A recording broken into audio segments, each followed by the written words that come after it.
I've heard a lot of weird stories about them on one word. Weird stories about anything. Well, last night's talk was actually inspiring. You've been there 5 years. Isn't that a little too long for anyone to come in with them? Where does Mr. Wonderful work? Sitting down in the apartment. Apartment? When he has such a ride of working in offices in there, I want to know. He's showing me how. Who knows? For years. I might even be out making copies of my own manual books. By using a phone, you won't lie. We can listen to stories at the same time. After a week, you won't even catch them. I'm sure she'll do that. Could you just fix me? I think you know how I feel about it. You've been wonderful to me.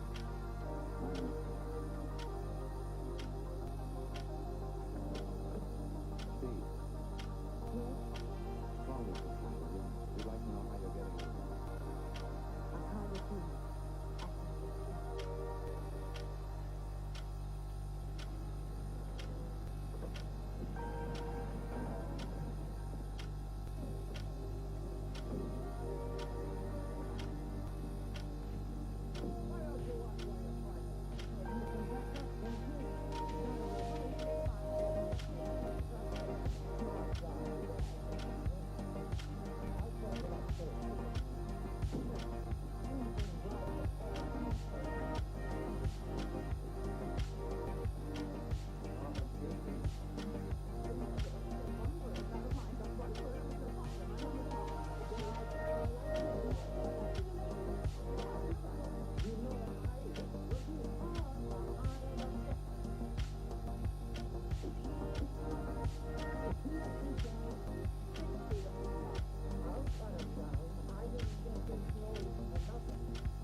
I've come for my things, and what's the objection?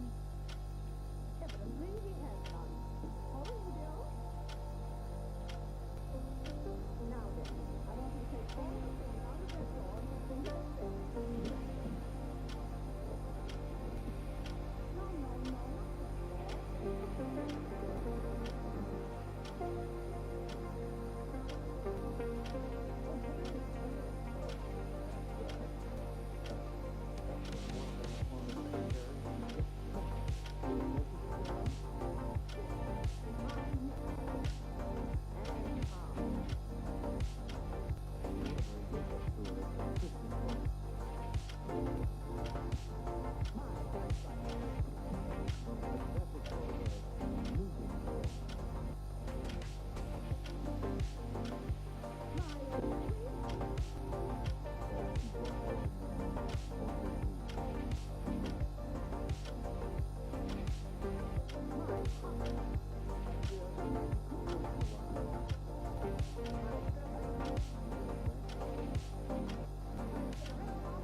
say? What do I always say? What do I always say? What do I always say? What do I always say? What do I always say? What do I always say? What do I always say? What do I always say?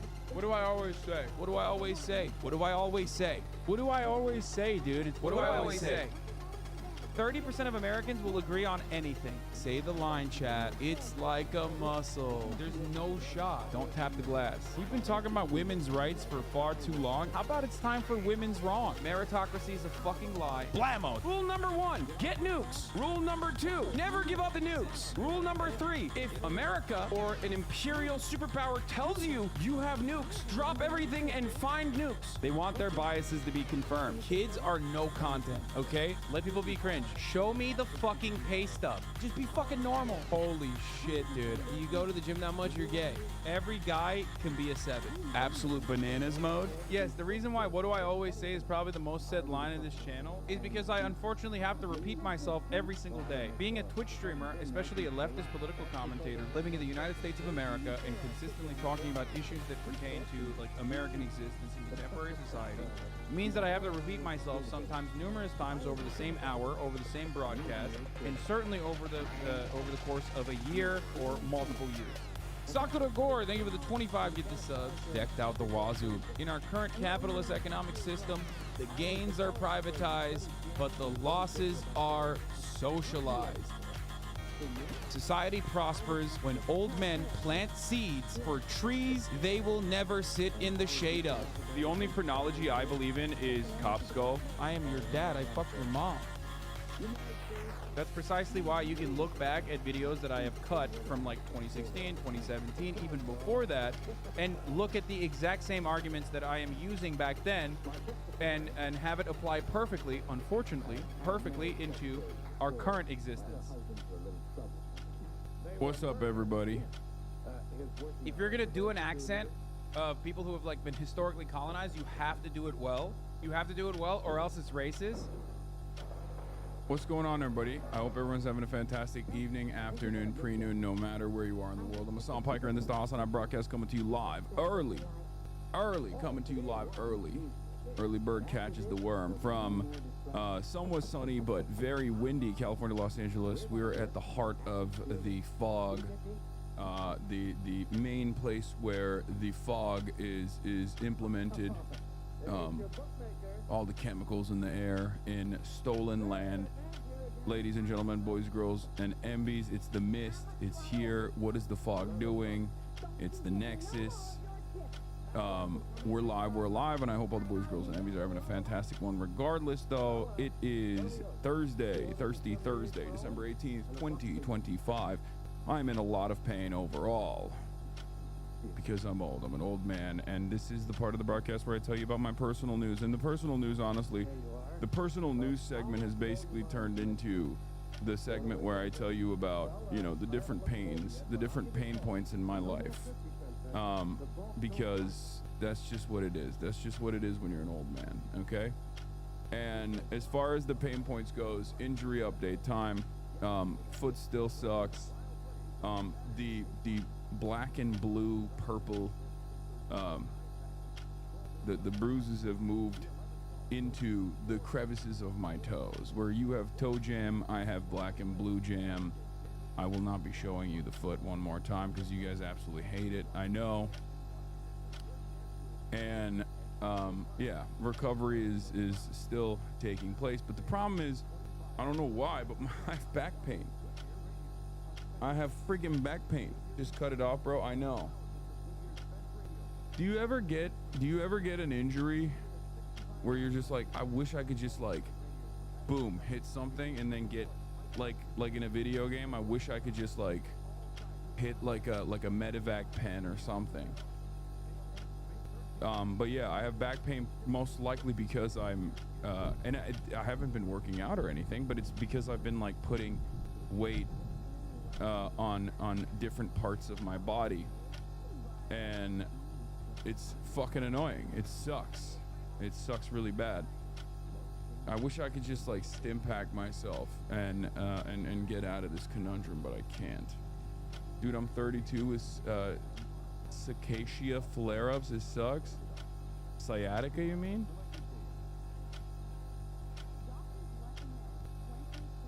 But yeah, I can't wait till you finally become the silver fox you were meant to be. What are you getting Kaya for Christmas? I don't want to tell you what I'm getting Kaya for Christmas because you guys will be annoying because it's like content related. as well. On the struggle bus with you, but only 26. Broke my ankle Monday, getting surgery tomorrow. Oh shit, that sucks, brother. Why don't you go claim your med bed? I wish I could. I've been calling the Trump administration every day, demanding my med bed. Demanding my med bed every day. I'm like, when is my med bed coming in? When is my med bed coming in? And it's yet to come in, and I don't know why. But in any case, personal news-wise, ended the broadcast last night. I was and I did an interview with Global China Times, Global Times China. It's the premier English language Chinese newspaper under the People's Daily. It's you know, pretty big. It was a very interesting interview, though. It was about the trip that I did to China, but I'm very excited to see when it comes out. But I was putting the I was putting the Chinese reporter on game about you know. I was putting the Chinese reporter on game about, like, basically getting, you know, telling her, and maybe even the party on game about, like, doing more soft power initiatives, doing more cultural exporting, because there's such an untapped well of culture in China. In any case, I told her about how I watched Karl Marx anime and how it wasn't very good. And there needs to be less of that and more Black Myth Wukong, and more Black Myth Wukong, less Karl Marx anime. So, what is this? NBA TikTok and NBA Twitter's getting into politics? Yeah, hood genius. Our Chinese comrades might save us from the impending server farm dystopia. The Karl Marx anime was hideous. Why did they animate it like that? Because they're fucking leftists, dog. What do you mean? Like, liberals and leftists in general are responsible for such amazing art, but when it comes down to, like, educational material, I think they fail. I think they fail quite spectacularly. There's no... It's more so just like slamming as much dense educational material into whatever format fits. You know? It sucks. And it gets boring. And it's edu-slop. Actually, I wish it was more slop. What lessons do you think China is learning from America's sharp decline? I don't think Chinese people are talking about America's sharp decline like that. I think they more so are just like, at least the people I talk to are just very excited that seemingly less people every day hate China, and they see that as a major W. At least the interview that I did, which was, it didn't even feel like an interview, honestly. It felt more like a questionnaire on what China could do.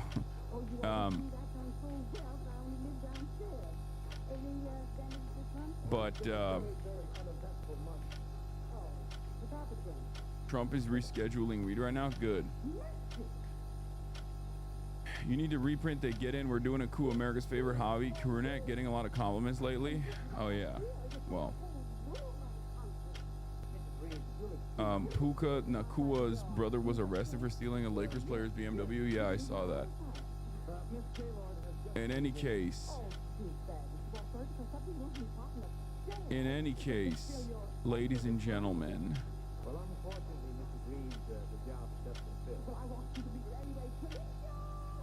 where was I? Oh, personal news-wise. Personal news-wise, not much else going on in my life, at least. Ended the broadcast, went to sleep. I actually didn't even end up watching any like Fallout 2, which I was intending on catching up with because the second season's out. Went to bed, woke up, didn't really do much, just showered and prepped for the day, and that's why I'm early. And I'm also kind of bummed, let's be real, because there's nothing going on in my life. The light has been taken from me. I've become more depressed every single day because I can't do the things that I normally would do, which is going out, being in the real world, being around people, and playing sports, working out, things like that. But it's fine. It's gonna get better. Pandemic Hasan is back. Yes, I'm getting fat again. I'm on my fat arc. Bro, I'm on episode 1139 in One Piece and my eyes can only cry so many tears. Oh, I'm crowed. I'm crying too. We crowed.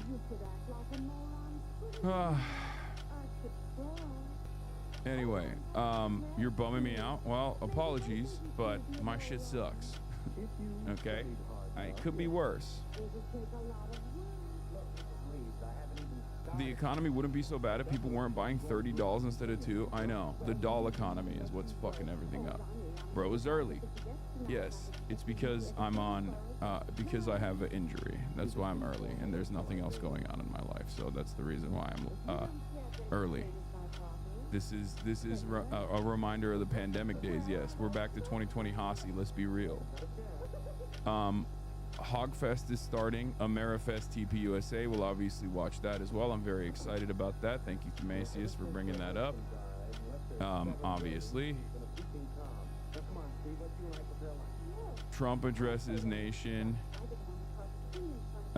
in failed speech. Are we going to war? POTUS claims Venezuelan oil is ours. DANBONGINO back to podcasting. Kennedy Center now named after Trump. You make $1 million, you make millions of dollars, just pay someone to give you a piggyback ride and run you around South Hollywood. Not the same. Not the same. Just doesn't work that way, you know. Toilet paper USA Amerifest starts this weekend. New hog watch. Get in now. Twitch.tv/Hasanabi. Okay, do we have a... Nah, man, it's the Komodo Pokemon card economy that's gonna pop off. Oh, dude, I've seen that one.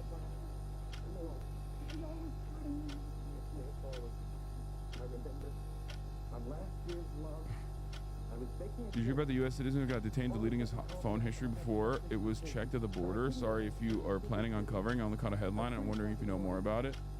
No. I don't know more about it.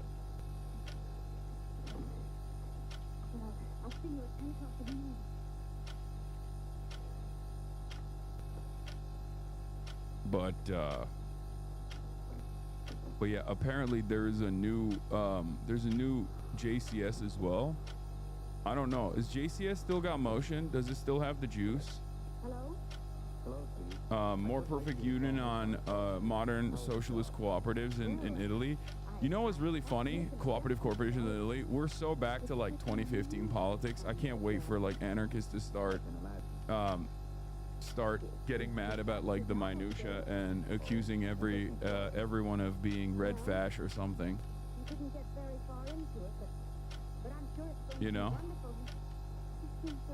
like that's so gritty posting. We're so back. What will be the 2016 era gritty? Or sorry, 2026's gritty. What will that be? It took a decade. Woke 2.0 starting to resemble some of the elements of woke 1.0. Now, don't mistake me. I'm not saying that that's a bad thing overall.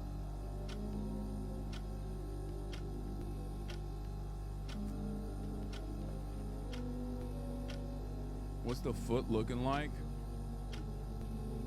Bad. Trump live signing something about weed. I know he is. I guess we'll get started there. Fuck it. Why not? If so, then it'll open up a whole new method of treatment for our veterans with regard. Yeah. Everything has to be done through the point of veterans, dude. Yeah, we'll get the veterans on some kush. people. Thank you I very feel much. like it's pretty funny that that's like, hello. I feel like it's pretty funny that we're talking about like medical marijuana still. Brother, I think like we've moved beyond medical marijuana at this point. Like it's time. The new meta is like ketamine, right? And potentially like microdosing psychedelics for our veterans. And these guys are still on that old shit, talking about rescheduling marijuana. Of cannabis. Yes, cannabis can be addictive. And certainly people, adolescents and children may be the most Cannabis can be vulnerable. addictive. But we cannot close our eyes to research and the opportunity that we are hearing from patients that for some of them, cannabis can solve their problem.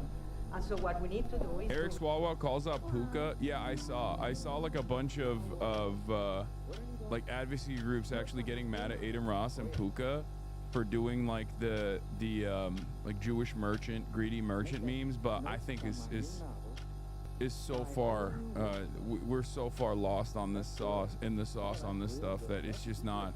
better. I don't think it'll be like Eventually serious intervention motion. to protect those that are most vulnerable. So thanks very much. Great job. Thank you very much. Thank you, Doctor. Bobby, do you have something to say? I'll just echo thank you, Mr. President. Thank you for your leadership and vision, and finally getting to closure on Come this on, issue. man, legalize TRT, brother. This is a question, a scientific question, that has divided our I country have an for idea many, in many my years. mind. It's a And there are valid steroid claims on both Ozempic sides. On cocktail one side, where you patients get and shredded physicians and attest also that put on muscle that, mass. cannabinoids and THC can have miraculous effects on chronic pain, on epilepsy, on PTSD, on chemotherapy-induced nausea. My friend Howard Kessler, without whom we wouldn't be here today, has drove this Every time I think about like RFK being the head of HHS or talking about any health initiative, maybe it's my lizard brain, but it's quite difficult for me to look at this guy and go, oh, I'll have what he's having, you know? Like when he talks about health initiatives, even if it's something that I agree with, I automatically assume I don't agree with whatever he's saying because clearly it's not working. You know what I mean? health impacts, and impacts particularly on young people. So we haven't been, the evidence on all of these I've is never looked at this man and went, that's the guy. That's the beacon of health and excellence. He seems to be doing quite all right. Dosing. And if you don't have standardized dosing, any study that you do is comparing apples to pears. And we don't know the difference between botanicals Oh my God, he's and falling asleep. synthetics and all of the It's cause he's off that good shit, dude. He's off that good kush and alcohol. He's got bad bitches he could call. And no, I'm not talking about Melania. I'm talking about Laura Loomer. Okay? and disorganization of that. And I want to thank President Trump, who made the promise during the 2024 election that he was going to come in and solve this issue, that he was going to take decisive action, and he has kept that promise today. And so thank you for President Trump for your Also, vision. we're blasting off. And because of I'm that, gonna we keep will have spamming it. answers Go- very soon. This will Go finally like it allow us or to study repost it this on issue Twitter. and to answer Let the people these know. questions for the American people. Thank you very much. Can you fix the audio? I can't understand. Brother, that's just that's how he sounds. I can't do anything. Kush good. Kush so good. Got me feeling like a dementia patient. Me too. Came to see me on more than one occasion, actually. And he had some real difficulty about 3.5, 4 years ago. And he went through hell. And during his going through hell, he probably sampled everything you can sample when you're going through that hell. And he came to me and said, there's been nothing like this. We're gonna have to take a good, strong look at it. And that's what he asked me to do.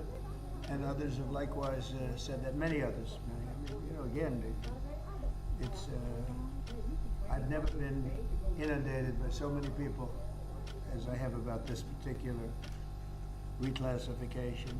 And I don't know that you have anything to say, Howard. If you'd like, you could say whatever you like. To ever try pot?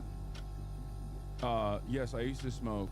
I used to smoke weed quite frequently, actually, but I don't anymore. I haven't smoked weed in a very long time. I don't prefer weed anyway. I prefer. And I'm I far prefer younger than mushrooms to weed. 65, so this does not pertain to me. But I don't do a lot of. I don't do a lot of drugs. I don't do any want it. drugs other Okay. than like I'm not going to be nicotine and taking it, caffeine. but a lot of people do want it. A lot of people need it. How did and, you stop? It just wasn't Thank you, for me. Howard, for really opening a lot of eyes. Okay, we'll sign it. We'll take some questions from the press. You can ask the doctor some questions. And it's an honor to do this. They did We Are Charlie Kirk. Oh, hell yeah. They're unironically leaning into the We Are Charlie Kirk shit. NDMA clears anyway. Are mushrooms legalized in California? I don't know. I think it's like decriminalized maybe. I mean, a lot of this stuff is just illegal. Let's be real. Or was illegal. At least when I was chiefing up. When I was chiefing up like Chief Keef, brother, when I was smoking that good kush. Oh God, it's so fucking lame. Anyway, but yeah, when I was smoking weed, it was definitely illegal. I'm old. Many of you don't remember this time because you were like 8, but there was a time in the United States of America where it was fucking very illegal everywhere. That is not the case any longer. It was never any good. I'd like to see the money Deport. that is going to the insurance I'm an American companies citizen, by the brother. Hundreds of billions. Yeah, when I do it, it's okay. Remember, you know how it goes, right? When white American citizens are doing crimes, that's fine. When it's actually a crime that we suspect a migrant or someone who is like maybe a naturalized citizen, not a natural born one, but a naturalized U.S. Citizen, then it's an issue. That's how Really it works. unaffordable for people. It's a bad thing. We can have a great thing. Let the money go directly to the people and let them buy their own health care. But this is an urgent problem, Mr. President. Is there anything you can do now, Mr. President?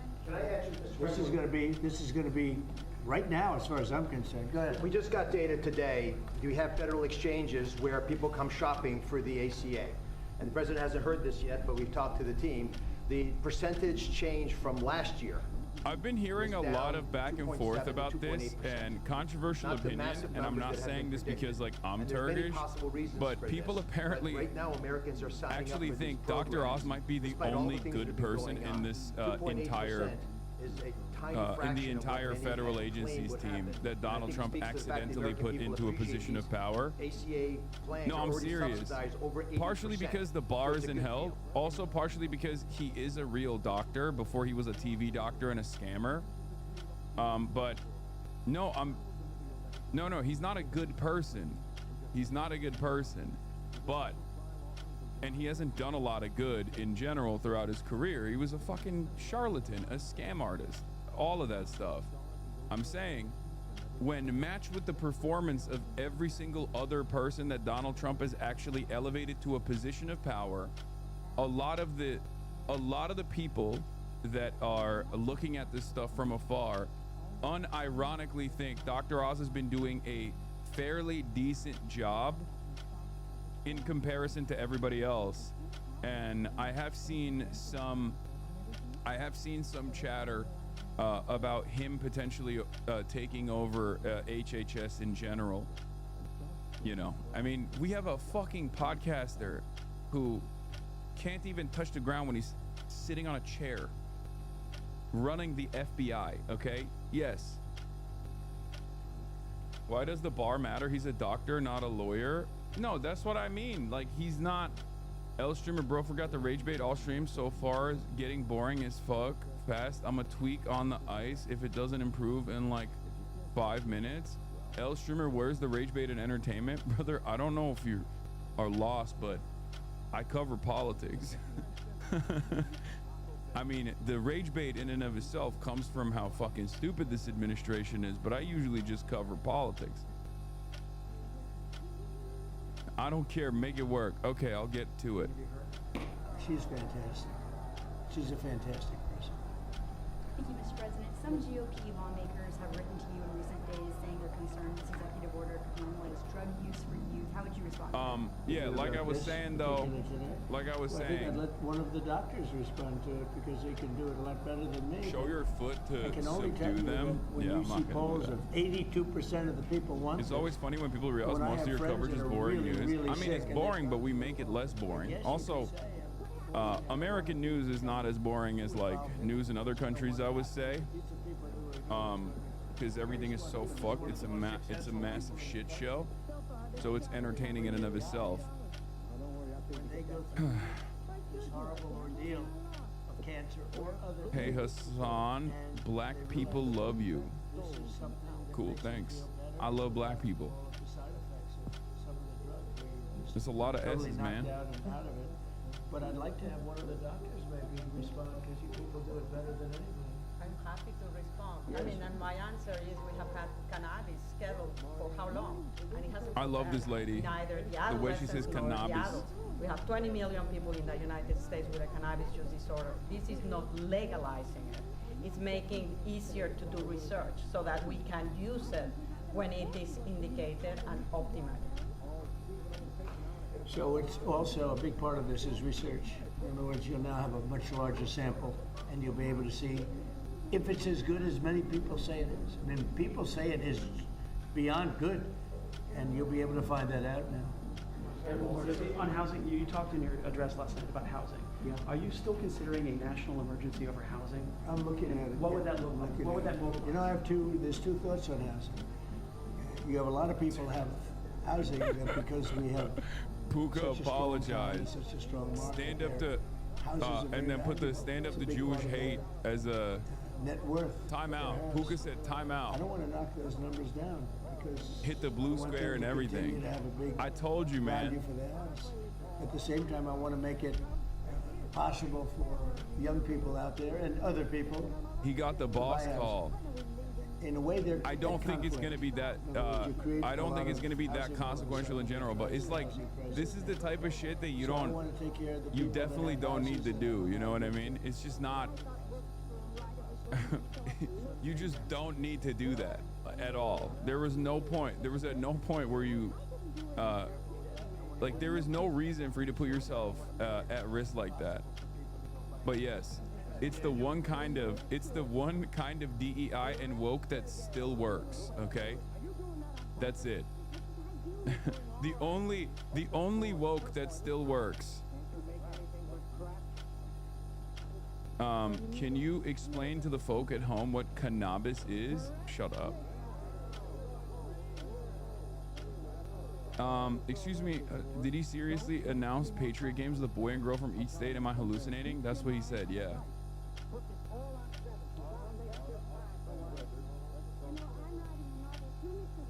Yeah, devil's lettuce, lechuga, weed, They're incredible people. kush.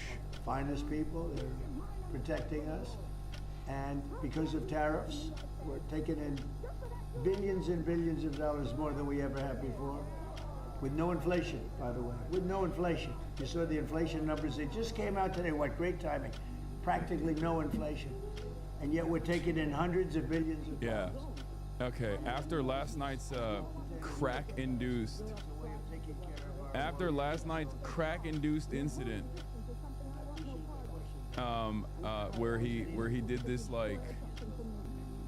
where he did this crazy fucking national address that everybody hated, that even the Republicans couldn't really defend, and very quickly moved on from. He's back to talking about how great the economy is. Surprised by it. Inflation not at 3.1%, but instead 2.7. It's so fantastic. In such bad shape, both physically, financially. Bro, and every yeah, way, I and saw that's Matt very Walsh solid being like, business. that was so stupid. Matt Walsh was like, why would you interrupt my Survivor finale? I wanted to watch my Survivor on television, and then I found myself watching Donald Trump yelling at the TV anyway. I hate that. It's a very bad shape, very, very bad shape physically. And we're also to get Yeah, scream at the mic about how you're imagining an affordability crisis. It's like he's Brandonizing. He is Brandonizing, but it's also in a very Trumpian way, where, you know, Brandon was like, oh, you guys are imagining the affordability stuff. Come on now. You know, your turkey dinner got like 10 cents cheaper this year as opposed to last year. Here, like they were just basically chucking like dimes and quarters at the American working class and being like, what? It's raining. You have money now. Shut the fuck up. And now Donald Trump is doing that, but he also has like a more angry tone to it as well, where he's like, Biden fucked up the economy. He ruined it. He ruined the economy so bad. And also, the economy is good now. And if you don't say it's good, you're a fucking idiot. You're a hater. I'm gonna put you in prison.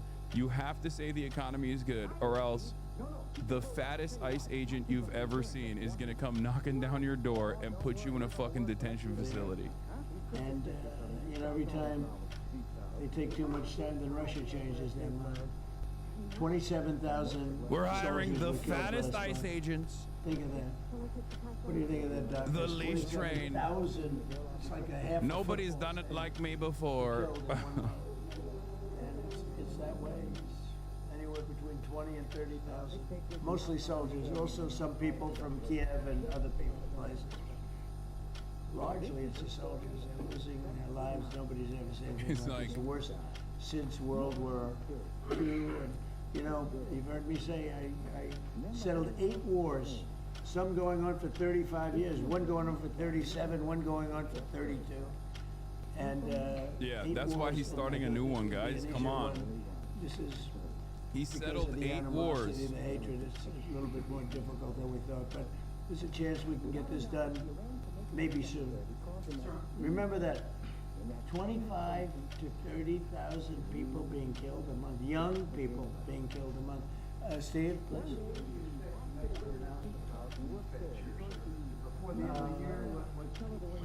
Over the next couple of weeks. I mean, I don't know before the end Yeah, of the year, but honestly, pretty we soon. owe him a war when you really think about it. He's right. Say what? Well, it's not going to be that much different from what I did last night. I mean, we've had tremendous success. We're bringing prices down. We inherited a mess. And part of what we inherited was the worst inflation in 48 years. I say history, but we had the worst inflation. It drove prices up. And now we're bringing those prices down. But I'll be talking about that. I'll be talking about the fact that we secured the border, where literally nobody can come into our country illegally anymore. They came in from prisons and mental institutions and drug dealers and, you know, a lot of bad people from all over the world. Venezuela emptied their prisons into our country. We had Tren de Aragua. Every day I think to myself, this can't be appealing to a lot of people. And every day I find out, no, people still like this shit.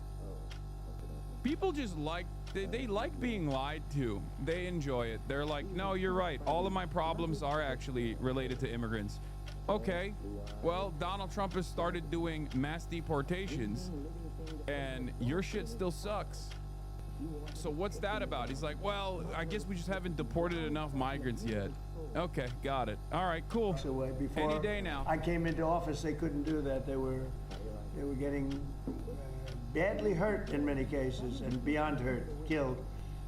So we were losing people. We were losing, on average, a person a week. Can you believe it? More. And now we haven't lost anybody in a long time. I consider the 2 people that got so badly hurt, the National Guard, that's a different city. That was terrorism. That was terrorism. And probably terrorism, maybe terrorism, because they were unhappy with the tremendous success we've had, because they don't want to see this country be successful. But Washington, D.C. now is a safe, beautiful city where the restaurants are booming, the town is booming. People walk to the restaurants with their wife or their children and it's have so a good time. We were losing all the restaurants. We were losing our life in this. We were just the whole heritage of Washington D.C. was down the drain, and we brought it back. And now everybody's thrilled to be here. It's the hottest. It's a part of the hottest country anywhere in the world. We've become, in 10 months, the hottest country anywhere in the world. And I say it all the time. We were a dead country 1.5 years ago. Yeah, he would like to see me. We haven't set it up formally, but he'd like to see me. We've had great success. Peace in the Middle East, aside from everything else. We now have peace in the Middle East. Yeah, he'll probably come to see me in Florida. I'd love to have him. El Sisi, he's a friend of mine. Yeah, I'd love to have him. Thank you very much, everybody. He got bored. He got bored. He got bored. I love how we forgot about mass shooting in Washington, D.C. Yeah, like, one of our own CIA assets got activated on the National Guard in Washington, D.C., and Donald Trump seemingly has forgotten about all of that. Yeah, I mean, look, I try to comprehend what could possibly be redeemable about this administration. I try to put myself in the mindset of the average hog. As you guys know, this is my favorite thing to do, and I just don't see anything. Like, there is not, like, what is there to look forward to with what is there to look forward to with the Trump agenda, with the Trump admin? Everything is shit. And it's not even entirely Trump's fault either. As I said before, a lot of the stuff he did inherit / also participated in when he was president in 2016. But every time he's in charge, it just seemingly accelerates the demise, right? So what is there to look forward to? I mean, I guess it's just the distractions of the Patriot games. We're really doing bread and circuses, Roman Empire style. Like, it's just straight up, you know, UFC on the lawn of the White House, or the Patriot games, or shit like that. Oh, the World Cup's gonna be here. No one is even thinking about, like, the amount of money and logistics required to put that stuff together. No one's thinking about what that's gonna look like with the Trump administration's insane tourism policies. Like, are we just going to deploy what remains of government funds to make sure that we hire enough ICE agents so they can carefully comb through the hundreds of thousands of people coming to the United States of America to watch the World Cup, like their 5-year social media footprint? I guess we'll just, you know, toss AI onto that, have AI tackle it. Guess that's the way we do it, right? I suspect that'll be how it goes. There's a thesis to be written about how hogs must know that shit will only ever get worse in the U.S. and they can only care that it'll get worse as a white country as opposed to a multiracial brown one. Yeah, it's just the most insane cope of all time. Okay, the idea that, like, oh, I know there is a major financial crisis that's imminent, the economy is in the pooper, and our corrupt billionaires are much more brazen and much more open about their corruption and their wheeling and dealing, and life for the average American is getting worse every day. But I think if we just eradicated some of the browns, you know, some of those pesky brown folks, some of those pesky black folk, then we could, you know, then things would be better. It's just cope, right? It's just cope. Especially, it's spectacular cope in a nation that is comprised entirely of immigrants, right? Oh, as long as we blow up another country in the global south, like, things will get marginally better. It's not. You know, it's not going to get better. And I don't know how much, how motivating this is for people. Absolutely no such thing as must know. The simple reality is lying to yourself is incredibly easy for human beings, and they believe the fantasies. That's simple. Doesn't matter how much evidence stacks up. They will never accept that they were made fools for believing in this. As I've said before, there's only so much distraction that you can feed your brain that helps you forget about how difficult things are for you in this affordability crisis, where the government is readily admitting that there are recessions taking place in different parts of the country, right?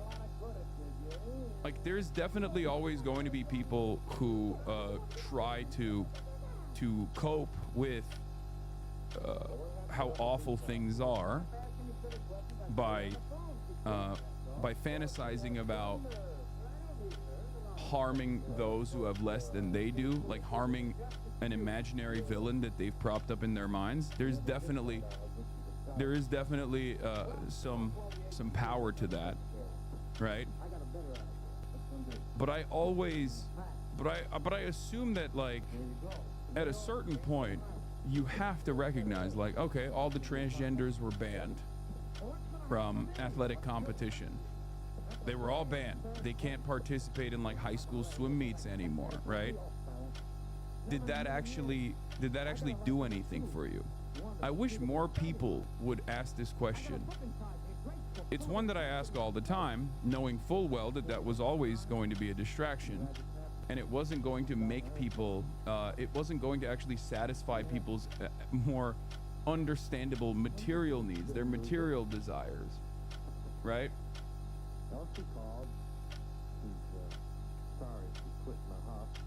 But I wish more people in positions of prominence, more people with influence, people in the Democratic Party would just be like, hey guys, Trump did that. He's in power.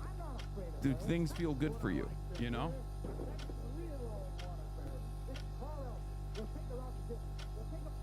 Does it feel like it's working?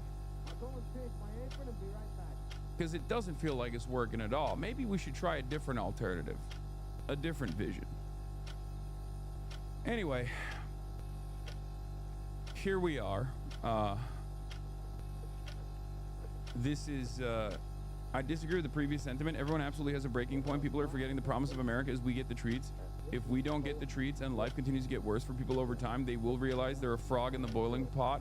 No amount of brown people are stealing their jobs can ever make you unrealize your groceries are 3 times more expensive and rent isn't going down. Yeah. No, I definitely think that whichever administration is in a position to try and manage the marketing, try and manage the PR of the demise of American empire is always going to have a difficult job. Okay? It's not an easy job. It's not easy if Brandon's doing it. It's not easy if Trump is doing it, especially in the absence of, like, sweeping change that they're promising. And in Trump's case, that sweeping change is not actually in the direction of solving any of these issues, and instead, in many circumstances, making the problems worse. Like, his big solution was tariffs. Everybody fucking hated it. It played a role in making things more costly. Also, I do feel like this is the most anti-gamer administration we've ever had, because part of what they've done, part of what they've done with their extra focus on both data centers and their focus on AI has unironically made so many of the different components that gamers need for their gaming PCs more expensive, the tariffs as well. So this is objectively the most anti-gamer administration we've ever had, and yet there are still so many gamer hogs that think like Donald Trump is the fucking great messiah. Have fun with all of that, guys. Unprecedented levels of monopolization taking place. All of that is leading to worse services and worse products overall for a higher price point. And on top of that, you get none of your treats. I think lots of folks are too committed. Your questions are correct, but if they begin questioning Trump's lunacy now, then they have to accept that maybe all along they've been supporting someone who destroys and disrupts rather than creates and emboldens.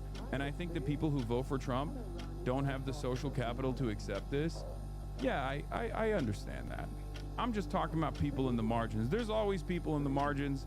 There's always going to be people who, at a certain point, recognize that maybe this wasn't the right thing. Maybe the hopes that they placed on this guy, maybe that was false hope. Maybe it was on his false promises. I'm always going to be here to accept those who actually make that change, who actually engage in that that radical act of recognition, you know, because I think it's a important thing to do.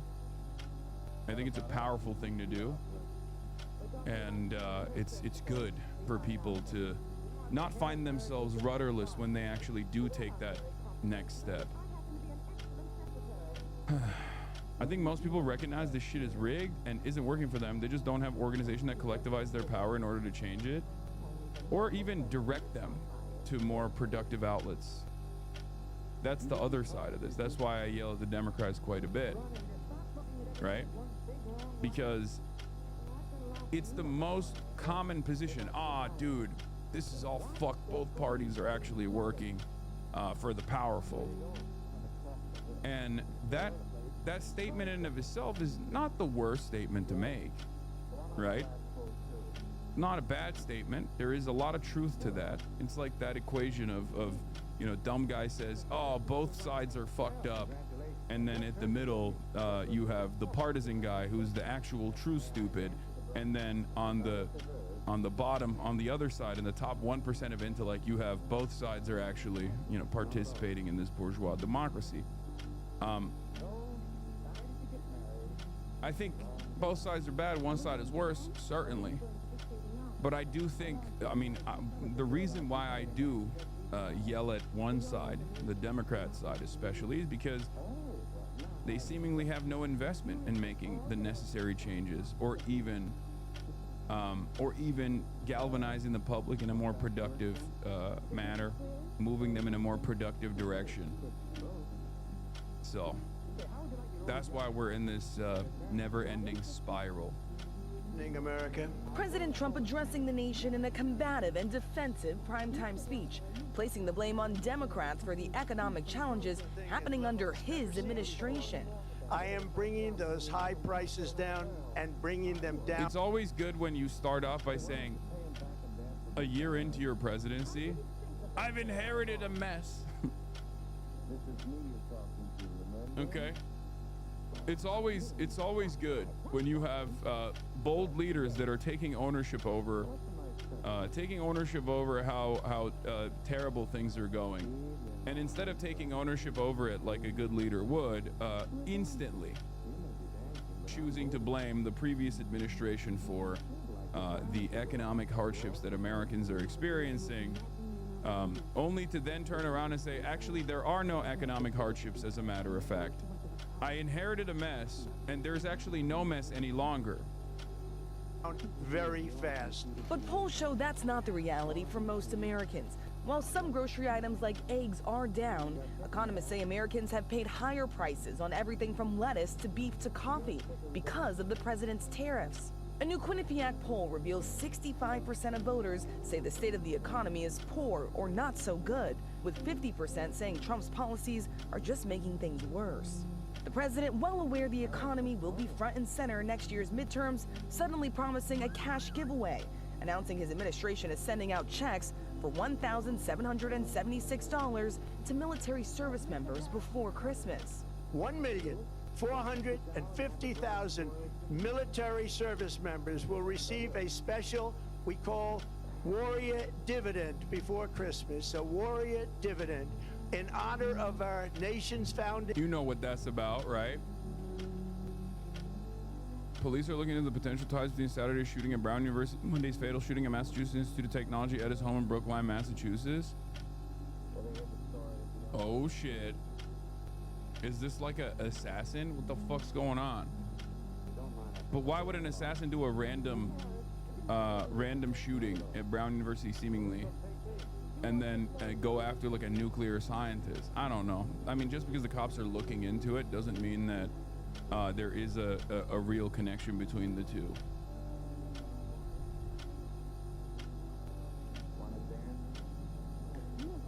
Anyway, we'll look into it. We'll look into it a little bit in a second, because I want to talk about Donald Trump's 1,000 $1,000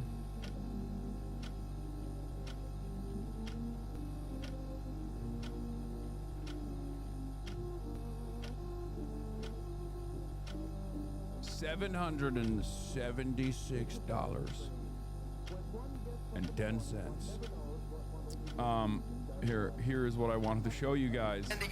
Yeah, war update, everybody. In the heels, coming off the heels of Donald Trump talking about how he's going to war with Venezuela because apparently Venezuela has a bunch of sweet oil sitting in the ground that belongs to us. This announcement kind of feels like steak and lobster dinner. We are sending every soldier $1,776. Yup. Guys, you can get 1 stick of RAM if you're lucky, okay? It's all good, everybody. The amount of crayons you can purchase with $1,776, oh, pretty good. Pretty good. Maybe 1 stick of RAM, whole stick. Stick of RAM, sign me up. Yeah. It's the sour oil we talked about yesterday. Yeah. It's not the good oil, but it's still good, I think.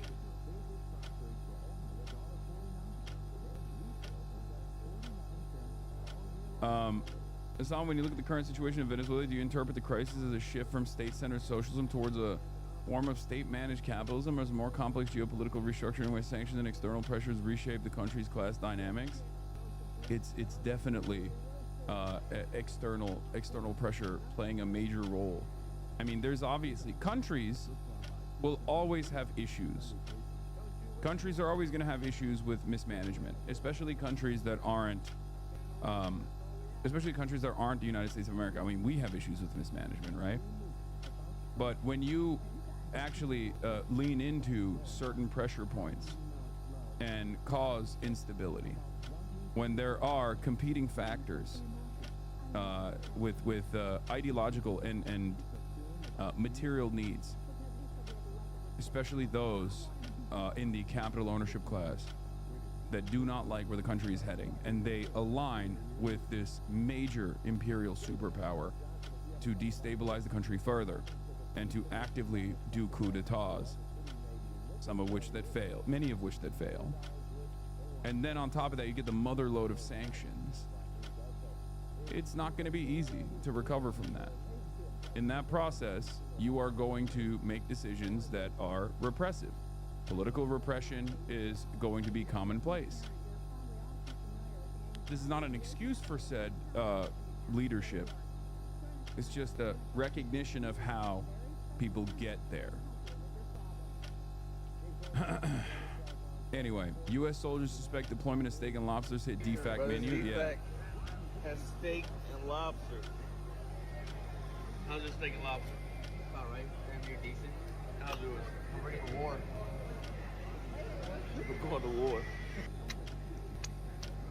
I might have to double it. I had to run it back. So much. I like a little. Steak and lobster. You know what that means? We are going to war. To war we are going. I'm gonna eat good now. This is an old video? No, I know this is an old video. Wait, what? Chat, I know this is a compilation of different times when they've served steak and lobster. I'm saying that the reason why we're showing you this video is because it's an explanation. I'm explaining the concept for people that don't know. Usually before there's like any sort of serious military action, any sort of like serious escalation, soldiers get served steak and lobster dinner before deployment. It's a telltale sign of things to come. Joke explanation stream, I know. All right, y'all, prepare yourself because we must be going to war or something. We gotta be going to war. Ain't no way.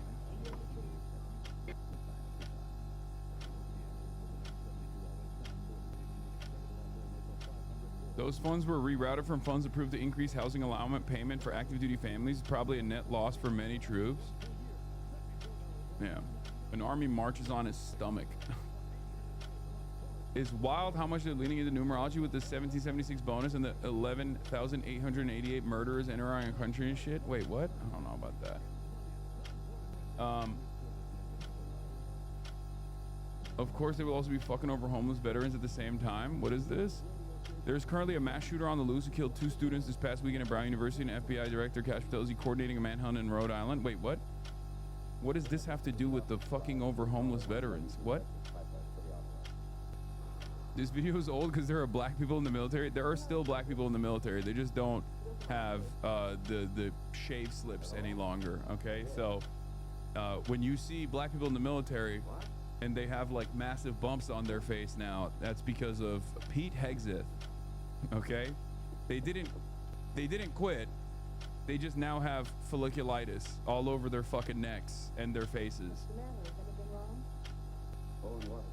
You know? That OSIN account is a Hasan hater, by the way. I don't care. Let him hate. Yeah.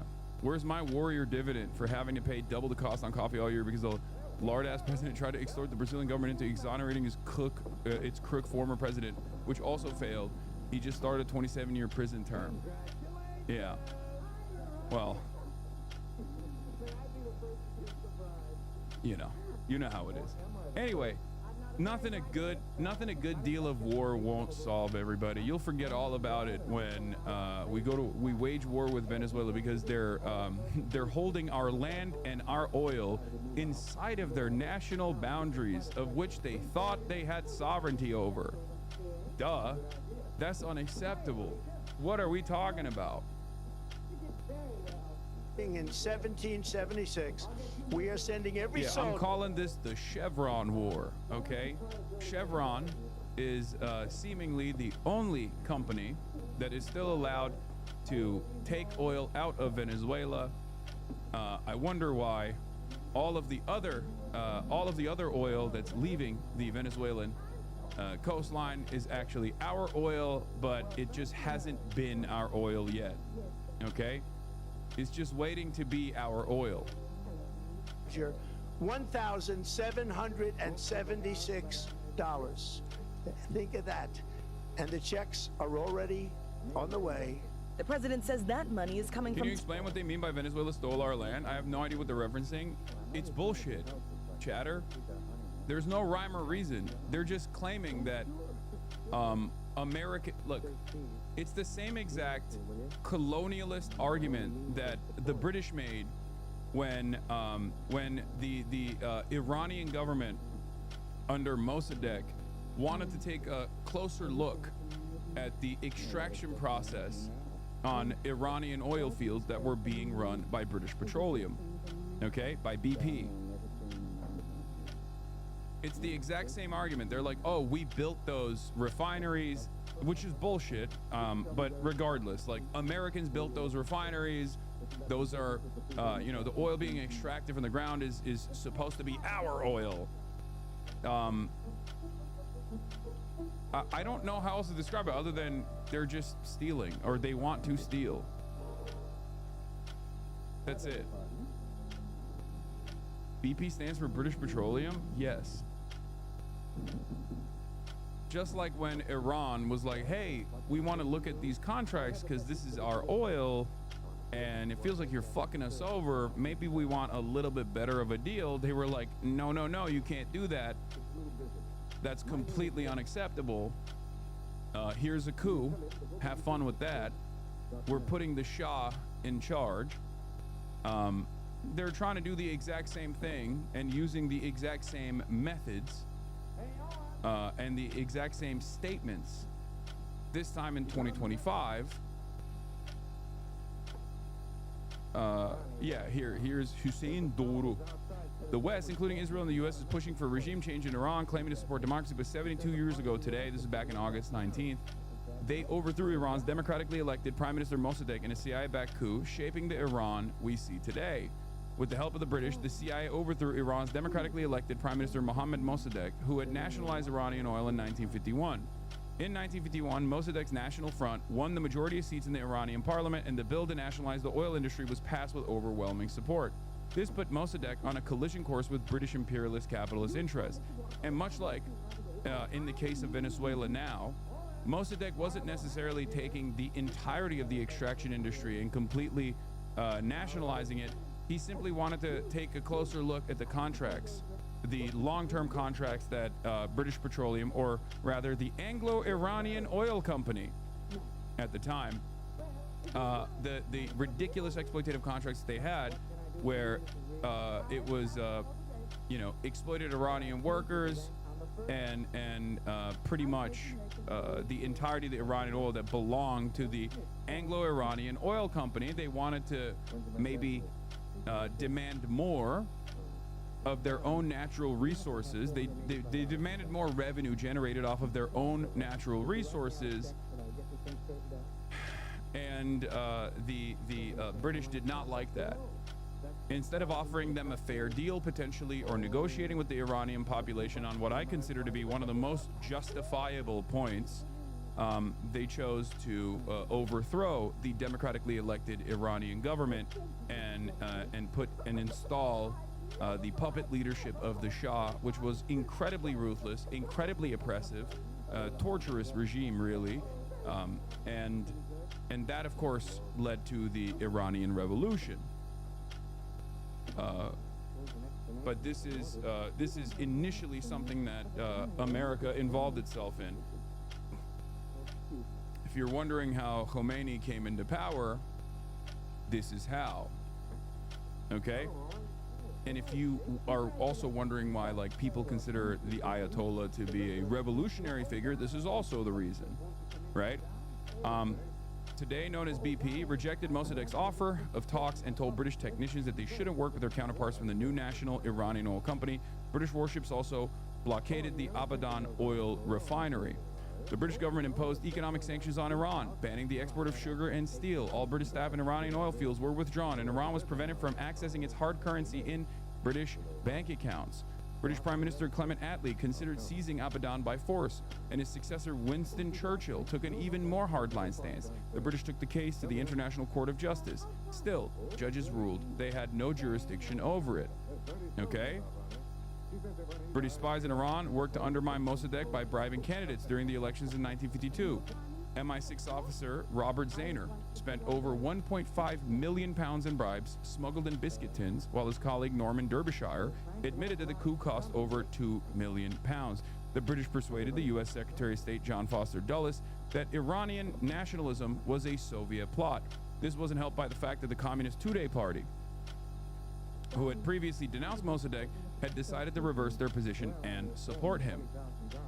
By early 1953, U.S. President Dwight Eisenhower agreed to launch a joint coup with the British known as Operation Ajax.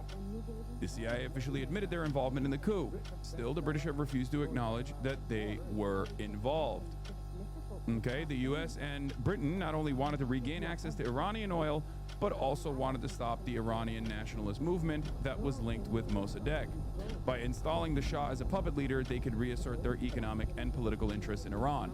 So in many circumstances, just like when a company actually literally spends more money on labor lawyers to thwart attempts at unionization, because an attempt at unionization is an attempt at sovereignty for the working class, instead of dealing with the Iranian population fairly, the British government and the American government decided to actually put in a puppet in charge. Now, if this is something that is coming across as similar to what you're seeing in Venezuela, that is exactly what's going on.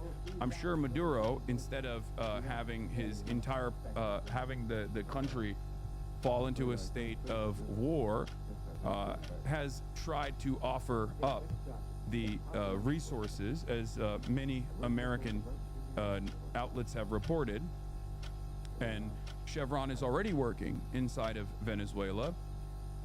That is not enough for foreign leadership, because any sort of sovereignty is a terrifying prospect for the United States of America.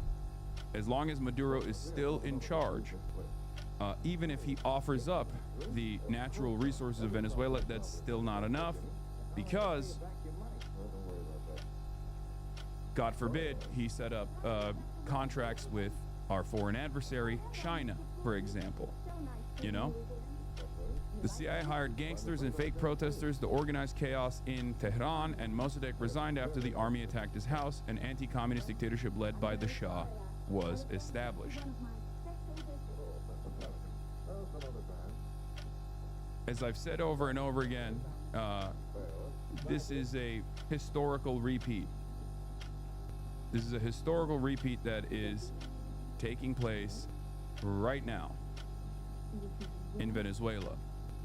They can't have Maduro in charge of Venezuela, even if Maduro is offering up all of the natural resources, and instead they want a much more pliant Venezuelan state, no matter how destabilized said Venezuelan state might be. Now, you might have seen on your Twitter timeline a lot of the arming initiatives of a civilian defense force that's taking place in Venezuela right now. One must ask the question, why Maduro, this dictatorial tyrant in the way that people have presented him in Western news, would be so willing to offer up arms to a population if he is not afraid of said population rising up against him? And that's a really interesting question. And I think the reason why he's doing that is, one, partially because he is not fearful of these civilian defense forces turning their arms on the Maduro regime, the Maduro administration, but instead knowing full well that if he is dethroned, if he is forcibly taken out, if he is decapitated, okay, if the Venezuelan leadership as it stands is decapitated, they will have the proper training and the proper arms for what comes next. And what I suspect there is mass instability, mass chaos, mass violence, and a tremendous amount of fascistic repression in the hands of the puppet leadership of Machado, the Nobel Peace Prize winner of this past year, who is slated to come and visit the White House to offer said Nobel Peace Prize that she got to Donald Trump. So, I think that the situation is very fucked for Venezuela, and the way that America moves, the way that America works, is basically on a what are you going to do about a policy. The way that America is moving is on a policy of might is right.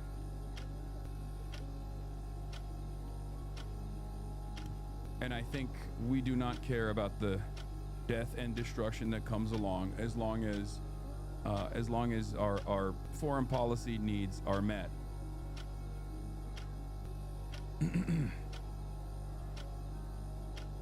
Do I think that this implies like full-blown ground invasion of Venezuela? I don't know. I don't think so. I feel like that's a far more costly and far more difficult endeavor.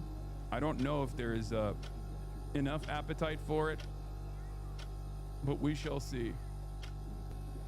Machado met with the IMF, World Bank, and hedge funds to discuss investment opportunities in October, similarly to the investment meetings and the buildup of the invasion of Iraq.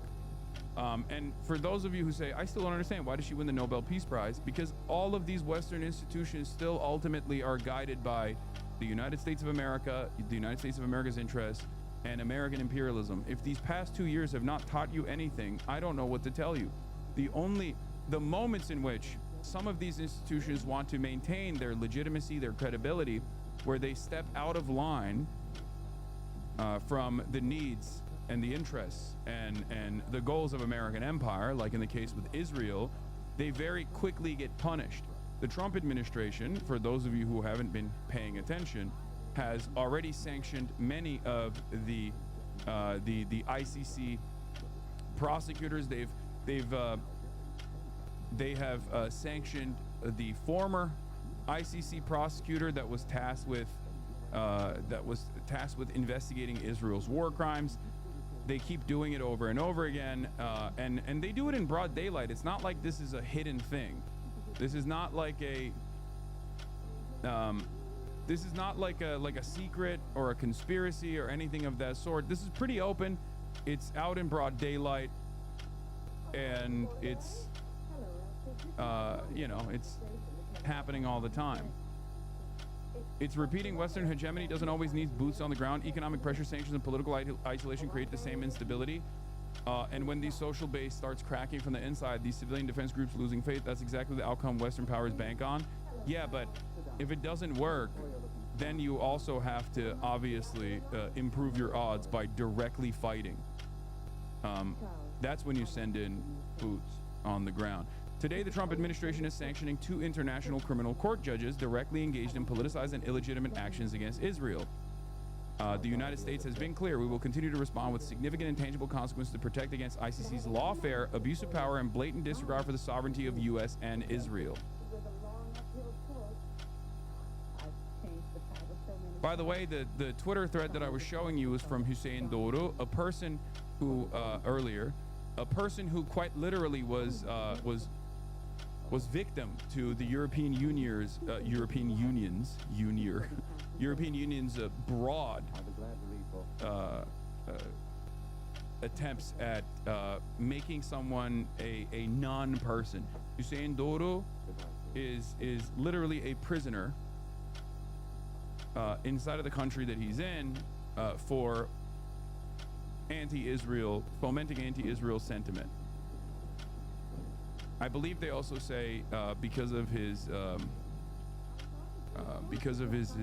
operation, I think, what is it, Redfish or something? Isn't it? It's like a Russian state-backed or Russian funded. I think their claim is around Ukraine, but I'm not so certain that that is the reason, because they did this. They basically debanked him, like literally debanked him, specifically after a lot of the anti-Israel coverage that he was doing.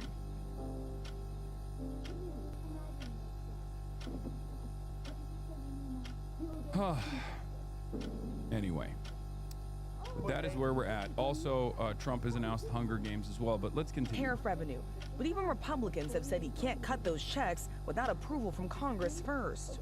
And while he claimed his mass deportation we Venezuelans, what is this? We Venezuelans don't like Maduro. Stop talking like he's a good guy. I'm really tired of you. You're talking from your ass. That's not how it works. It's giving arms to the most stupid of people, giving arms to all those followers who are taking monetary advantage of following him. We Venezuelans are tired of the shit. Yeah, both things can be true, but don't start his narrative like he's an amazing guy. Is there any point where I said he's an amazing guy? I didn't. I don't care. Him not being an amazing guy plays no role in this, okay? It doesn't.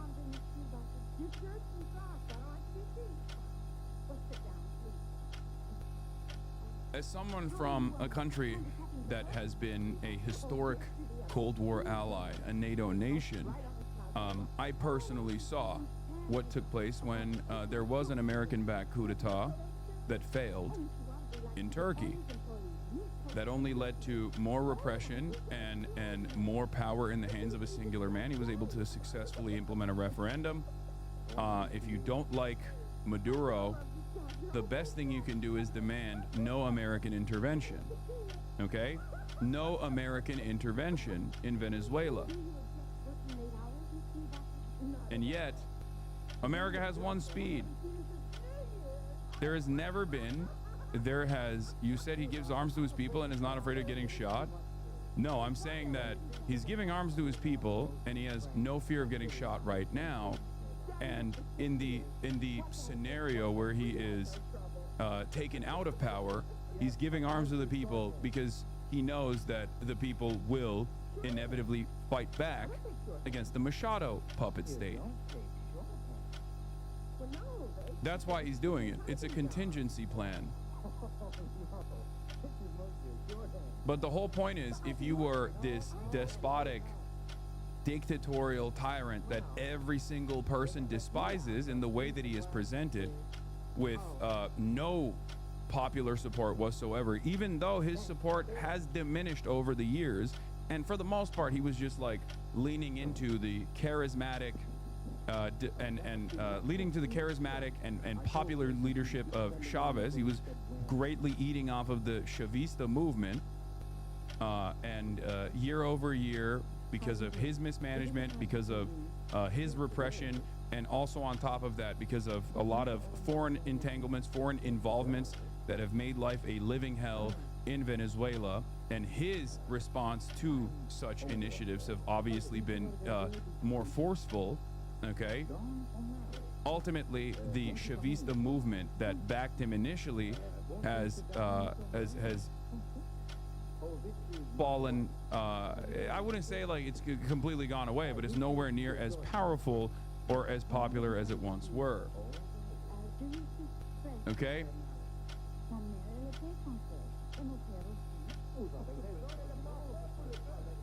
So, the substitute for the Maduro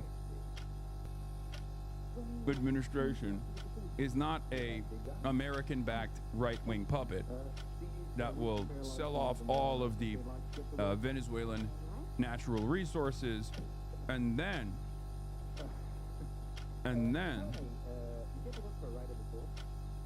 due to the additional instability caused, like you think, listen. You say, we protest, they kill us about the Maduro regime, right? Just wait until you protest against Machado. Then you will see a very different and even worse version of repression. That's my point. At least that's what's happened historically. That's why I gave you the example of the Iranian Revolution and how the Iranian Revolution took place. Okay? Do you understand?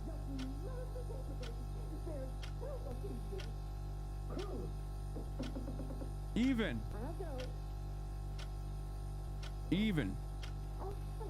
the first act before full-blown military occupation and invasion has been to just straight up bomb random fishermen and say that there is this like massive drug dealing conspiracy that's taking place.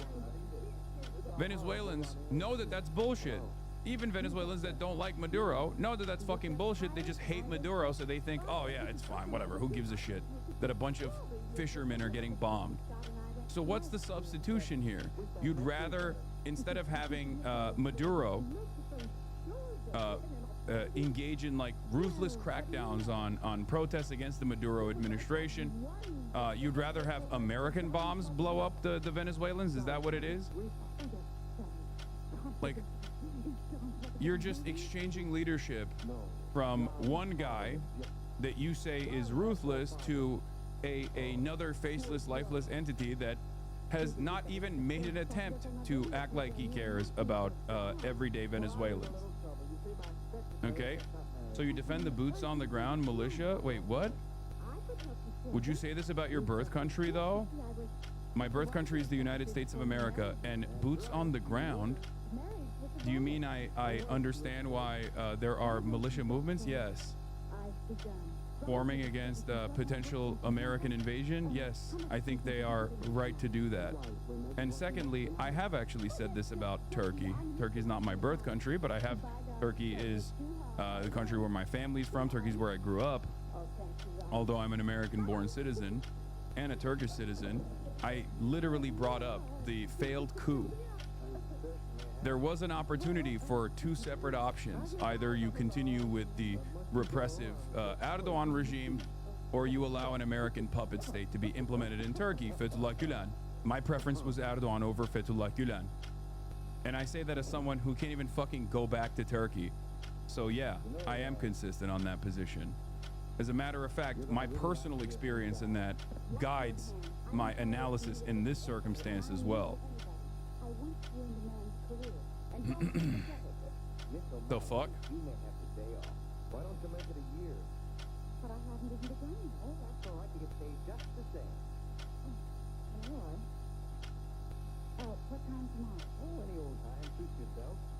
But I don't understand. Well, how about noon?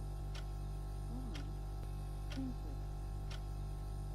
Let's continue. Efforts are benefiting the U.S. economy, creating, quote, more housing and more jobs for Americans. Job numbers out this week paint a different picture. Unemployment rose in November to its highest. Is Turkey safe to travel to? Fuck yeah, of course it's safe to travel to. I'm in a unique predicament. That's very different, okay? Level since 2021. And as more than 20 million Americans prepare for their health insurance premiums to skyrocket at the end of the year, the president once again teasing his health care plan, but offering no substantial details. Instead, he blamed Democrats for expiring subsidies. And it's their fault. It is not the Republicans' fault. It's the Democrats' fault. It's the Unaffordable Care Act. Republicans control both chambers of Congress and are set to leave town in just a few hours without sending a health care bill to the president's desk. So the president told reporters in the room that his White House Chief of Staff, Susie Wiles, told him to deliver this speech. He promised that the economy would improve next year, that prices would come down. He also promised aggressive housing reform, but did not provide any details on what exactly he plans to do, George. And Rachel, in keeping with the partisan tone of the speech last night, the White House also revealed yesterday pretty big changes to these portraits of the president in the White House colonnade. Yes, George, and first it was paving over the Rose Garden, then it was demolishing the East Wing to make room for that ballroom. Now the president making additional changes to the colonnade. He has now unveiled what he is calling the Presidential Walk of Fame. This includes portraits of every single president. He has now added plaques with descriptions underneath. He's using it as an opportunity to take a swipe at his predecessors, calling former President Joe Biden sleepy and crooked, calling former President Barack Obama one of the most divisive figures in political history. I will tell you, we saw this yesterday. Many of these read like the president's social media posts, and that is because the White House press secretary says the president wrote many of these himself, George. Rachel Scott, thanks very much. Let's bring our chief Washington correspondent, John Carl, for more on this. And John, let's starting out with the speech last night. This is not the typical presidential speech that merits primetime attention.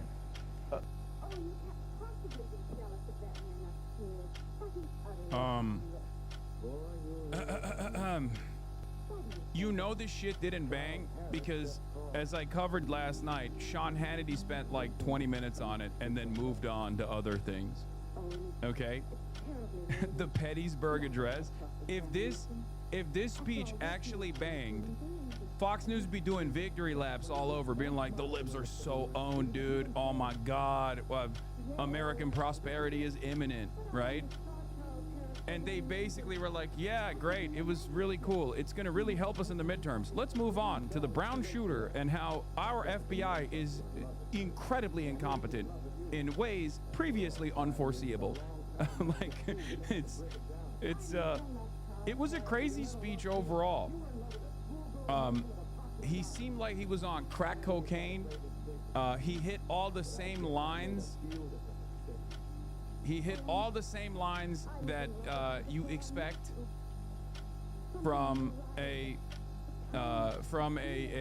regular rally speech, or even some of the lines that you heard from him responding to the fucking media earlier this morning when he was declassifying marijuana.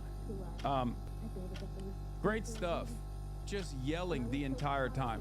Just started off strong with, I inherited a mess, and also everybody transgender, everything's computer.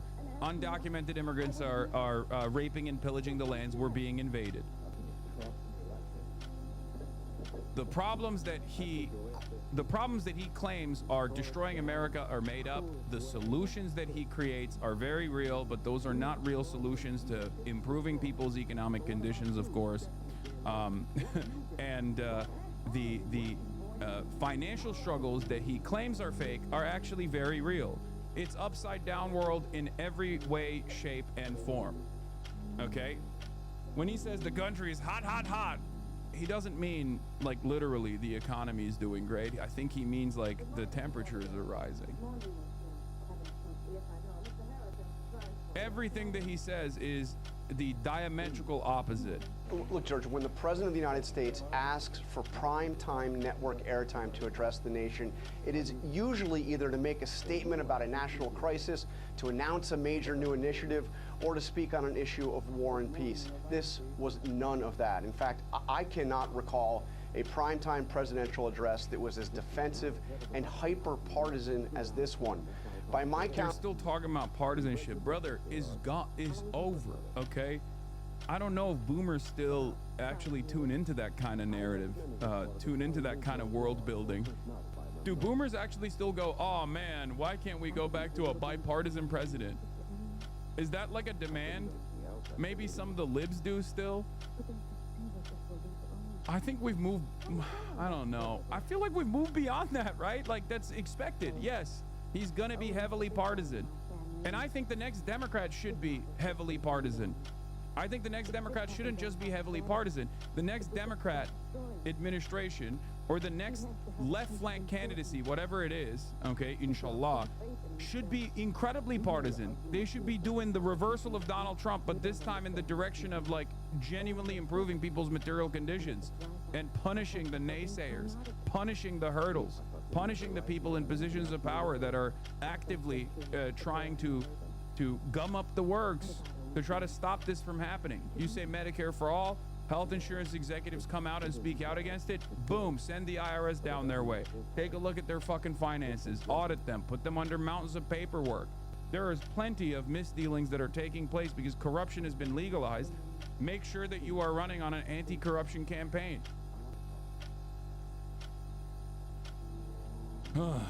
Meanwhile, of course, the Democratic Party as it stands is obviously not doing any of those things. They're not going to promise any of those things. They'll just take on, you know, an aesthetic posture towards affordability, the bare minimum, without any sort of tangible policies that people can associate with the Democratic Party in the direction of actually bringing about affordability. So, you know, that's something you can look forward to. President Trump mentioned Joe Biden and the Democrats 15 times over the course of that 20-minute address. And as he made those partisan attacks, this speech was littered with false statements and exaggerations. He claimed prices were coming down from record highs when he took office. And as you know, according to his own government's economic data, the inflation rate today is almost exactly what it was when Joe Biden left office in January. Rachel also reported how the president was talking about these checks for $1,776 to American service members. It's unclear that they're really on the way, though. You know, one of the fundamental facts of the way the government works, Congress controls the purse strings. Many of Republicans have said previously, if the president's going to do some kind of rebate, Congress needs to authorize that. Of course, the backdrop for all this is the president's declining poll numbers on the economy and his overall approval. Yeah, if the president was addressing a crisis last night, it seemed to be a crisis of confidence in his handling of the economy. Americans are overwhelmingly unhappy with the state of the economy, and a clear majority in many recent polls are blaming Donald Trump. Just take a look at a new poll out just yesterday. 57% say they disapprove of Trump's handling of the economy. And while the president recently gave the economy an A++++, in this poll, only 3% of Americans say that they think the state of the economy is excellent. George, if there was one sliver of good news, if you want to call it that, in this poll for the White House, it was that by a narrow margin, people actually distrust Democrats even more than Republicans to deal with the economy. John Carl, thanks very much. Overnight, there was another deadly strike on a suspected drug boat, killing 4. This one in the eastern Pacific, closer to Colombia. This brings to 90. Venezuela has nationalized oil like Iran, the terrain of Vietnam, and the large military of Iraq. Who could wage a massive guerrilla campaign without Maduro like in Afghanistan? It's an amalgamation of all of America's biggest failures, and it is much closer in proximity to the United States. It's fantastic. What could go wrong? Except for virtually everything, okay? It is a fucking disaster in the making. It's a disaster from like a, you know, pro-American perspective, right? It's obviously a major disaster from, it's a major disaster in general, also from a you know, caring about Venezuelan lives and caring about not having this level of destabilization in Latin America perspective as well. They wouldn't drop the 35-year-old, right? I mean, probably not.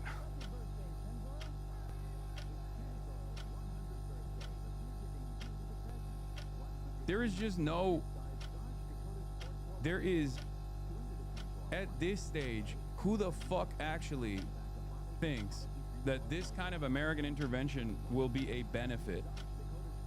Except for, I guess, like some of the Venezuelan chatters in here living in like Miami or something that have seen their neighbors and their family members get arrested and thrown into detention camps or shipped off to fucking CCOT in El Salvador, who still think that this American government actually has their best interest in mind somehow. you know? I don't know, like, I don't know how brain broken you could potentially be that you look at the United States of America fucking up forcibly the Venezuelan economy, causing mass destabilization, okay? Causing mass destabilization, having a bunch of Venezuelans come to the United States of America, offering them temporary protected status, which Donald Trump actually reinforced on his way out, extended on his way out, only to use all of the hundreds of thousands of Venezuelans that come to the United States of America to find a better life for themselves as simple pawns in his political game, claiming that they're all fucking terrorists, drug dealers, and rapists, and shipping them to a totally separate third country. Like, that's how discardable you are if you're Venezuelan in Trump's eyes. And it's not like he's hiding it. He's just openly stating it. And you're over here thinking like, no, that guy's actually gonna be better. What do you want to see?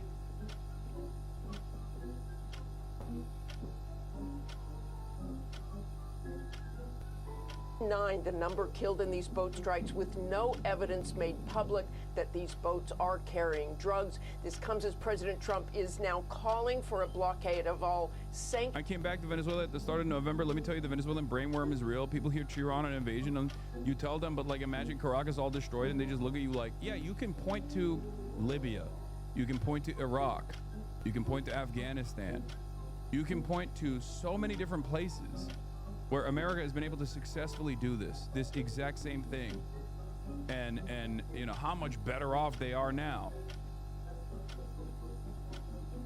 Like, it's crazy. I'm giving your popovers another try. Oil tankers, and there are dozens. It was just a little over a week ago we saw that dramatic seizure of an oil tanker off Venezuela's coast with an elite Coast Guard team rappelling onto the ship's deck.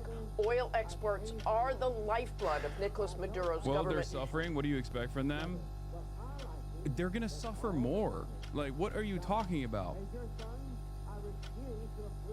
That's the whole point. The whole point is to try and stop additional suffering from a people that are already suffering.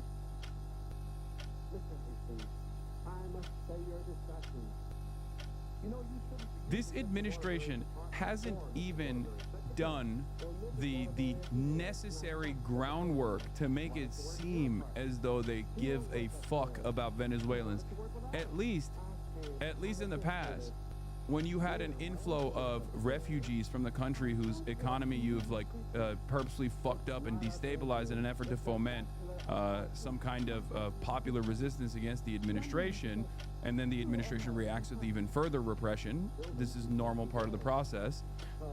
You wouldn't directly say every single person from the country that we're going to invade is a rapist criminal that we must deport instantly to a third country. Okay? America's doing that, and there's still fucking Venezuelans that are like, nah, actually, that country would be better off. Our country would be better off. They're not even doing a PSYOP, and people are like, I am willing. I didn't even get PSYOP'd, and I'm still on board.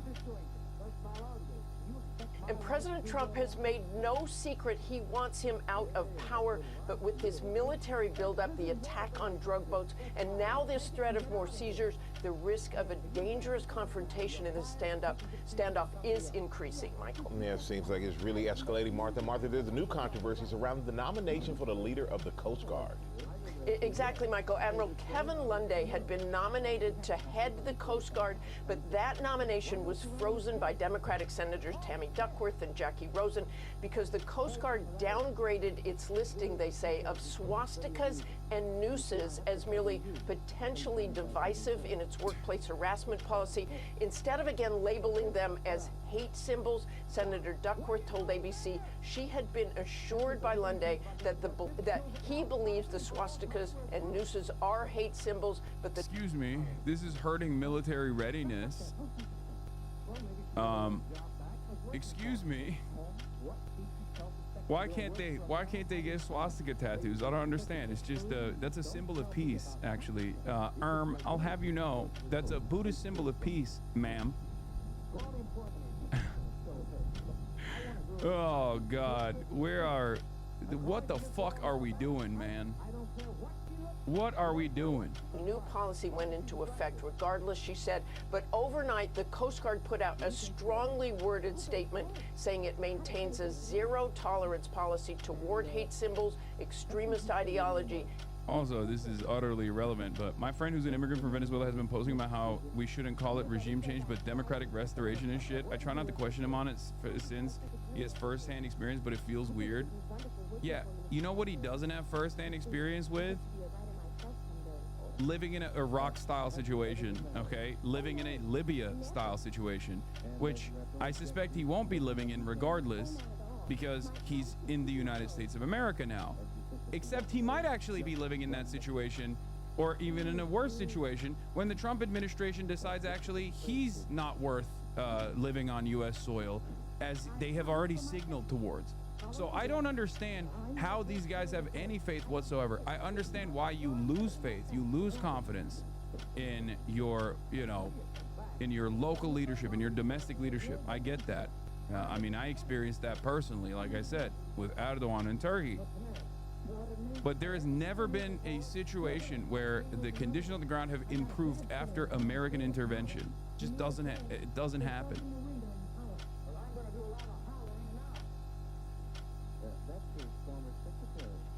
And it's even different than the Cubans, okay? When people say, I really don't give a fuck why Cubans and Venezuelans who live in America say about this shit, except it's not even like the Cubans. The Miami Cuban mentality is there, right?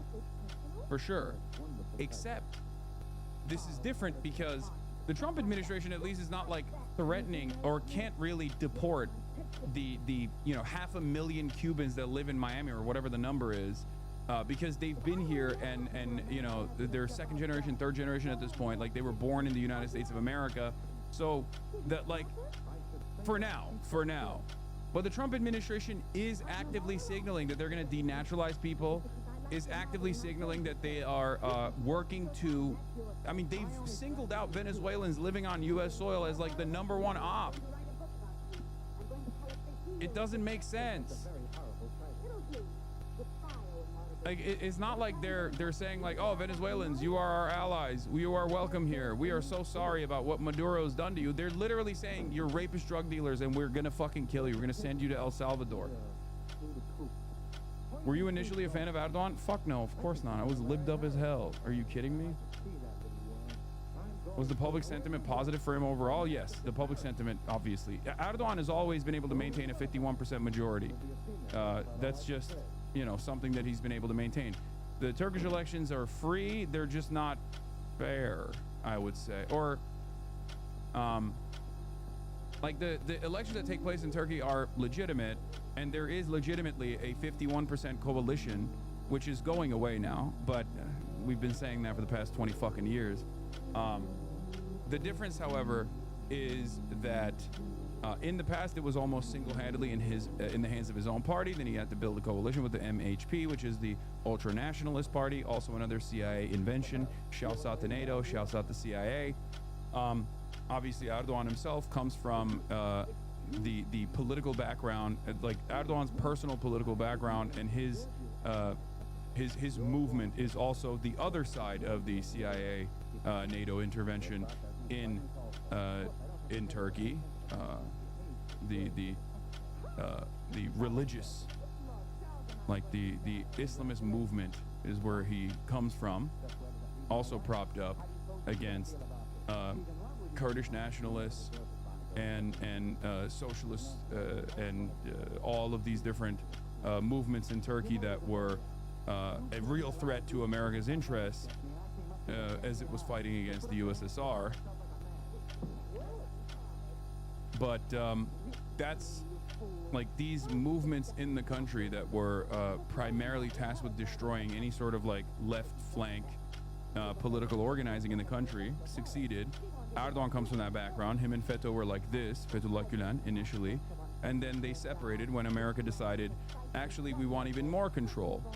Fethullah Gülen had developed a parallel state in Turkey already, had his tentacles in pretty much every fucking facet of Turkish existence, from teachers, schools, all the way to judges, heads of police, people in the military, and they implemented a coup d'etat. It failed. and then Erdogan was able to harden his power and use the legitimate threat of a parallel state to his own, to further his own, to solidify his own power, basically. In any case, the reality of the matter is Erdogan is still far more preferable to an American puppet like Fethullah Gülen running the country. I said as someone who is no fan of Erdogan at all, and I'm sure many of the anti-Erdogan Turks in my chat would also agree to that. Absolutely zero people in Turkey will say Fethullah Gülen would have been a better leader for Turkey, unless they're like super invested in Fethullah Gülen's cult.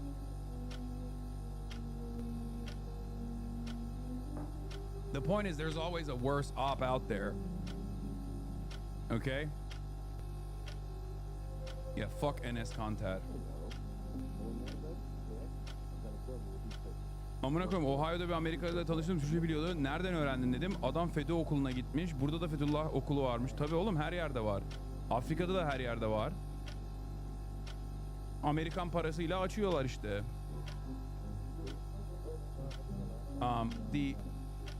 The Fethullah Gülen movement was also propped up by America, because the Wahhabist movement that was also propped up by the West was getting too radical for their taste. So they thought we could build an alternative Islamist movement that is more tolerant to Western intervention, that is more controllable by the West.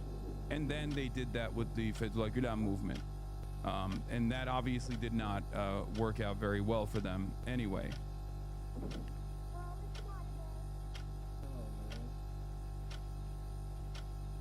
All right, let's continue. I don't know why I'm talking too much about Turkey today. I guess there are a lot of similarities with the way that with the warning signs, I guess, or with American intervention. But yeah, the U.S. Coast Guard statement on this stuff. I think like we should watch probably a video on the Monroe Doctrine, and then also a video on. In an effort to like show you guys like the developments that have taken place long before this last action, and then on top of that, maybe do a deeper dive into like the Venezuelan resources in general. Trump defending its strikes against suspected drug boats in the Caribbean during his prime time address. Listen. They decimated the bloodthirsty foreign drug cartels. We did that all by ourselves with our people, and we're so proud of it because they were poisoning and destroying our population. Drugs brought in by ocean and by sea are now down 94%. And a lot of action taken yesterday. Here's how the administration is ramping up their pressure against Maduro's regime. First off, let's take a look at the region. We have two places we're hitting, the Caribbean and we're hitting the Pacific. We've had 14... Bro, they're doing NFL style red zone coverage on this shit, dude. Hell yeah, we're hitting everything. That's right. We got all these bombs. Might as well fucking use them. That's right, baby. Hits in the Pacific. We've had 11 in the Caribbean. These are roughly the places we're doing it. This is Venezuela. This is Colombia. Where are our assets? These are our ships. This is 15% of our armada. This is about 15,000 troops as well. They're located on these various bases in the region from Puerto Rico to Trinidad and Tobago. And this is where they plan on implementing the blockade. We've labeled about 80 separate tankers as blockade eligible to block the oil flow, to squeeze Maduro and get him out once and for all. I think over 80% or 85% of their total economic income comes from oil. If they can't get it out, something's got to give. Who's getting this discounted oil? Guess what? China, by a staggering amount. Yeah, we get some. If you look at our color over here, yeah, we get some. But this is who benefits, and that's why China in our... How dare they? I do like that Fox News is more honest about this assessment than, like, they're unintentionally more honest about American ambition here than BBC or any number of different, like, liberal analysts are. Because they're trying to basically propagandize hard and make their audiences get on board with this initiative at a time when like the overwhelming majority is not interested in military intervention in Venezuela, okay? Because we are living in a very different time than 2001. There's no more remnants of like the American boom of the 90s, okay? There's no hope left. There's been 20 fucking plus years of the global war on terror. Everyone is tired of this shit. Everyone knows the ways in which you try to propagandize for military action like this. And in the absence of a 9/11 style situation where Americans are going to get whipped up into a frenzy and a panic, they're not going to get invested. They're not going to get invested in the situation. The media environment is different. The amount of hope, or rather the social investment that the average American has about the American foreign policy initiatives is shattered. There is no investment whatsoever, right? There's no investment at all. Like, people just don't give a fuck about the ambitions of American empire. They don't have a lot of nationalistic fervor because there's not really a lot to look forward to in the American future. So, for those reasons, I don't think a lot of Americans are invested in going to war with Venezuela, right? Having said that, in the absence of all of those other, motivating principles, they have to figure out a way. They have to figure out a way to sell this, and in an effort to sell it, they're getting brutally honest. Once again, though, why the fuck should the average American care about whether Venezuela is giving oil to China or not? Like, why? Why is that a point of concern? If you are living in West Virginia, okay, and you haven't had a decent job in decades, and you're living in squalor, there's no rural hospitals in your immediate vicinity. You have to go to the veterinarian, to get immediate medical help. Many of your family members are deeply addicted to opioids. You've seen a bunch of them die to overdoses. Luckily, your family was able to hold on to a trailer that is the only thing that you have associated with your name. You turn on the television, and this fucking dipshit is like, Venezuela's selling oil to China. What level of investment do you have in this? Okay? Like, what are you... Oh, man. Wait, what? Venezuela's selling oil to China? We gotta put an end to this now. Like, fuck you mean, dude?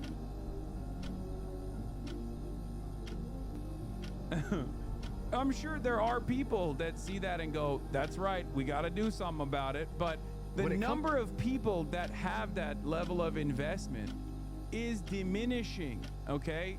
That's it. You can't sell this, no matter how hard you fucking try. There's no holy war angle to it either. Like, what is the galvanizing principle here? What is the galvanizing factor here? That is the reason why I always say, like, when people talk about Israel being like this holy war, this religious war, I'm like, no, that's just a way to sell it to people, okay? All war is around resources, okay?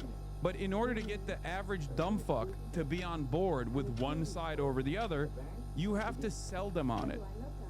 And if you just turn around and say, no, this is so that like Chevron executives can turn higher profit margins next year, if I'm not exactly feeling the impact of this great American decade of prosperity, I'm gonna be like, I don't give a fuck about the Chevron CEO. Who gives a suck my dick? No, never mind.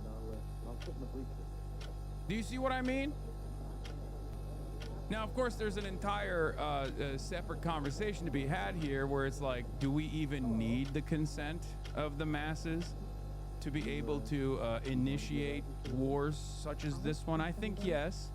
you still need at least a decent percentage of the population to be on board. But with the Trump administration's allure diminishing, with the MAGA cult experiencing the struggles that they are continuously experiencing under the Trump administration after they bought into it, it's even more difficult. It's even more difficult to get them on board with initiatives such as this one. At least if they had treats or if they had something to look forward to, they would probably be more invested in whatever Trump is telling them is going to be the next territory we must conquer. Our backyard, getting discounted oil does not work for us, does not work for our national security, and certainly doesn't work for, but does work for one country, and that is Venezuela, led by Maduro. So let's check in with national security expert Rebecca Heinrichs about where this is going. Rebecca, your thoughts about the president's mission and how he's approaching it? Well, look, Brian, you just did a great job at explaining that we're actually doing two things that are good for the United States' interest here. Not only do we squeeze the Maduro regime, which of course has this symbiotic relationship with the drug cartels, but we're also diminishing Venezuela's illicit system of exporting oil into these other adversaries. The funny thing is that you can tie all of this up to gaming and such for normies to understand. Yes, for the gamers, the PC you saved up for now costs $1,000 more. Different components are even more costly. Okay, you're never going to get that upgrade. And you're never going to be able to get a new console because of the tariffs. Okay, that shit's more expensive too. The games are more expensive as well. Donald Trump did that. And on top of that, if you thought, oh, well, this kind of consolidation was going to be good because Gamer Pass, Microsoft mergers were actually going to lead to a cheaper product down the line. Nope, that didn't happen either. There's never been an instance where corporate consolidation has ever fucking led to cheaper prices in the long run or better service and better products in the long run. It's entirely in the hands of the mega corporation in the aftermath of said merger on whether or not they choose to keep prices low. And why the fuck would they choose to keep prices low when in the absence of market competition? They're of course not going to keep the prices low. I bought 96 gigs of DDR5 RAM for $220 6 months ago. The same RAM now costs $1,070. Shit is fuck. No, you don't understand though. The AI boon is gonna save all of us. And that's what these guys need to focus on, okay? They need to do B2B. They need to sell all their product to these data centers. Also, those data centers need to destroy your water supply. Those data centers also need to greatly hike up. You need to subsidize with your newly skyrocketing electricity bills. You are subsidizing those data centers.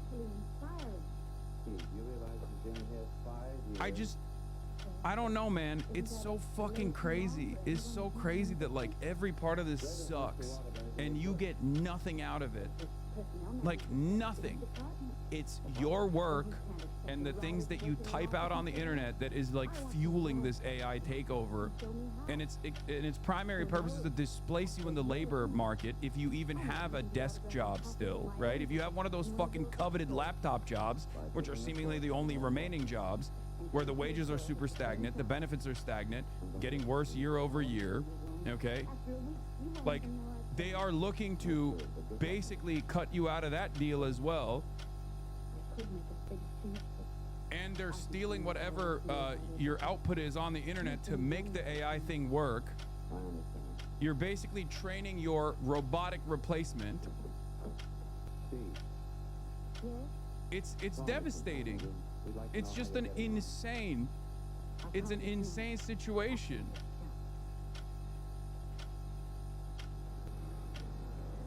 My mom works for a phone company. They're asking central office where the signal originates to go on backup generators to keep data centers running. It's happening all over Texas. Yeah.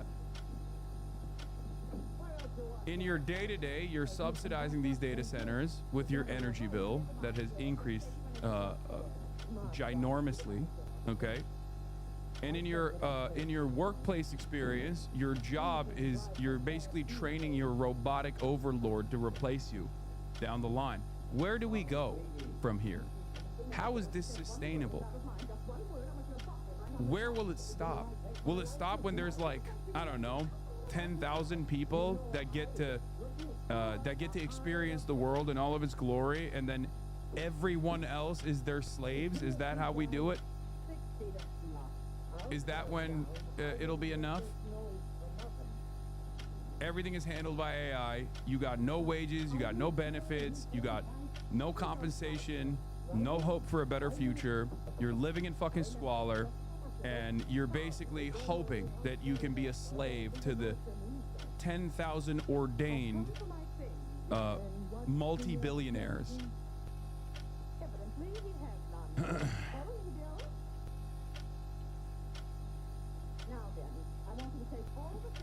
That's your future. That's what we're looking at.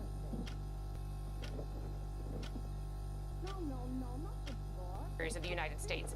Another country that it sells oil to is the Iran, and they do this to evade sanctions, and then Iran refines the oil and then can export it to China, which has an insatiable demand for oil. So clearly the Trump yeah, what are they doing with that oil, by the way? Like, just walk through this process. So Venezuela sends the oil to Iran, Iran refines it, sells it to China. Okay, what is China doing with that oil? Ooh, scary Chinese things. Building our shit, dumbass. Building the entire world shit. Manufacturing 30% of everything that we're getting. Like, what are we talking about? What do you think is going on here? And it's a system that we designed, for the record. Like, what is this fucking framing? Like, oh, you don't understand. Venezuela is indecently selling its oil to Iran to refine. Iran is then indecently selling the oil to China, and then China is indecently using the oil to make plastics that we consume, that we have seemingly an endless appetite for. And as a matter of fact, if the low-cost Chinese goods weren't flowing into the country, we would probably have a people's revolt. How dare they do this? How dare they try to survive in a system that we have designed? How dare all of these other foreign adversaries try to continue existing, even though we have forcibly written them out of the equation, and try to punish anyone and everyone that even collaborates? Administration has said, look, we've already sanctioned these tankers. Yeah, dude, it's going to nothing bad. Yeah, no, you're right. Chinese style oil is actually very different than the way other countries utilize the oil. Yeah. Hey, by the way, where the fuck's your phone mate, dumbass, that you're tuning into twitch.tv over? Like, there's not a single thing that you touch that isn't at some point manufactured in fucking China. And you're over here being like, well, when the Chinese get the Chinese style oil from Iran, it's actually being used in an indecent way. Yeah, so your fucking fat pig-larded ass can enjoy your fucking treats.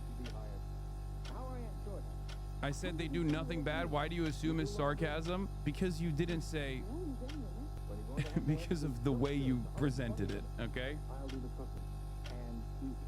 Now we're going to really execute the sanctions enforcement by carrying out this blockade, which is all they're really doing. This is just carrying out what we've already done by sanctioning these illicit tankers. So Maduro basically is being protected. Iran turns the oil into transgender enriched uranium. And not even by his own military, but by the Cuban intelligence. We know we also would love to squeeze Cuba, have been going after them since the 60s. This could really be their death knell if Venezuela switches and becomes an ally of ours. Well, that's right. And then also, you know, yeah, any moment now, we're just gonna fucking destroy. That's it. Any moment now, we're gonna destroy China, okay? It's happening. Oh, yeah. No, this is it. This is the death knell. We're gonna destroy Venezuela, then we're gonna destroy Cuba. I don't know why, because they're just kind of there, and it's really fucked up that they're kind of there existing. And then we're also gonna destroy China as well. It's just funny because like this kind of posturing this kind of like open saber rattling never happens in the Chinese media, for example, with the exception of like against Japan, right? When the Japanese prime minister says like, oh, we're gonna re-invade Taiwan like we did not that long ago. You know, that's like the only time where you hear the Chinese government say something even remotely similar. Never against America. Okay. And it's understandably a sore spot for you know, people who probably still remember the Japanese occupation and learned about it in school. But beyond that, could you imagine if the Chinese government spoke about America in this way? Like, imagine a world where the Chinese government was like, yeah, we need to fucking dethrone America, the empire. We need to destroy them. The treatlerites must suffer. No more treats to America. We must bomb American ally boats over and over again, everywhere around the world. I'm trying to imagine, but I don't know Chinese. It's true. It's if you pressure the Maduro regime so much, you mentioned that this is about 85% of the revenue that comes in that supports the Maduro regime. You're going to immediately have further crises. That's already a fragile government system for the Venezuelan people. Why is this the only instance where there's no reporting on the Israeli position on this? I know, it's quite anti-Semitic that they're not talking about little old Israel's position in all of this, you know? In the periphery of all this, they'd love to take away one more Iranian ally after they already lost Syria.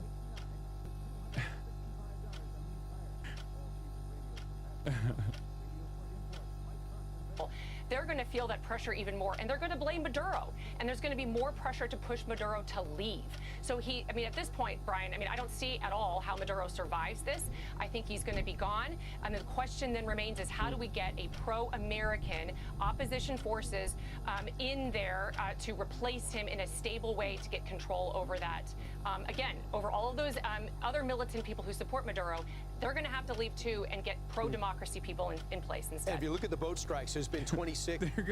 We're gonna get pro-democracy people instead. Oh, brother, where have I heard that before? Pro-American and pro-democracy people. They'll welcome us as liberators, okay? Oh my God, they're gonna be so stoked when we dethrone Saddam. They will love it. They're gonna be so stoked. I mean, look, we came, we saw, he died, right? Right? Everyone is so stoked in Libya. They're so excited.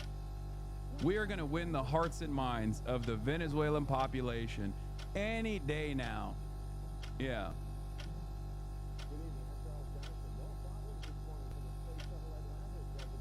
The only country that gets to be sovereign and have sovereign rights is the United States, and there are scores of right-wingers in Venezuela, Iran, and elsewhere who are content to live in that kind of world.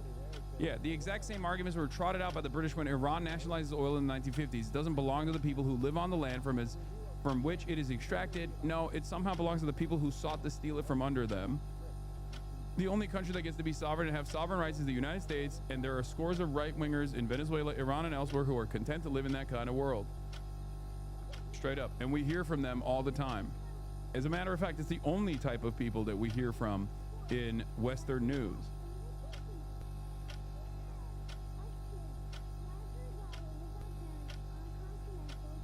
Yeah, the American sweat, ingenuity, and toil created the oil industry in Venezuela. It's tyrannical expropriation. What do words mean anymore? Nothing. Okay?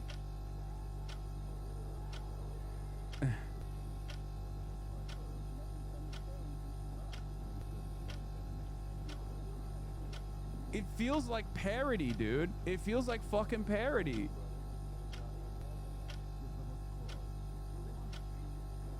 Venezuelan oil was promised to us 3,000 years ago. What are we doing? Venezuelan oil and land was promised to us 3,000 years ago. Okay, excuse me. That's my oil that you are that you seemingly expropriated. That's unacceptable. This is the greatest crime of all crimes. Overall, it's estimated that 98 are dead because of that. For the most part, the American people in this country is polarized, but 47% are in favor of these strikes, especially if the president outlines specifically what it could mean for America, but they are focused on our own economy. Having U.S. military use deadly force on drug trafficking boats from Venezuela, the opposition went from 53% to 47%. Wow. Yeah, show the other one. Show the next number. In the big picture, do you believe that the president's under pressure? Oh, wait, no, never mind. That's the only favorable number, seemingly favorable number that they can actually present, is that, Americans seemingly are fine with death and destruction. Oh, it went the other way, sorry. But even though, you read it backwards? Oh, the opposition went up. Sorry. The opposition went up now, 53% from November 2025, where it was at 47%. And the thing is, this is the most favorable numbers that they have. Okay? This is the most favorable numbers that they have on the Venezuela issue. Okay? The opposition went up marginally. Okay? The opposition went up marginally. But that is the most popular position that the administration has. Think about how fucking insanely unpopular it is. Yeah, they put the graphic backwards to dupe me and others, but it doesn't matter because I know the actual fucking numbers. And the actual numbers on going to war with Venezuela are horrifyingly unpopular. So this is the best it's gonna get, okay? This is the best it's going to get. That's the reason why they're showing these numbers only, where there is at least like a close to 50-50 percentage on Americans and their appetite for death and destruction on, small boat strikes that just seemingly murder people off the coastline of Venezuela. Okay? Do you understand? So the very fact that this right here, a question that is so heavily biased in its framing that straight up fucking lies, having U.S. military use deadly force on drug trafficking boats from Venezuela, the implication that these drug trafficking boats are actually trafficking fentanyl to the U.S. coastline. Are you comfortable with blowing up? Are you comfortable with using our Navy in blowing up random fucking boats off the coastline of Venezuela? Even that is barely at a 50-50 split, with the opposition winning over, the majority actually being in, the majority over actually opposing this kind of thing. And that being the best possible number you have, it's terrible. Economy. In the big picture, do you believe that the president's under pressure, like Lindsey Graham indicated 48 hours ago, to make sure Maduro gets out? Because if he's able to survive, he will look as if he stared down the superpower of the world. I think that's exactly where we are. I mean, essentially, the president has brought so much military power to bear into the region that I think the only option at this point is to keep a credible threat of military force, at least airstrikes against Maduro. But again, that's going to require a hand-in-glove cooperation with Congress. Congress wants to crush the drugs coming into the United States, but it has to understand how the pressure on Maduro fits into that larger picture, and Congress wants to be brought into this. So I would highly encourage the president to come in, continue the briefings, and make sure they've got the support of the Congress to do this. Right, absolutely. And then we'll see what happens. The president wants this done by Christmas. Real quick, when people say, I worry about Libya when it comes to regime change, I worry about Iraq. Yeah, come on, give us a quick note on how this time it'll be different, please. Can you give us a quick note on how this time it'll be awesome and how this time it'll be different, please? Come on now. When it comes to regime change, is this different? Well, I think it's different because you always want to worry about what's going to replace it. Is there going to be something worse? But Maduro has been so catastrophic to the Venezuelan economy, to the people. Yeah, as opposed to the argument against Gaddafi, as opposed to the argument against Saddam.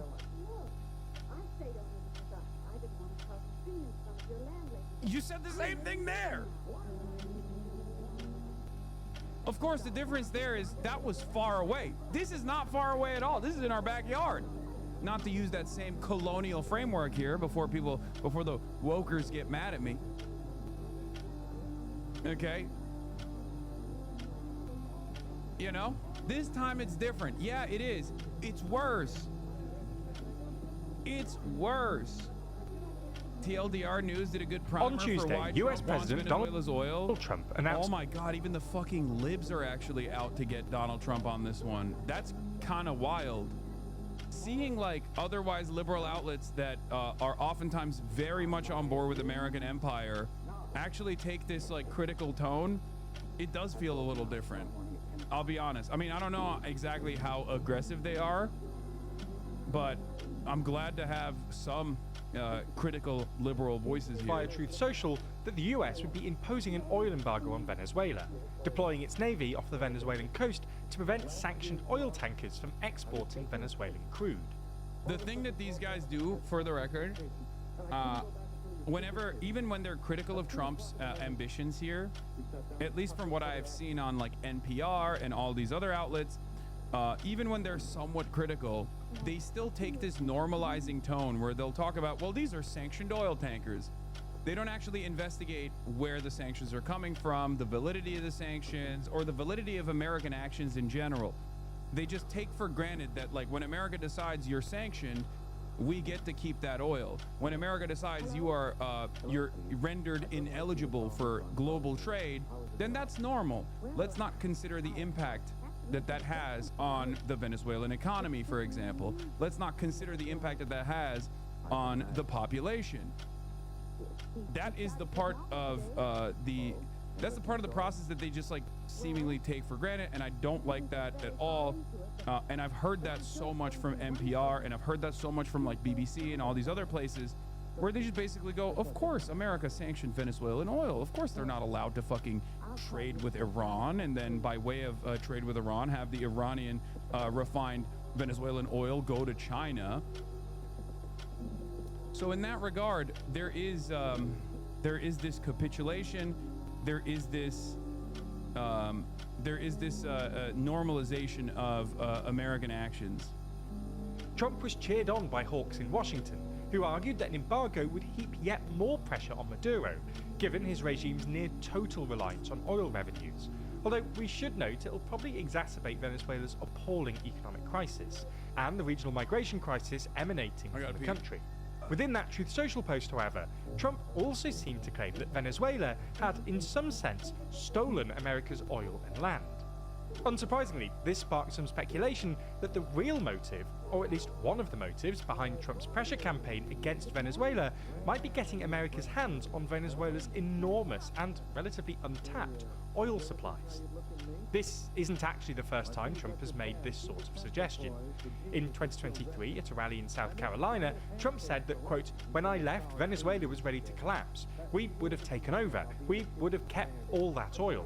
And in 2020, John Bolton, Trump's national security advisor between 2018 and 2019, claimed Trump told him that Venezuela was, quote, "really part of the United States."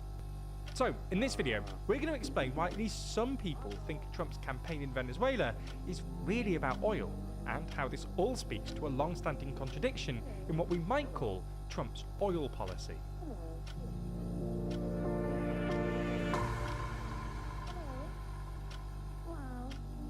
If you love staying informed and want some of the best reporting on YouTube, then subscribe and ring the bell for more.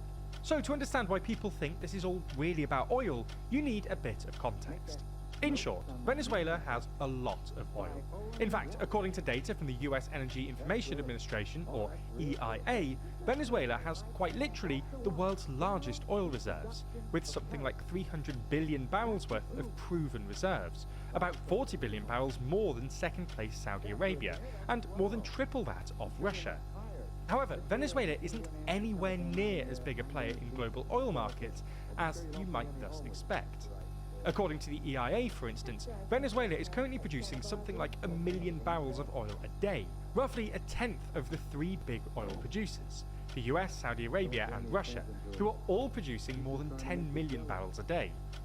This makes Venezuela only the 18th biggest oil producer in the world, in between 17th placed Libya and 19th placed Angola, who both have only a fraction of the reserves that Venezuela does. Similarly, according to CEIC data, Venezuela only exports about 650,000 barrels a day, compared to about 6 million barrels a day for Saudi Arabia and about 4.5 million barrels a day for Russia. You get the idea. Despite its massive reserves, Venezuela isn't actually a big player in oil markets at the moment. So, what explains this apparent underperformance? Well, we see at least 3 reasons. First, Venezuelan oil is generally pretty heavy. For context, when oil is pumped out the ground, it's an unhelpful mix of different hydrocarbons that can't really be immediately used for anything, hence why it's called crude oil, which thus needs to be separated into usable petroleum products, like gasoline and diesel. However, not all crude oil is created equal. Crude oils have different viscosities or gravities. Heavy crude oil is more viscous, while light crude oil is thinner.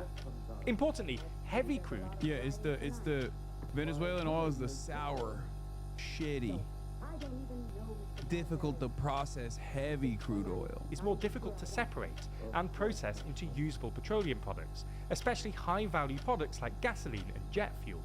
Unfortunately for Maduro and co., Venezuelan crude is some of the heaviest in the world, So making heavy. it more difficult and hate that. expensive to refine. We don't even want it, really. We don't even want it. Look away, please. It's the type of oil that nobody wants. It's more of a burden, really, if we were to secure such disgusting, shitty, tasteless oil. Second, Venezuela's oil industry has suffered from chronic mismanagement. Venezuelan politicians and officials... Yeah, we're doing this to help Venezuelan oil, honestly. We're putting them on a diet. Yeah, your oil looks heavy. Let me hold it for you, Venezuela, please. Long treated Venezuela's state-owned oil company, PDVSA, as a sort of corrupt piggy bank, extracting money from the company that should really either have been spent on improving Venezuela's public services or reinvested back into Venezuela's decrepit oil infrastructure. Third, sanctions haven't helped. Since really 2019, PDVSA has been under a strict US-led sanction regime that has made it difficult for the company to tap international capital markets or export oil. Sanctions have obviously had a direct impact on Venezuelan exports, but they've also reduced... Yeah, Venezuelans are too barbaric to figure out what to do with the revenue generated from that shitty, terrible oil that we don't even want, really. And I think it should be left up to more productive, smarter, bigger-brained hands to actually take that revenue and redistribute it to the pockets of like 10,000 people total. Okay? This would be a better way. This would be a better way to distribute that revenue. I think resource management is not the Venezuelan government's best. It's not their strongest aspect. So I think, yeah, we need to put a puppet. We need to install a puppet that will then take those revenues and distribute it back directly to a hand-selected few oil and gas giants that are major shareholders. I think that would be much better for Venezuelans overall. PDVSA's oil production, because the company can't really attract international capital to fund the necessary investments in Venezuela's oil industry. Trump might be thinking that if the US essentially took over Venezuela's oil industry, whether by replacing Maduro with a more pliant government, or, as Trump implied on Truth Social, literally claiming Venezuela's oil for the US, all these problems could be easily solved. The US could remove sanctions and provide capital for the much-needed investment in Venezuela's oil infrastructure. The US could also help with refining Venezuela's inconveniently heavy crude. Many of America's oil refineries, especially those on the Gulf Coast, are actually designed to process heavy crude from countries like Mexico and Venezuela. This is why the so-called shale boom in the US hasn't made the US energy independent, as both Obama and Trump claimed it would. Most of the oil produced in the US is produced via fracking, and is generally pretty light. Frustratingly for America, its refineries were set up to process heavier crudes from Western Hemisphere producers. I mean, it's just kind of sitting there, right? I mean, do you not want do you not want those refineries to refine some heavy crude? Like what? It's just kind of sitting there. What are we supposed to do? Not fucking refine some heavy crude? See? Venezuela's begging for it. They're asking for it. I mean, our refineries are sitting there looking pretty. If you don't use it, you lose it. I feel like this is a win-win, you know? This is a win-win-win. It's very frustrating that they're just kind of sitting there ready to molest Venezuelan heavy crude. Like Canada, Mexico, and Venezuela, which means that a lot of American oil is actually exported to be refined elsewhere. And the US still imports heavier crude from abroad to be refined and then consumed in the US. Revitalizing Venezuela's oil industry would thus be good business for not just US super majors like Chevron, which have outstanding operations in Venezuela, but also American refiners. It would also probably bring down gas prices, because more Venezuelan production means more oil supply and thus, all else being equal, lower oil prices. This would be great news for Trump domestically, given that lower prices at the pump would help tamp down inflation, which has become a real political vulnerability for him lately. However, we should say that lower prices probably wouldn't be good for American producers. There's that angle as well, but also on top of that, while the price of an oil barrel has gone down throughout the Trump regime, other prices have not also gone down alongside the price of oil. Like the only thing that you see is the price of gas at the gas pump going down, but you don't actually see all the other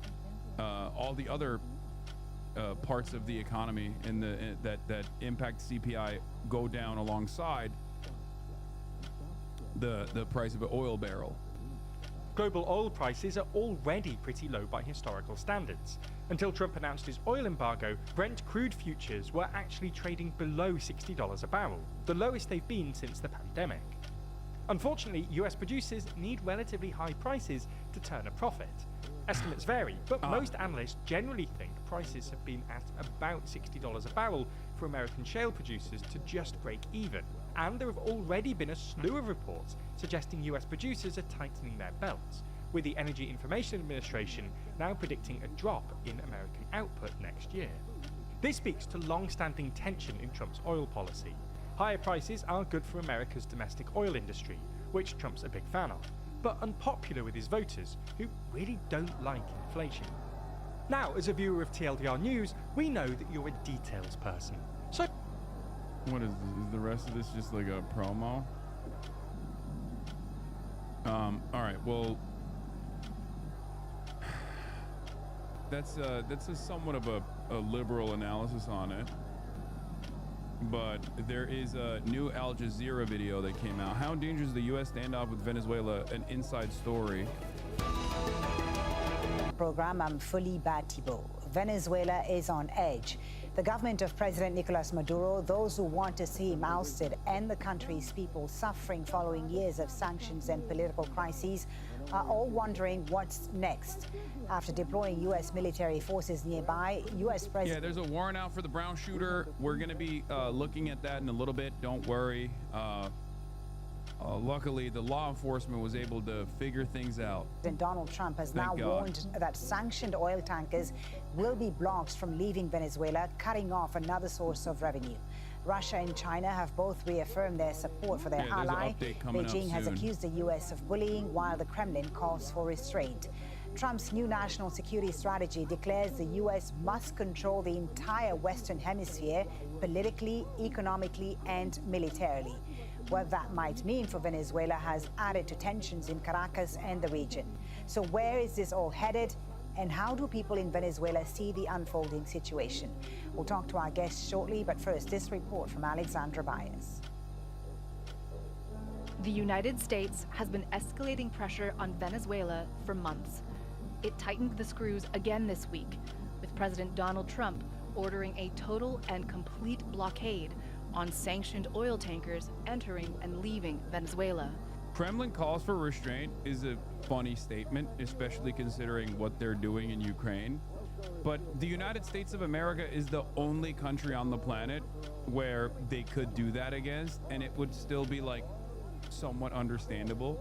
Obviously, Chinese calls for restraint are seemingly from a much better moral position overall. But like, there's only two places where you can technically say, hey man, you're doing a bunch of craziness and it's unironically valid. It's America and Israel.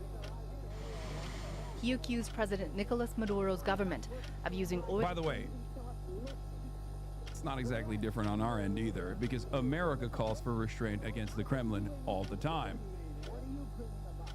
Oil revenue to finance drug terrorism and of stealing oil and land from America. Getting land, oil rights, whatever we had, they took it away because we had a president that maybe wasn't watching. But they're not going to do that. We want it back. They took our oil rights. We had a lot of oil there. As you know, they threw our companies out, and we want it back. The blockade threatens Venezuela's crumbling economy. It has the world's largest proven oil reserves, and the U.S. is the second largest buyer after China. The U.S. buys 50% of the country's total exports, mostly crude, the government's main source of revenue. Years of economic decline have held back efforts to modernize Venezuela's armed forces. Currently, it has 123,000 active personnel and 8,000 reservists, and relies on China, Russia, Iran, and Cuba for weapons and training. Added to those is the Bolivarian militia, an estimated 300,000 armed fighters based locally throughout communities. Maduro has remained defiant, denouncing Trump's blockade as warmongering. Today, I spoke with the UN Secretary General. We spoke at length, and I laid out to him what the scale of aggression and threats have been.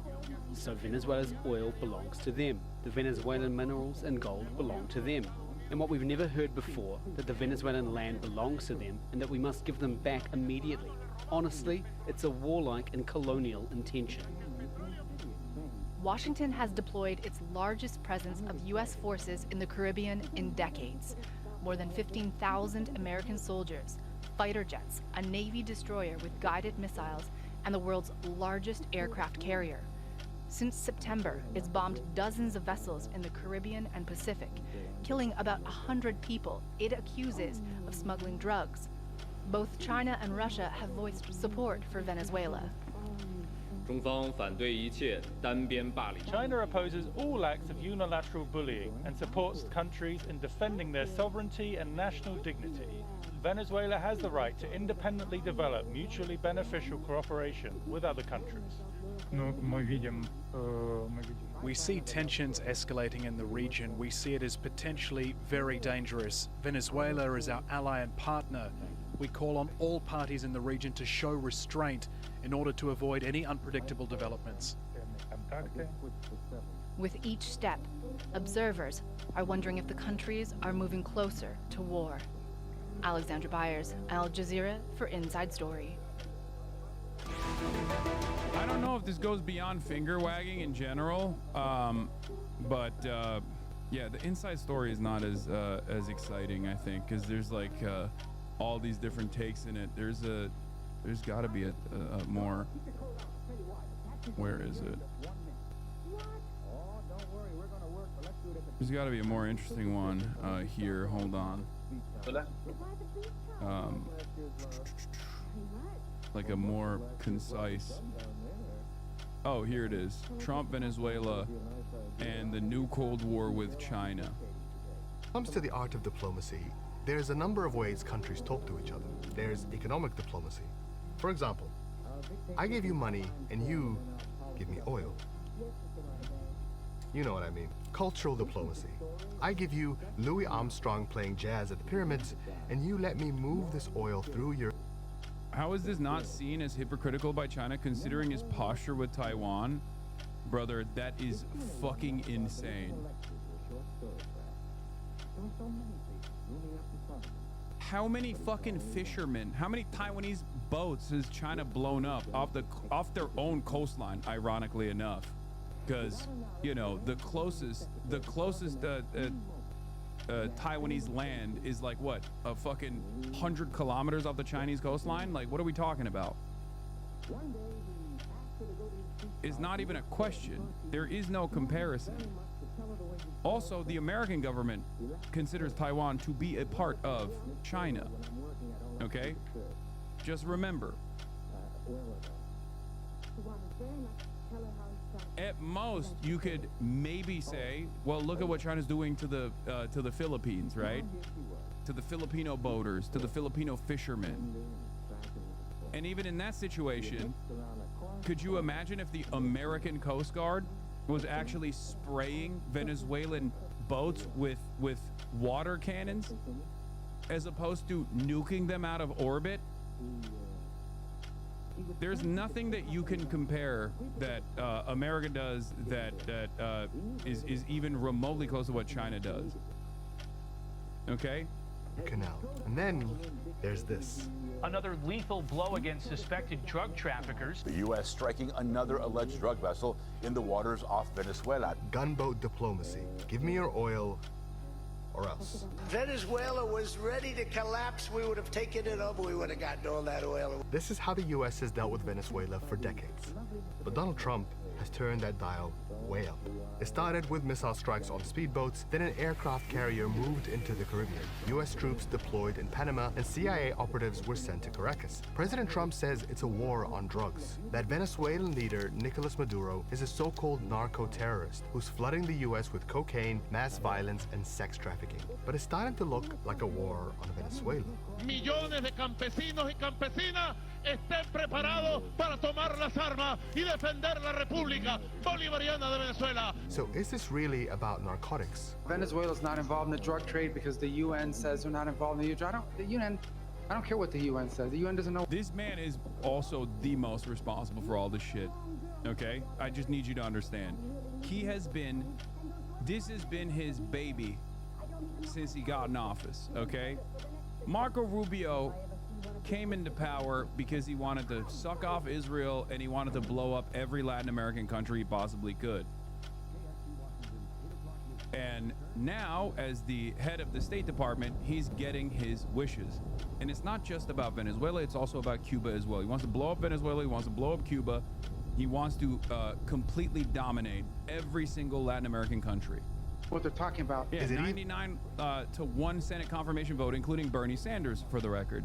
Remember that. Then about Venezuela, or something else, like China and its growing influence in Latin America. Maduro offered us a dominant stake in Venezuela's oil, gold, and mineral wealth, and promised to cut ties with Russia and China. So how far is Trump willing to go? And will China back down? I'm Mohammed Hassan, and this is Pinch Point, where politics and geography collide.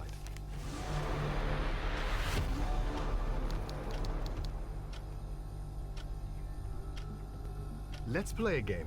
Can you guess who does the most trade with these countries in Latin America? The US or China? Let's start with Brazil. Answer, China. What about Mexico? Answer, the US. Chile, China. Peru, China. Argentina, China. As you go across the region, it's clear that China has been making big moves. In the last few years, China's become South America's biggest trade partner, usurping a role the US has fought to maintain for more than 200 years. And it's always been very protective of that. Yeah, that's called trade maxing, baby. Get with the fucking program. This is true. This is the reason. Mohammed Hassan is absolutely right. Roll. All the way back in 1823, on Twitter. U.S. President James Monroe issued the Monroe Doctrine, a warning to European powers to abandon their colonial pursuits in the Western Hemisphere. Then, in 1904, President Theodore Roosevelt amended that doctrine. I feel like I might have made the right decision. Giving the United States power to intervene militarily in Latin American countries. The Roosevelt corollary kick-started America's view of itself as world police, and over the next century began to flex its growing military power. In the 20th century alone, it sent its armed forces to Peru, Nicaragua, Mexico, Honduras, Guatemala. It occupied parts of Haiti, Cuba, the Dominican Republic, Panama, Colombia, and it helped overthrow governments in Argentina, Chile, El Salvador, Bolivia, Brazil. Honestly, it's easier to name a country that wasn't shaped by US intervention, maybe Costa Rica. Whenever a country got too cozy with a rival, Team USA stepped in to protect its interests. Damn, that's crazy. What the fuck? What the hell? I don't get it. That dude was an ex-IDF VTuber? Wait, really? Oh, that's awesome. Which, throughout the 20th century, can be summed up in one word: oil. And setting a... You blocked me because I called you anti-Semitic and because I served in the IDF?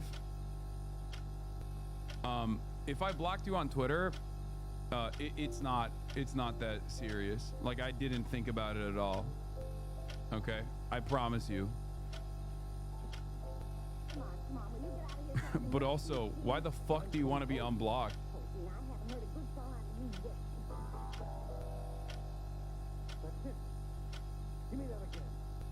The top of this region is a country with more proven oil reserves than anywhere else in the world: Venezuela. Back in the day, the two countries were pretty friendly, and US companies had... This person is trying to make a name for themselves in the admin sphere. They're farming you for a video right now. Wait, you served in the IDF, you called me anti-Semitic, and you're trying to make a name for yourself in the Asmongold sphere? How do you feel about Asmongold talking about how base Nick Fuentes is? Serious question.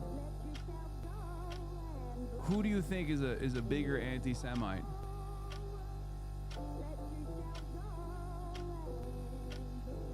Put that in the video.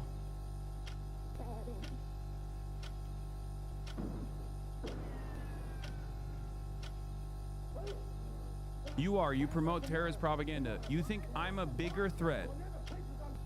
I'm a bigger anti-Semite than Nick Fuentes.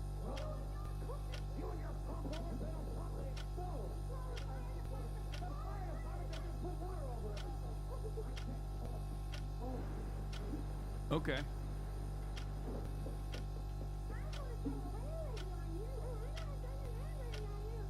No, he's a bigger idiot, to be fair. Huh. Okay. They're a white person who says the N-word regularly on Twitter.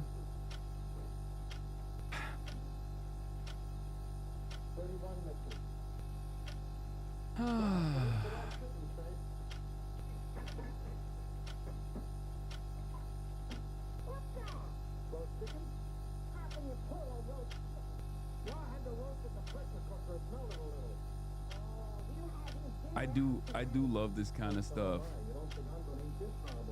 where someone who I guess is a white Israeli person that says the N-word will be like, honestly, you know, Nick Fuentes is a little bit anti-Semitic, but you're a bigger threat than he is, even though I'm not even anti-Semitic. I'm just anti-Zionist. I'm anti-Israel, not something that I hide at all, right? But it is pretty funny. Like, it's the logical conclusion of just being only invested in the continuation of death and domination that Israel brings about the entire region. Okay. Are you allergic to normal haters? Brother, it is not my fault that I rarely have normal haters, okay? I bring a very strange vibe, I guess, that seemingly is catnip for the most insane type of person.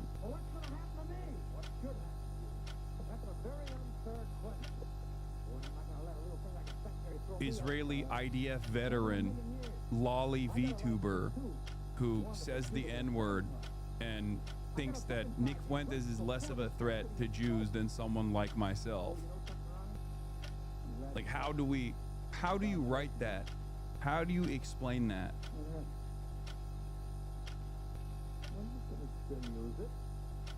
God damn, pick a struggle, brother. Unchallenged access to Venezuelan oil fields, but that all changed in 1999 when a revolutionary socialist government led by Hugo Chavez seized power. Fiercely anti-American, Chavez. Wait, this is the thing I don't get. It's like, first of all, even though that's not the case, okay, even though that is not the case, How the fuck do you explain your worldview if you are anti-black racist, saying the N-word, transphobic, have a lolly VTuber account, and you're also on top of that going, well, you know, this is the one kind of bigotry that we must not broach. Like, why do you think Nazi sentiment, like actual anti-Semitism, not anti-Zionism, of the likes I represent, but actual anti-Semitism is growing? Do you not realize that you're kind of playing a role in this? Being a Zionist means believing in the existence of the state of Israel. If you want us to exist, if you don't want us to exist, then you're anti-Zionist, which is anti-Semitic. Yeah, I know. I've heard this stuff before. I'm talking about something different, and I don't think you're understanding. By the way, the reason why you're being held back on the auto mod is because the ADL made it so that it's a terms of service violation to even bring up the word Zionism in this chat, just so you understand. And it's not like some heavy-handed censorship that we're implementing.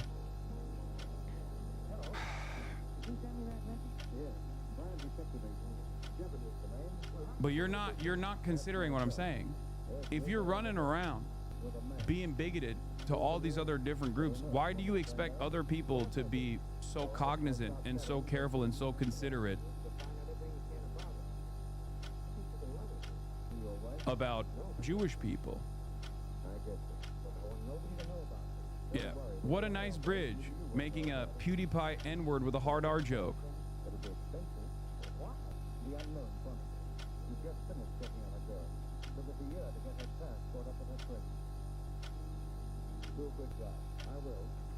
Why would even your fans that tune in for this kind of stuff ever be considerate about anti-Semitism at all? Like, do you not understand the energy that you're putting out? You're maybe getting a fraction of in return.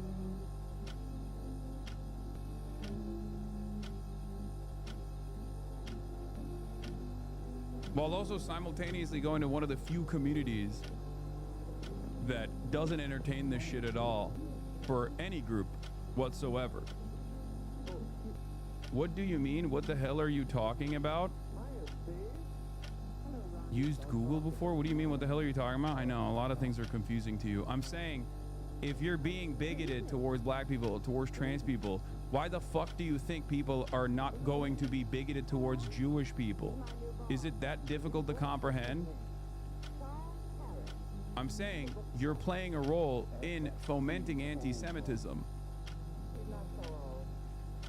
A lot of the anti-woke people that you have aligned with, that you feel like you're a part of this movement, despise you as a Jewish person, okay?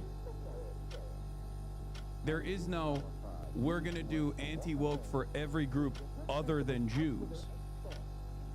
And that's precisely the reason why this anti-woke movement has now moved on to also declassifying Jews as white and are anti-Semitic. Pretty basic stuff.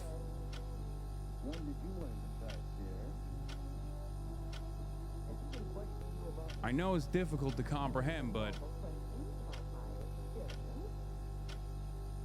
you're playing a role in this. You're also simultaneously coming to the community of a person who unironically does not play a role in this. I don't foment anti-Semitism. I separate Judaism from Zionism with regular frequency. And on top of that, I try to the best of my ability, combat all different kinds of bigotries, including anti-Semitism. If you're anti-Semitic, you're also anti-Zionist, which means you don't believe in the state of Israel. You say we're committing a genocide in Gaza, but that doesn't exist at all. Yes. It doesn't exist. It's all made up. Everyone's out to get you, and it's not because of your output. Okay?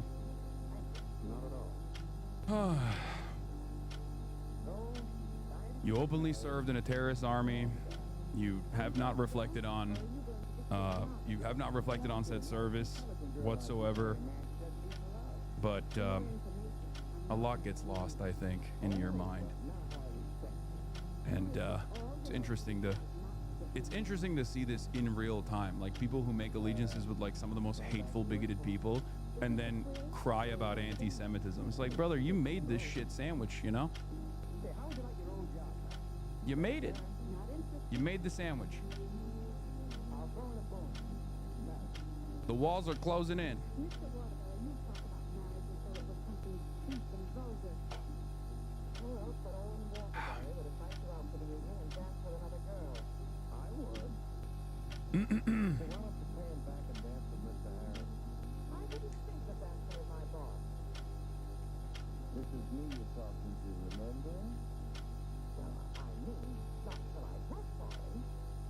No politique here. Say you love Israel. It's focused on building closer ties with Iran, Russia, and China, and keeping Venezuelan oil firmly under state control. Here's how he described US President George W. Bush in 2006 following his invasion of Iraq.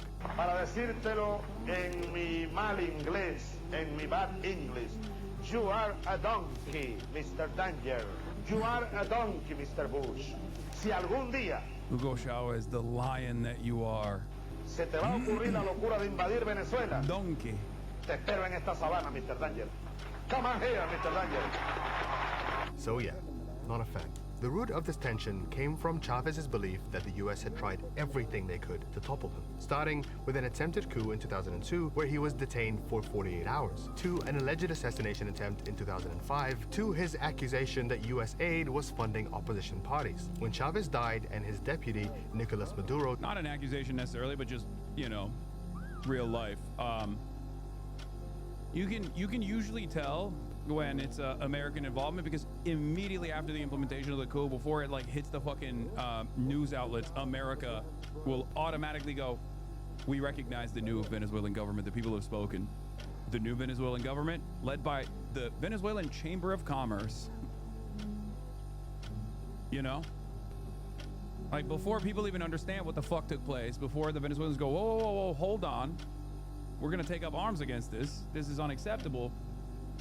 The American government's out there being like, oh my God, I can't believe how much democracy just took place. Took over in 2013, the US placed heavy sanctions on Venezuela, labeling it as a threat to national security. It said that Chavez and Maduro secretly fronted an international cartel called Cartel de los Soles and used the army to facilitate... I'm gonna ask one last time to Nevin, why do you think you can be bigoted towards all these other groups, align yourself with all these other bigots, and assume that they're gonna be woke about Jews for some fucking weird reason? Okay? Why have you not answered this question? I need you to answer this question. Oh, you got banned. Wait, no, you got unbanned. How is it a terrorist army? We announce every time before we strike? Okay, dude. Yeah. If Hamas had said we're doing October 7th beforehand, then it would have been fine, right? Is that what you're saying? Also, you don't even announce every time before you strike. I'm getting timed out every time I try to answer you, bro. Your Maz or something else? No, you're getting timed out because you keep using Zionist. And Zionist is a blocked term. Okay? That's why. Just stop using the term Zionist. And answer my question. Answer my question. Okay? Stop trying to move in all these different directions. You care about anti-Semitism. I care about anti-Semitism. You, on the other hand, have aligned yourself with a lot of anti-Semitic people, and you think I'm fomenting anti-Semitism. But my question to you is, if you are being bigoted towards all these other groups, why do you expect those guys to not be bigoted to you? Why do you expect your allies not to also be anti-Semitic? What is this position?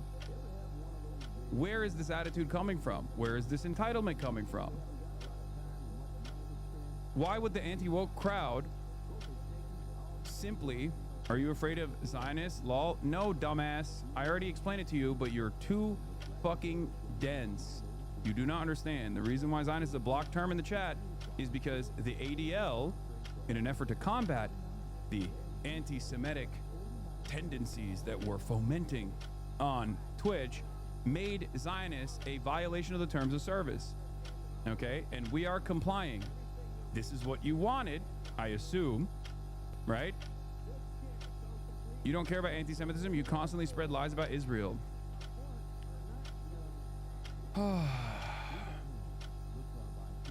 chatter, answer my question. Why do you think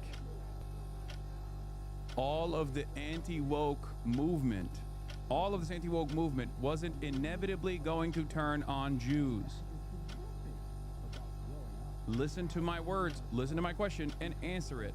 Why do you think every single person that you've aligned with, we're going to be like, oh yeah, I love this anti-woke backlash. We're all anti-woke now. You know, fuck every other group except for Jews. Don't say anything about Jews.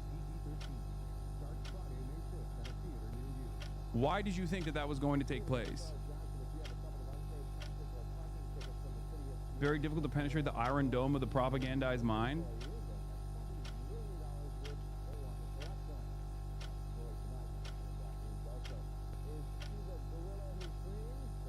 This is an Israeli Asmongold chatter. They're cooked. Nazis loving Nazis, but they call you anti-Semitic. I know. I'm trying to understand this perspective. Okay? I'm trying to understand this perspective. You are not banned. I'm trying to understand your perspective because I think your mind is fascinating. Okay? Your mind is fascinating. You think I am an anti-Semitic op to you. Okay? This is not the case, but we're not going to get into my anti-Zionism and all that stuff. What I am more interested in is why you are orbiting the community of someone who openly talks about Nick Fuentes. We don't agree on much, but I think you and I both agree that Nick Fuentes hates Jews. Okay? Now, if we agree on that, and maybe we both agree on anti-Semitism being a form of bigotry, my question to you is, if you are being hateful towards black people, trans people, everybody else, if you're a part of this like anti-woke militia and movement, why the fuck do you think those guys are not going to turn around and be shitty to Jews?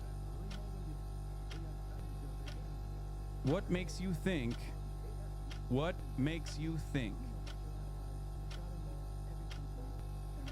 that those guys are not also going to be, oh, now at least I've leveled up, I'm better than Nick Fuentes, thank you. Well, Asmongold seems to love Nick Fuentes, and you love Asmongold, so I don't know how that works for you. But once again, you're not answering my question. Why do you think the anti-woke movement that you're part of was not going to inevitably shit on Jews as well? Answer my question, please. Also, Hasmongold's pretty smart compared to you. At least he's not shocking his dog. Okay. You're still not answering my question. Okay? I don't know why it's so difficult for you to answer one question.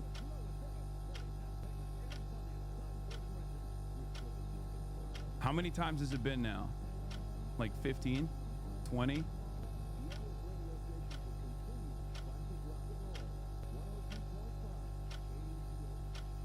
Answer the question. I don't think you can answer it. Because I think deep down inside you might recognize that, you know, Hasan got absolutely owned, breathtaking content. Ethan just owned Hasan. He dropped 2 videos that I absolutely have to show you. Let's roll the clip. Just remember.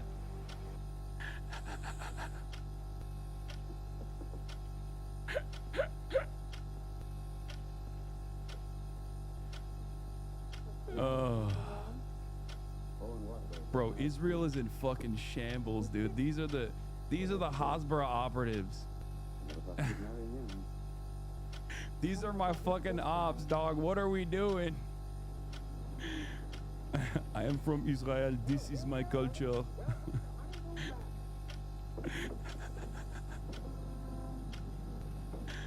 Oh, God.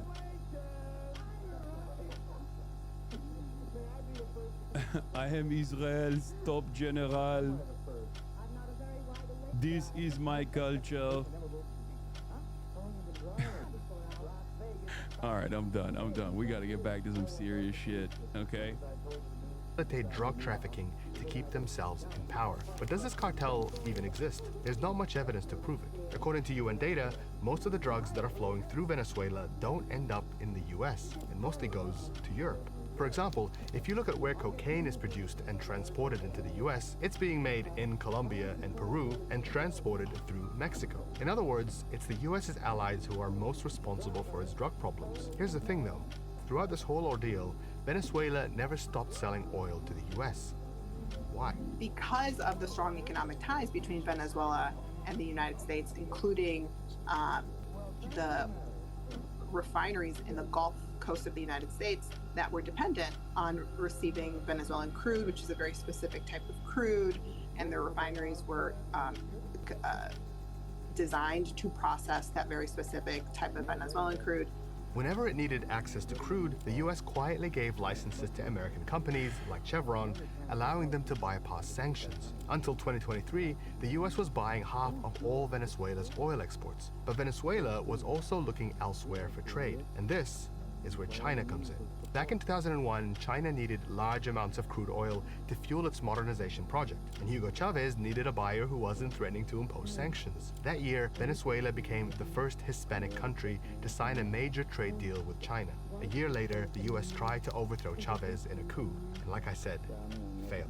The US increasingly saw Venezuela as part of a so-called troika of tyranny with Cuba and Nicaragua, socialist governments with strong ties to China and Russia, and therefore threats to its interests in the region. But the more the US tried to isolate Venezuela, the more China stepped in to fill the gap. It gave Venezuela more than $60 billion in state loans for housing projects and helped it build railways and ports. Its cargo ships figured out how to bypass US sanctions too, by turning their transponders off in Venezuelan waters. For Venezuela, crippled by corruption and a currency in freefall, China became a lifeline. For China, Venezuela became its entry point into Latin America and a key transport hub for its Belt and Road Initiative. Since then, China began to expand its influence really quickly. In Panama, it built bridges, high-speed rail, and ports along the Panama Canal. It's investing heavily. Wait, what? I don't like that. I don't like that one bit. Bridges? High-speed rail? Excuse me? Don't you know you're not allowed to do that? In the so-called Lithium Triangle, Argentina, Bolivia, and Chile, countries rich in the... And before you say, they also help Bukele, I know, dog, it don't matter. These guys, when have I said that China has any sort of ideological investment in this? They are noticeably absent. They have a permanently agnostic position when it comes to dealing with every country, including America. Okay, every country. I think some of you mistake the things that I talk about when I talk about like the way that China operates around the world as like an overall positive. Okay, no, they're trade maxing. The term I like to use is trade maxing. Above all, trade is what matters the most. Okay. China would trade with Hitler's Germany, no cap. I mean, they're trading with Israel, so it's not that fucking far-fetched. And they trade with America too, so it's not like there is any sort of interest. Like at least with America, you could say it's a major market, right? Like they dominate the planet. It's virtually impossible to cut off all access to America, and it's an incredibly important position for China for their own survival. Fair is fair. That can be understandable. But as far as like trading with Israel goes, I mean, there is a lot of opportunity there to greatly influence both Israel and every other country by punishing Israel. It's good for Chinese goals in the region. It's good for it's obviously good for hoping to put a dent in Israel's genocidal ambition in Gaza, but it's not happening. It's not happening at all because they're fucking trade maxing. China figures if they can make everyone dependent upon trade, they benefit, so they logically trade with everyone. For sure. mineral vital for China's growing electric car industry. More than 20 Latin American countries have signed up for the Belt and Road Initiative, most recently Colombia. In 2024, China signed free trade deals with Chile, Costa Rica, Ecuador, Nicaragua, and Peru, and in May 2025 hosted regional leaders in Beijing. And why is the burden on China to be the moral police of the world, though? They work for their own people. Brother, what are you talking about? I mean, come on, dude. Are we being serious right now? I hate this fucking cope from American China glazers as well, where it's like, oh, well, you know, like, think about it from the perspective of America, okay? Why is it America's business to be the world police? Like, it's fucking ridiculous. And it's also unironically beneficial for China to offer some shroud of protection to these other countries in the region that they actually offer them oil, for example. It is beneficial for China to promote stability and therefore go against American intervention, both in Venezuela and in Iran and also in Israel as well.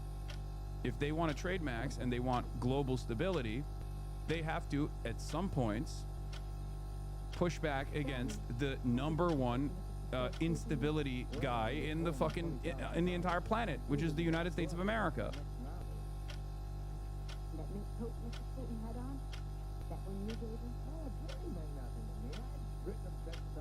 It's not about becoming the fucking global police or being the most moral force on the planet. That's not what I'm saying at all. Announcing a $9 billion investment line of credit, but by far its biggest partnership. Basically, China as it stands, relies on how horrible America is to all of its allies and all of its enemies alike. And that's the reason why they can get away with just like being a shitty partner or being an ally when the country is not under fire. Okay? Because the alternative is always America. That's what they are getting away with. It's the bottom of the barrel. Region has been with Brazil, a key member of the BRICS economic alliance of 10 countries. The expanding economic partnership wants a new currency for international trade, much to the horror of the US. And while Brazil has downplayed this in recent months, it's made it clear it doesn't want to be, quote, fully dependent on the dollar. You wouldn't have the dollar as your currency anymore. You wouldn't have a world domination by the dollar if I didn't win this election. BRICS was an attack on the dollar. When Donald Trump first took office in 2016, he had China in his scopes, accusing it of taking advantage of US weakness on the world stage and promoting the spread of drugs past its borders. He then hiked sanctions on Venezuela and fostered ties with right-wing leaders in Brazil, Argentina, and El Salvador. When Joe Biden replaced him in 2020, containing China's rapid growth was high on his agenda. But despite his attempts at limiting its access to vital minerals and semiconductors, the regional shift was only going in one direction. Probably the most telling moment was in November 2024, during the Asia-Pacific Economic Cooperation Forum in Peru. President Joe Biden had gone to reassert the close ties between neighbors in the Americas, but during the forum, China inaugurated a $3.5 billion deep-water megaport just outside the capital, Lima.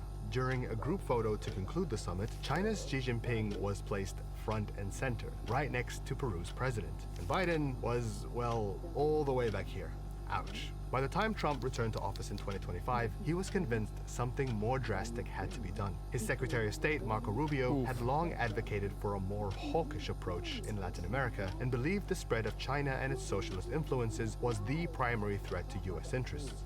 The Communist Party of China leads the PRC, is the most potent and dangerous near-peer adversary this nation has ever confronted. They have elements that the Soviet Union never possessed. They are a technological adversary and competitor, an industrial competitor, an economic competitor, a geopolitical competitor, a scientific competitor now, in every realm. The Chinese believe that the United States are a great power in inevitable decline and that they are an inevitable rise. Rubio began his tenure with a long tour of the region, the first time a U.S. Secretary of State had done this since 1912, making it clear that Trump's America First policy was also an America's First policy, and that he expected his neighbors to reciprocate. Their first target was Panama.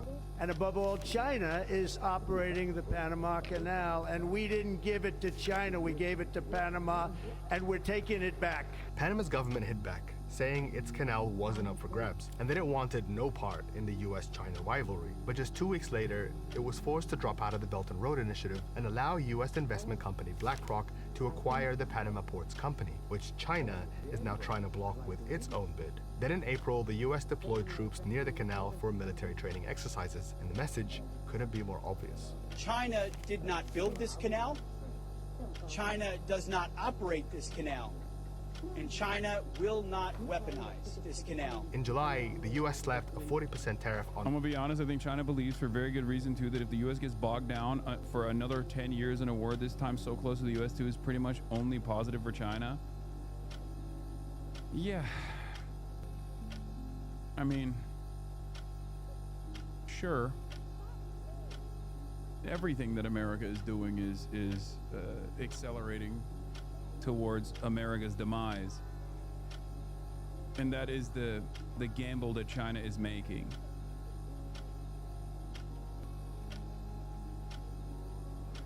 Brazilian goods in response to the jailing of the country's former president Jair Bolsonaro, a Trump ally and a vocal critic of China.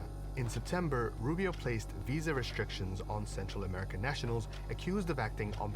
I think the difference is that there wouldn't be, like, Vietnam would not exist if it wasn't backed by one of the two poles, right? When it was being invaded and dominated by Americans, like, I'm sorry, the ingenuity of the Viet Cong goes a long way, but the reality of the matter is Vietnam would not be a sovereign nation right now. Or at least wouldn't be as developed as it is right now. It probably would have taken even longer. It could have had a South Korea, North Korea style formation, right? Like, the point I'm trying to make is that you do need to push and pull at certain points. So this non-interventionist policy, this non-interventionist, no ideology whatsoever attitude that China has, I think does not benefit them in the long run.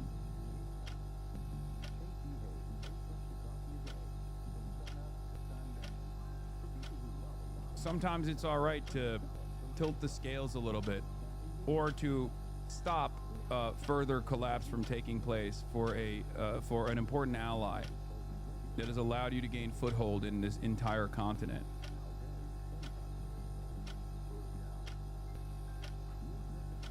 So some imperialism is good. It's imperialism when you arm the fucking domestic population with defensive weapons against an actual imperialist superpower slated to destroy your country. What are you talking about? What do words mean? The USSR was doing imperialism by fucking offering supplies to the Vietnamese forces that were fighting against yet another colonial superpower trying to invade and destroy the country. Developing a puppet state in the South and engaging in wholesale slaughter. That's what the USSR was doing. Imperialism in Vietnam. That's crazy.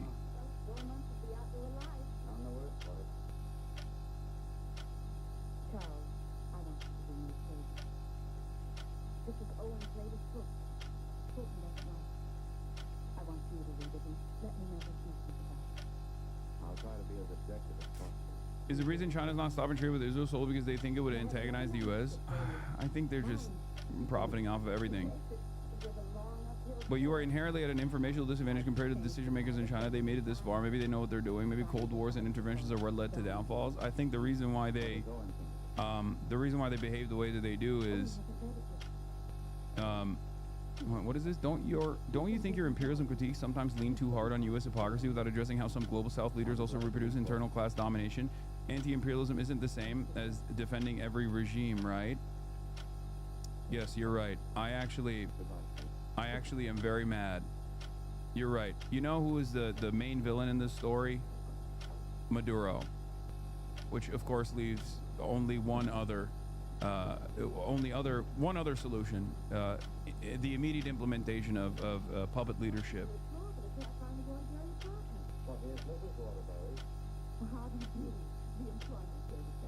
Maybe it's because I don't want countries to be punished by the largest, most consequential imperial force on the planet for not being sufficiently woke enough or socialist enough in their domestic affairs. Partially because I also factor in decades of intervention that makes it virtually impossible for any sort of like popular revolution to take place in these countries.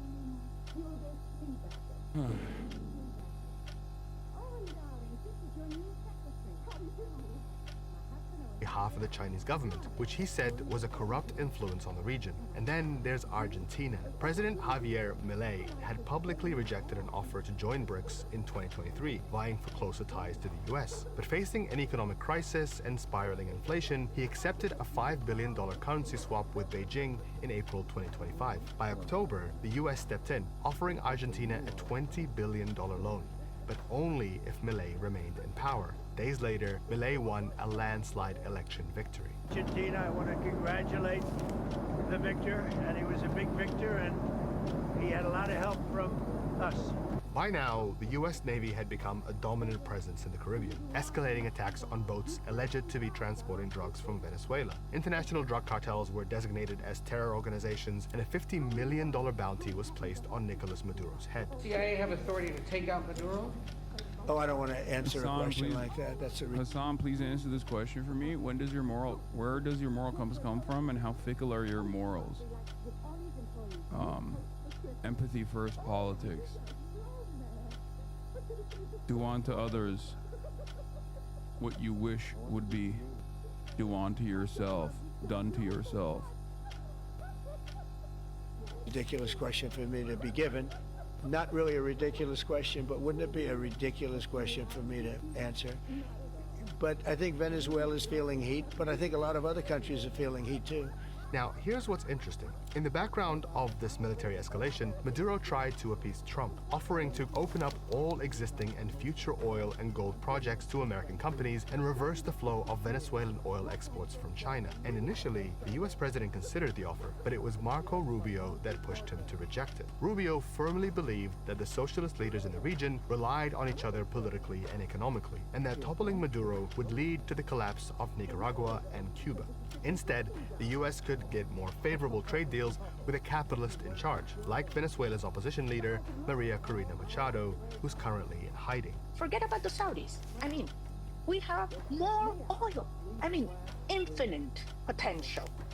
And we're going to open markets. We're going to kick off the government from the oil sector. We are going to privatize all our industry. Venezuela has huge resources. Oil, gas, minerals. Put some respect on her name. That is Machado, the female Juan Guaido, Nobel Peace Prize winner, Maria Corina Machado. Land, technology. On October 6, the US cut all diplomatic communication with Venezuela, seemingly ending any hope of de-escalating the situation. Maduro had little choice but to plead with Trump in public. Donald Trump, usted tiene que cuidarse. Porque Marco Rubio quiere manchar sus manos de sangre, con sangre suramericana, caribeña, con sangre venezolana. Lo quieren llevar a un baño de sangre y que su apellido, Trump, se manche de sangre por los siglos de los siglos. Backed into a corner, Maduro turned to China and Russia for help. Internal US documents appear to show letters from Maduro to Xi Jinping, asking, is it appropriate to say the US government wants Venezuela the next Afghanistan in terms of stealing resources? How long until they claim Venezuela has a WMD? It's more so like Iraq, and also they already have moved to classify fentanyl as a WMD, while simultaneously lying about Venezuela being a major drug trafficking hub for fentanyl coming into the United States of America, which is a lie already. So yeah, the new WMD is fentanyl. For expanded military cooperation and radar detection systems. But despite issuing strong statements condemning US military escalations, China seems reluctant to involve itself directly. Having already invested so much into the country, could it now decide to cut its losses? China did not throw fresh money at Venezuela, right? They were already had loaned Venezuela quite a bit, and Venezuela was already struggling to pay back their loans. And Venezuela has defaulted on most of their debt. But Venezuela did start making oil payments to China to service some of that debt. Even if Trump succeeds with his military aims, it could have lasting repercussions. Trump's MAGA base elected him on an anti-war platform. Cap, they don't give a shit. They'll say, yeah, based. And held him back from escalating a military confrontation with Iran in June. They won't see the impact of this unless it harms their treats and unless their relatives come back in body bags, okay? That's it.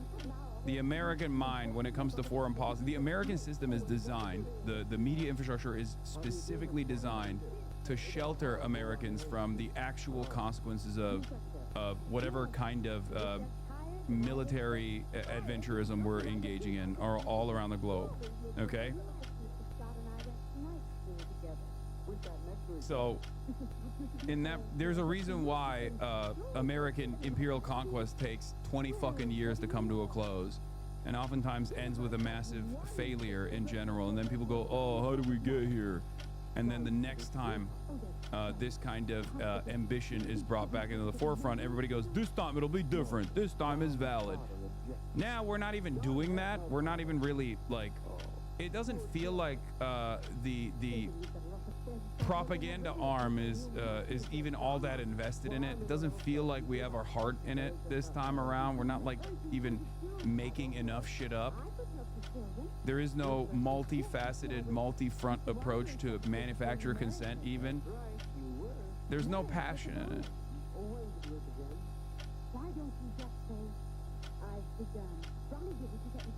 And seemingly a lot of Americans are just like, I don't know. The fuck do I care about whether or not we blow up Venezuelan fisher boats? Or if we like invade Venezuela or not. I don't want it. But if it happens, it happens. You know? That is what it feels like. Because everything is on autopilot. That's what it feels like to me. Feels like everything is just on autopilot. It's just, you know, things are gonna go the way that they're gonna go, and there's not really anything that you can say or do to stop it. And you're too busy trying to make sure you survive. And you're too invested in whatever slop is thrown your way, and you can sedate yourself with the treats that are readily available. Now, if the treats are called into question, if your treats are threatened, you might have a very different attitude, right? If they're no longer as accessible, now then you might start getting mad. Will you tie it back to this dying empire and its last breath of violence? I don't know, but then there will be some instability. And while Trump made a public display of deporting Venezuelan migrants, the collapse of the government could lead to an unprecedented new wave of migration towards the US border. But most starkly, what this apparent march to war has done is put the whole of Latin America on edge. It does raise questions. Is the administration planning to take these kinds of actions in other countries where there are foreign terrorist organizations that are involved in drug trafficking? And that includes some of our closest partners in the region, and what the economic and political fallout of that could be. If the U.S. government is going to partners in Latin America and asking them to cut back on the relationship with China, one of the big questions is going to be, well, what is the U.S. government bringing to the table? As China considers how to protect its interests in the region while avoiding a direct confrontation with its rival, it could decide that its best strategy is to sit back and hope the U.S. is making a terrible mistake. I'm sorry to be calling at such a late hour, but I must talk to it. They just turned out the Great stuff. This is their husband. No, she's out to the east. All right, now let's talk about some of the things that are holding American society together, also falling apart at the domestic front. Now that we've extensively covered the Venezuela angle here, As we are waiting for the police to offer a live update, and I think it's going to start soon on the Brown shooter, and I'll go to that when that press conference starts. It's live now, but it still hasn't, you know, cops haven't actually shown up yet. Healthcare legislation. Wait, what is this? Reason for the link? Same car. New York Times. Authorities believe Brown University shooter rented a vehicle that is the same make and model car connected to the killing of the MIT professor. So what does this mean? Like, does this mean that they were trying to, yeah, there's a connection potentially between the MIT professor that was killed and the Brown University shooting, or at least that's what the authorities are suspecting. But what I don't understand about this is what brings these targets together, because there's no consistency here. Like, it wasn't a targeted assassination of a professor in one case, where it does look like it was a targeted assassination of a professor in the other one. None of this makes sense. The Brown University shooting happened in the physics and engineering building? Yes. What is this? Someone on Reddit was telling people that the car was a rental 2 days ago. I'm being dead serious. The police need to look into a gray Nissan with Florida plates, possibly a rental. That was the car he was driving. It was parked in front of a little shack behind the Rhode Island Historical Society on the Cook Street side. I know because he used his key fob to open the car, approached it, then something prompted him to back away. When he backed away, he relocked the car. I found that so odd. When he circled the block, I approached the car, and that is when I saw the Florida plates. He was parked in a section between the gate of the RIHS and the corner of Cook and George Street. What the fuck? This is the one time where there was someone on Reddit that actually someone on Reddit for once seemingly identified. I mean, this is from 2 days ago. TikTok conspiracy theorists are saying it's all tied to nuclear research and engineering since Brown students were in the engineering and physics department. I just don't get it. Oh, watch out. Don't stand behind me. I mean, this is all speculation at this point. We just need to get information from the authorities, okay? Complete Twitter talk, but I saw multiple people saying Spielberg released a trailer very early for his Alien announcement related. Okay, stop. Please stop. CNN says they have an ID on the suspect just now. Yes, the authorities have actually found identified the suspect, luckily, and we are waiting for them to actually make an announcement. There's a press conference that's imminent right now. Here, we'll tune into CNN for the time being. Looks like they don't have a great image of his face, but they have shown him walking around wearing a kind of a two-tone dark jacket. In various images, he's carrying like a satchel that's strapped to his front, and in other images, you don't see that satchel. He's wearing what appears to be a black ski cap and a black mask, and he has a kind of a distinctive gait. So that's what we've been able to show you this week, and they've kind of released those images incrementally before each news conference. We are pressing people for answers, of course, as to who this person is and what more they'll be able to tell us later tonight, hopefully. And Mary Ellen, as they start the search, well, I'm sure they've already started it, but how can they be sure, as they intensify the search, that the suspect is still in Rhode Island itself?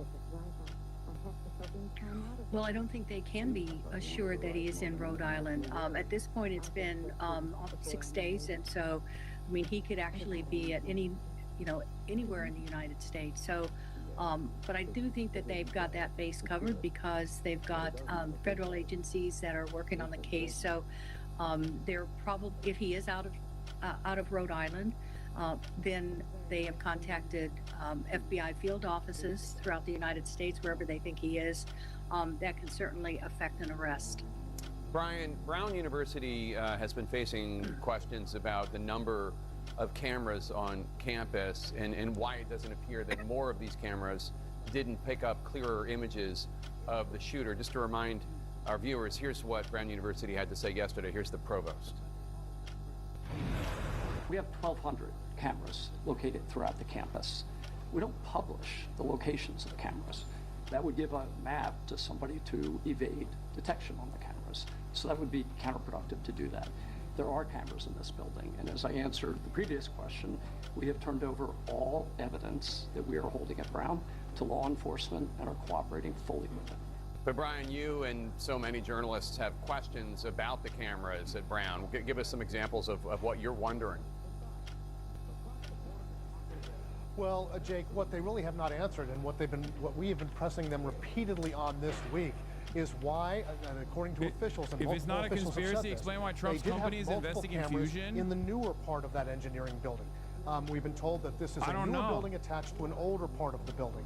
So that they did have multiple cameras in the newer part of the building, and that those cameras actually did capture a lot of... I'm trying to tie this all together, and I guess the only thing I can think of is, like, you have a very skilled assassin that with a fall guy that tries to do, like, I'm putting my fucking conspiracy theory hat on, right?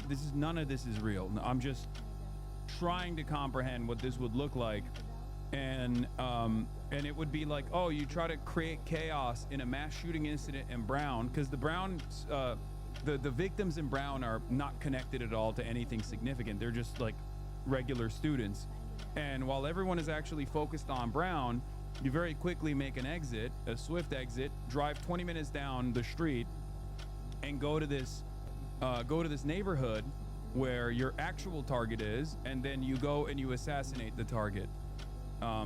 Because I don't see any other reason why. This would be in any way, shape, or form connected. You know.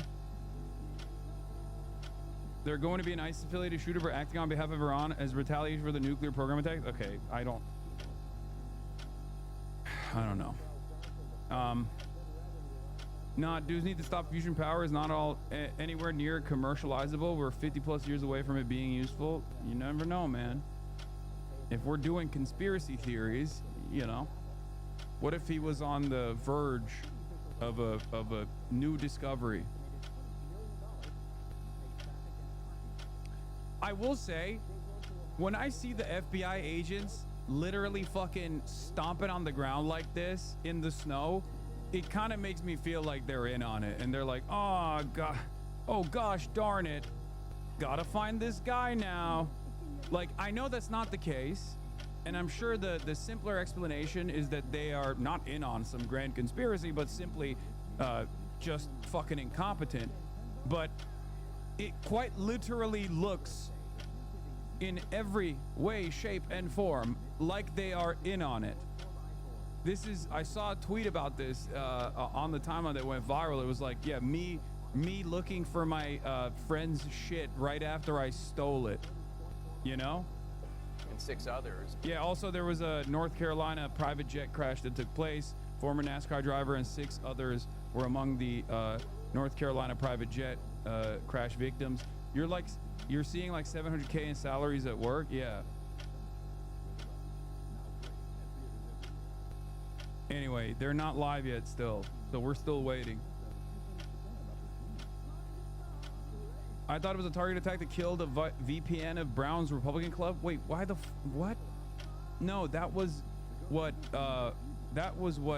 what's his face was saying. James Woods was saying, to which I responded with, where is it? James Woods and all these other like right-wingers were claiming, oh, this is the vice president of the, you know, campus Republican Club, and nobody seems to care about her.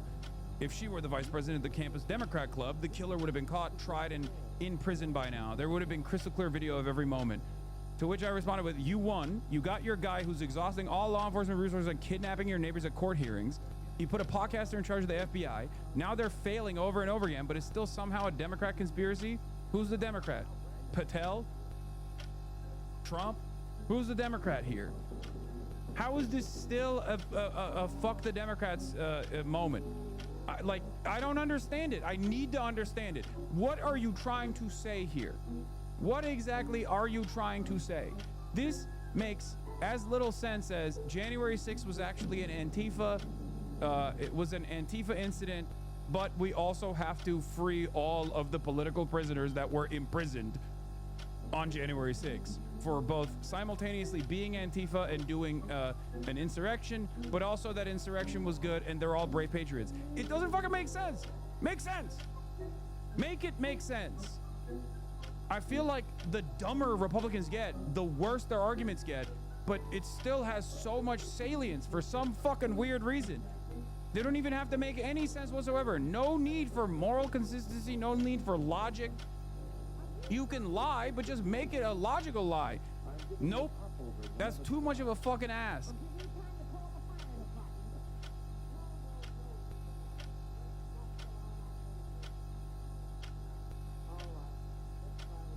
You know? Boston's coverage from Providence, Rhode Island, of course, covering CBS News confirmation that police have identified a person of interest wanted in connection with this deadly shooting at Brown University on Saturday. I want to go ahead now and go to the head of our crime and policing unit, Anna Schechter, who is here with me in Studio 57. We'll go to Rodney Harrison in a little bit, law enforcement expert. But Anna, first of all, we heard Penny Commit there talking about the possible link between the shooting that happened Saturday at Brown University, 2 students tragically killed, and the fatal shooting of the MIT professor, that there might be a connection. What is your reporting? Well, our reporting is that law enforcement are looking at a possible connection. Remember, they are working round the clock. They're going through surveillance imagery, license plate readers, license plate reader cameras that are taking images in and around the streets, the vehicles in and around Brown University and in and around this neighborhood in Brookline where the professor lived, also in and around MIT. And so they are looking for leads. And so this is yet another lead. It's another lead in a series of leads that until, you know, they have not been panning out. So let's see how this plays out. But, you know, this is potentially some movement. Investigations like this are really hard, especially after that 24-hour period passes. The assailant has had time to leave the area. It takes time. We are on day 6 now out from the Brown shooting that killed 2 students and injured 9 others. A little bit more than 48 hours later, you had the assassination of the MIT I heard this as well. I mean, this professor. is a separate thing, but according to Reuters, China has created extreme ultraviolet lithography, and it is in the testing phase now, which is breaking the technological limitations of the United States. So they might have had a potential breakthrough, and it will shatter the monopoly that, due to innovation, for the record, that Taiwan had on microchip technology. Now, obviously, that'll take a long ass time for it to be fully implemented and fully created, but hey. China, once again, whether you like it or not, ASML is a Dutch company, not Taiwanese, lol. Oh, this is the, I thought the one that we were talking about was, this is the one that they wanted to purchase from. ASML is a Dutch company that has the best photolithography tech. I was thinking of the chip manufacturing, TSMC. TSMC makes the chips, ASML makes the machines. China wanted the machines from America actually stopped this trade from taking place. China then achieved the technology to make the machines, but the machines that make the chips. I believe ASML still can't sell to China. No, I know. There was a point where there was going to be a purchase of these machines, and America stopped it. Anyway, ultimately, maybe this will make things a lot cheaper for all the gamers. So even if America's fucking you over, gamers, remember China is out there saving your life. So, and saving your treats. Real terrorism is the naming convention of all these companies. Hold on here, but that's not relevant to what we were talking about with the professor that was potentially assassinated and the possible links. possible links to possible ties to the Brown University shooter.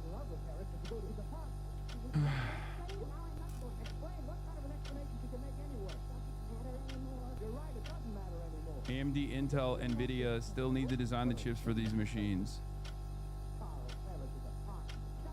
Okay, hold on. Let's get back to the Brown University shooter and the possible connection between the MIT murder.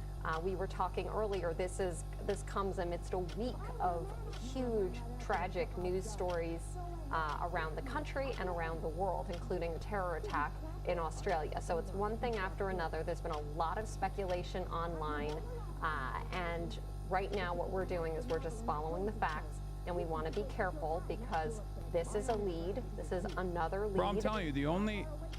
Hasan is a shit lib, but still does good analysis on stuff. This is so funny to call me a fucking shit lib. The only thing that I can think of in my, you know, if I put my conspiracy tinfoil hat on, right?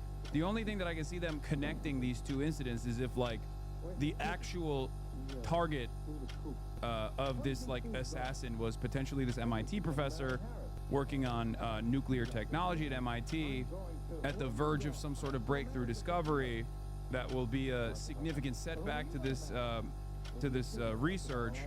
And the reason why the Brown University shooting happened is to exhaust the resources of all matter of law enforcement in an area elsewhere, and that the Brown University shooting was simply a distraction,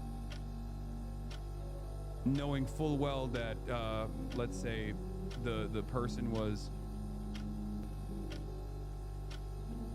knowing full well that, like, the building that he was going into was an older building on Brown University campus, knew exactly where the cameras were, knew that he would be able to make a swift exit after doing this shooting, and then use that as a distraction to literally drive 20 minutes down the road to go and actually take out his intended target. Sorry, that's just wild. That's way too much attention when he could have just gotten the professor at his house. I agree. I know. I'm just saying, like, if I'm putting a tinfoil hat on, that's all I'm saying. The MIT professor was killed one street over from where my girlfriend used to live. Fucking terrifying. That's crazy. And of course, law enforcement are looking, given the fact that the lead is leading them to Brookline isn't 20 minutes from Providence, friend. It's more like an hour away, just FYI. Okay, what's up, dude? All right, what's going on? You can take her out. Yeah. Austin's here. who want to take Bro a look watches at a Knives Out potential once. connection I'm just between trying to the make shooting sense at of Brown this. University and the shooting of this beloved MIT professor who we just heard from our station there, lived in that apartment with his family. We don't have any reason to believe at this time that it was a politically motivated attack on him, and we are waiting to hear more. Authorities have released absolutely no information about a potential motive there. So we were just showing this surveillance video that law enforcement enhanced and released of a person of interest. Doesn't give the public a whole lot to go on, and we don't know how law enforcement made its identification. Could it be that they identified the person that was seen in close proximity that they released yesterday? Could that person have led them? Could somebody have recognized the particular clothing or the gait? But this, as far as surveillance imagery goes of a person of interest, not the most helpful to the public. That's true, but it's painstaking work. The image quality is not that great. So what police were wanting to do is to fill in. Brookline, aka Baruch Line, because of how many Jews are here, is woke as fuck and is literally outside of Boston. I used to live in Brookline as an anti-Zionist Jew, and it's chock full of us. There's literally an 80-year-old lady who sits outside the train stop and trains Free Palestine once a week. She rocks. Yeah, that is what I have heard as well. It's a part of Boston. Okay, I mean, it's like close enough in proximity that you can drive the same fucking car from Brown University over in Rhode Island to Brookline, though. And that's part of the reason why I think they're like connecting these two things together, unless it's like just so, unless the motherfucker who did this in Brown University was literally dumb enough to drive his car back to Brookline where he's from or something, okay? Like, because the only thing that's connecting these two shootings together is like the timeline and also this one fucking rental car.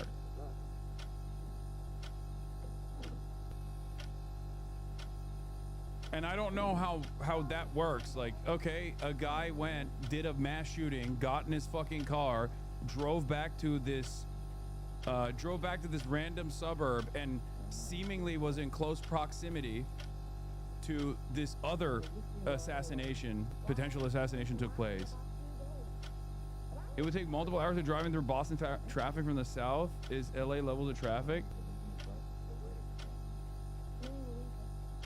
In those pieces of the puzzle, because they had only the very beginning of the puzzle. They had the person of interest who they believe carried out the shooting walking in the residential neighborhood near the building, that engineering building on MIT's What does law enforcement campus. think that person of interest was doing? Do they know?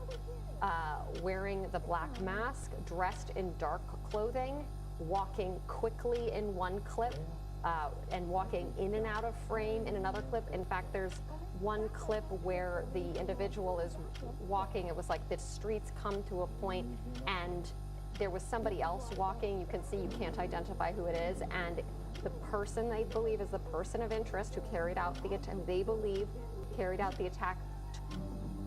I have insider info from Norfolk DA Brookline. They believe it's the same personal suspected vendetta against Ivy League types. That's insane. Okay, what the fuck? First of all, I am too entertained that you know the DA who revealed some serious information that isn't out yet. And not only that, but also their investigation has led to them believing that this is just like totally fucking random. Totally random. Like, this guy just hates Ivy League people. No, you did not get that. That sounds like some shit that Reddit made up or something. That seems crazy.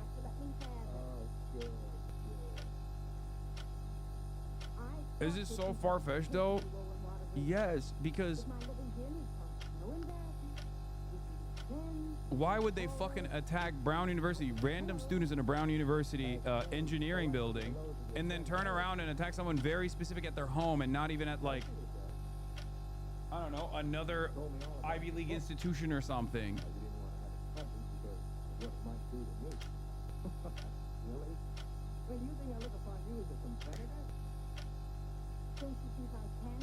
Took off running, so that was interesting, but they didn't have the connective tissue to piece together the path of flight.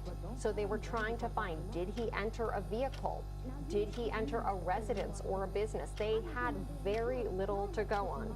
And at this point in the investigation, they do not have a slam dunk. They are looking at... Trying to rationalize this is not the way to go about it. You're right. I should be going even more far-fetched. Here's my theory. It's Charlie Kirk. He's alive. And he's going on a revenge tour on college campuses. Okay? He survived it, and now he's on a revenge tour. Is that better? Are you comfortable with this level of theorizing?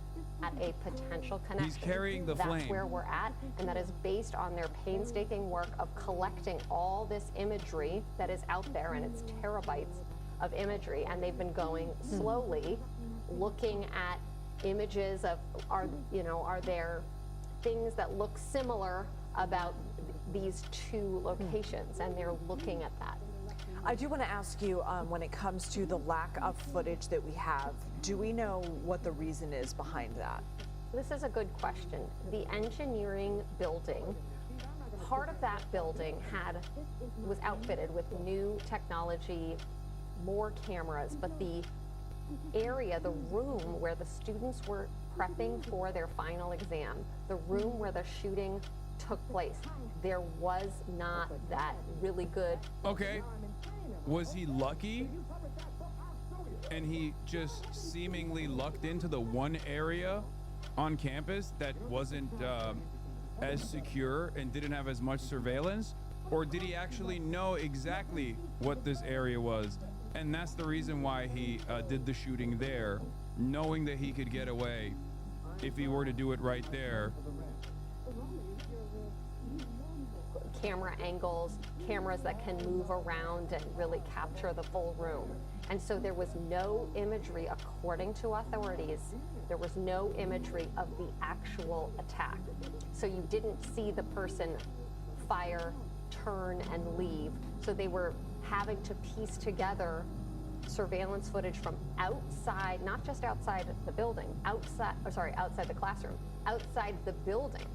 Why are you acting like Candace Owens? Wait, what do you mean? First of all, Candace Owens doesn't own conspiracy theories. That's number one. Number two, there are certain instances, in the absence of like official confirmation on certain shit, there are, like, I'm working off of the information that they're giving us, okay? And if the information that they're giving us as it stands currently is that these two shootings that happened in somewhat close proximity to one another, at least like a proximity that's close enough that you can travel by car, and that there was the same rental car in both of these locations, okay?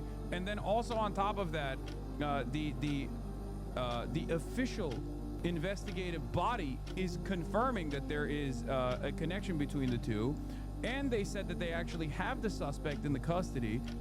Obviously, I'm gonna, you know, while I'm waiting for additional information, I'm just, you know, telling you what could potentially tie this tie these two things together. Okay, it's not me entertaining conspiracy theories. I'm just saying, like, what could it look like? What could a connection, which is confirmed, right? At least confirmed by official investigators. What could a connection between the two shootings be?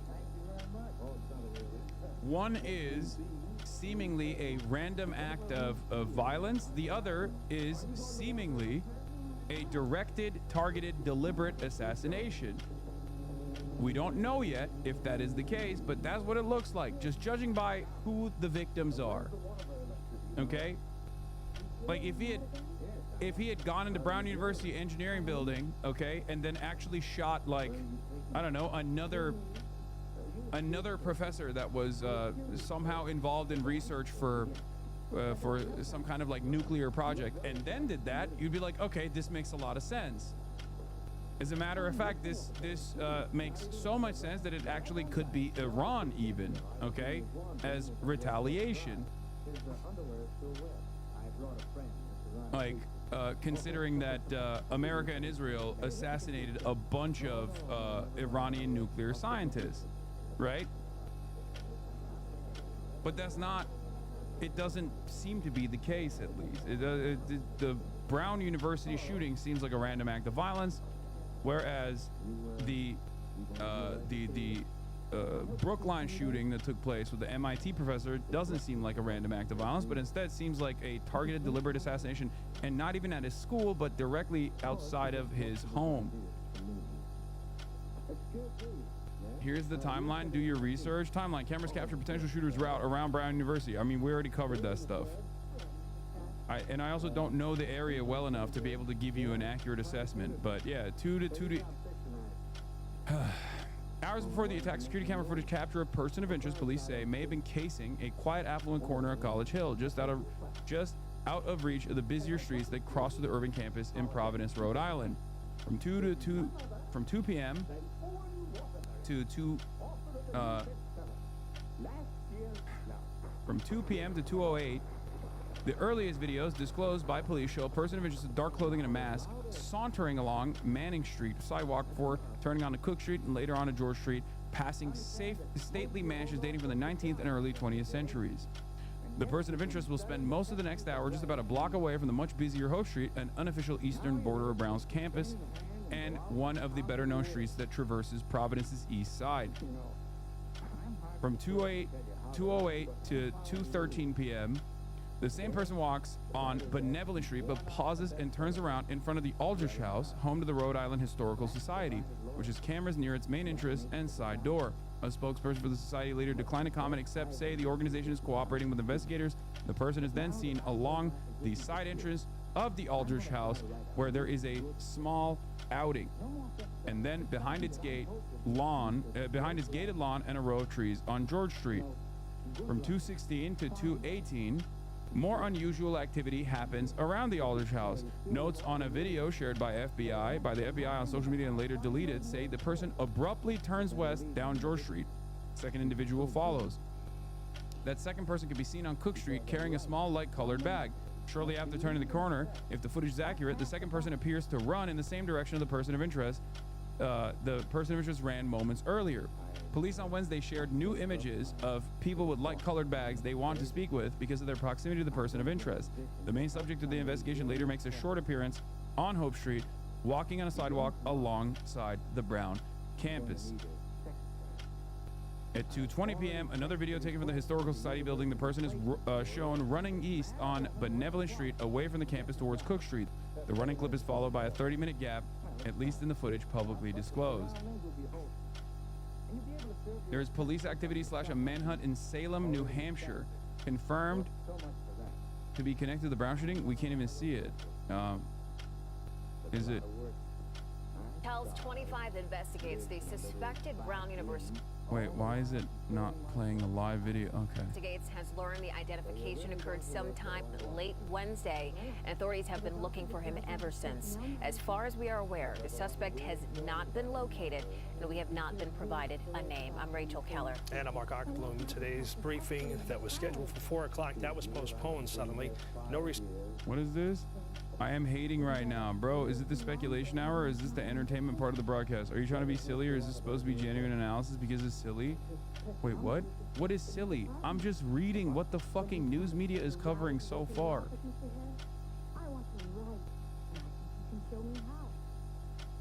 The only time where I've made like any sort of speculation is off of what the information that's been revealed, and it's actually critical of the information that's been revealed thus far.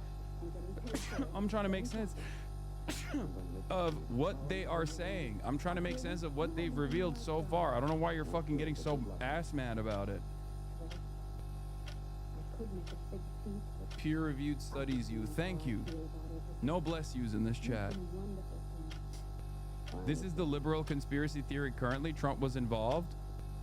Oh yeah, no, that's what chatters were sending me. Trump Media, the parent company of Truth Social, agreed to merge with a nuclear fusion company in a deal worth $6 billion. Because Nuno Loureiro was assassinated yesterday. He's a professor and director at MIT Plasma Science and Fusion Center, 47 years old, studied nuclear fusion, energy source of the sun plus stars for 10 years at MIT. The other liberal conspiracy I'm shocked people haven't actually mentioned is that Elon Musk only days prior was talking about nuclear fusion and how stupid it is and how no one should look into it at all or something along those lines. I'm shocked that they're not actually talking about how Elon Musk is related to this somehow. Okay, his award-winning work focused on creating a virtually limitless clean energy source on Earth, one that doesn't produce carbon or radioactive waste, usual byproduct of fission reactors. His research was essentially a threat to companies in the energy sector, fossil fuels, wind, solar, etc.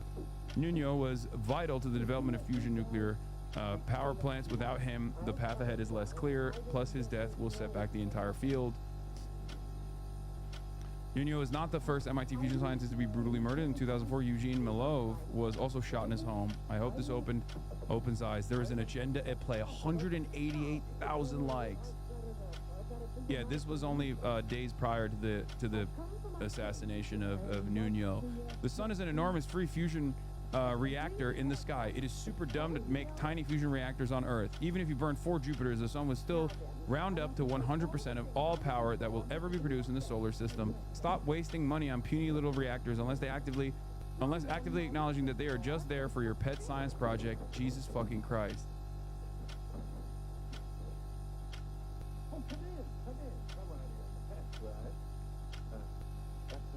Twitter is basically 4chan now. Yes, it's been that way since the Elon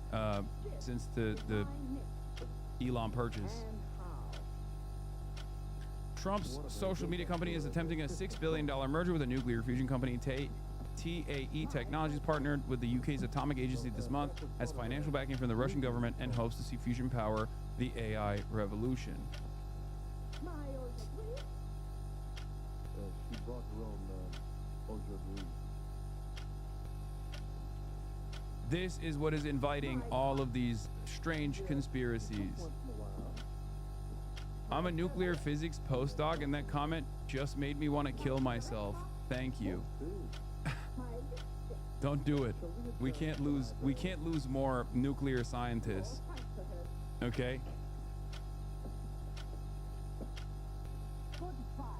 Scheduled as yet, and we have, of course, a full crew out chasing this story, also talking to their sources. So let's start it off with Boston 25 investigative reporter Ted Daniel, who joins us live. He is down in Providence. And Ted, what are you hearing right now?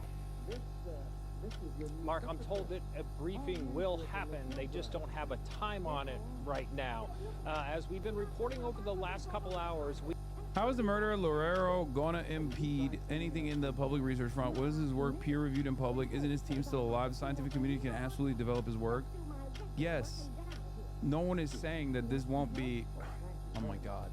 Guys, the point is, it might be a setback. What if this person was like on the verge of some sort of pivotal discovery? Okay, that's it. That's all they're saying. If it didn't actually impede on you know, development, then Israel wouldn't be actively assassinating every nuclear scientist in Iran, right? It's not like it's one guy working on everything. It's not like one singular brilliant mind that cooks up everything, okay? Unless it's the Pakistani dude that was almost single-handedly responsible for Pakistan getting nukes. That was a one-guy situation, but that's rarely ever one guy, okay? I mean, that dude pretty much downloaded all of the info into his brain and then recreated the schematics by himself. But that, again, that's like very rare.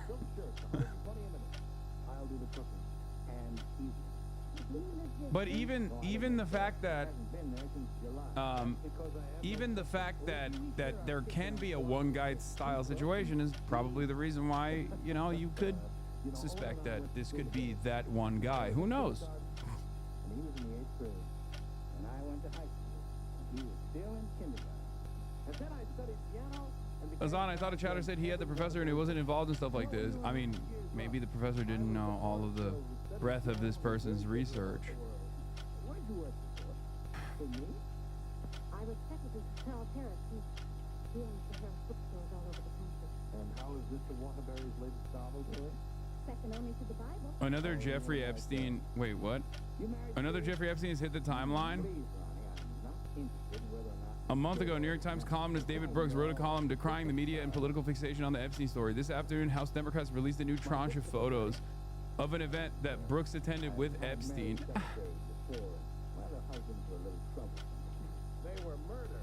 That's awesome. Hey guys, don't look into this thing, okay? Don't look into it too far, please. A New York Times spokesperson on why Brooks didn't mention the meeting in his column. As a journalist, David Brooks regularly attends events to speak with noted and important business leaders to inform his columns, which is exactly what happened at this 2011 event. Mr. Brooks had no contact with him before or after this single attendance at a widely attended dinner.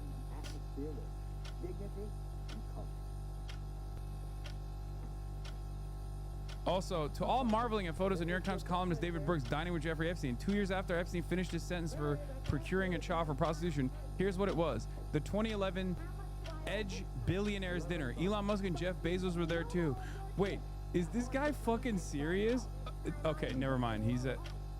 I was gonna say, I thought this person was actually trying to defend David Brooks, but I think they are, you know, also attacking other billionaires as well.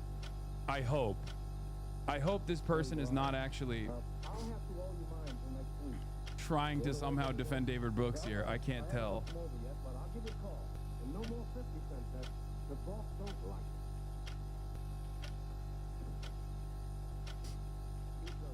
There is more gnome photos.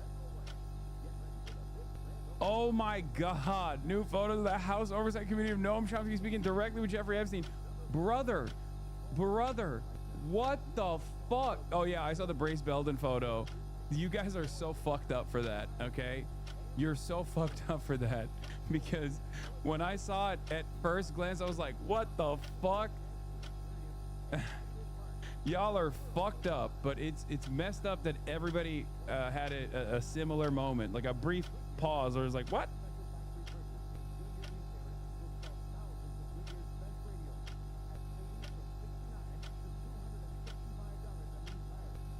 The House Oversight Committee has just released several more photos of this billionaire's dinner, including this one, which Epstein and Musk are in the same spot. You know what's really fucking crazy about this? They love taking photos. Like, every billionaire and every millionaire, every super wealthy, super connected elite, okay, for some weird reason, would never dare to be around Jeffrey Epstein without photographers everywhere, okay? They were like, hey, fuck the shadowy dark rooms with cigar smoke, okay? We should do this in the most lit, fluorescent light bulb having restaurants where there are photographers everywhere, okay? If you're gonna hang out with Jeffrey Epstein, you have to make sure there are photographers present. Like, you can be on a fucking private jet. You can be on a private jet. You can be on a PJ with Jeffrey, and make sure we get flicked up, big dog. Make sure we get fucking flicked up.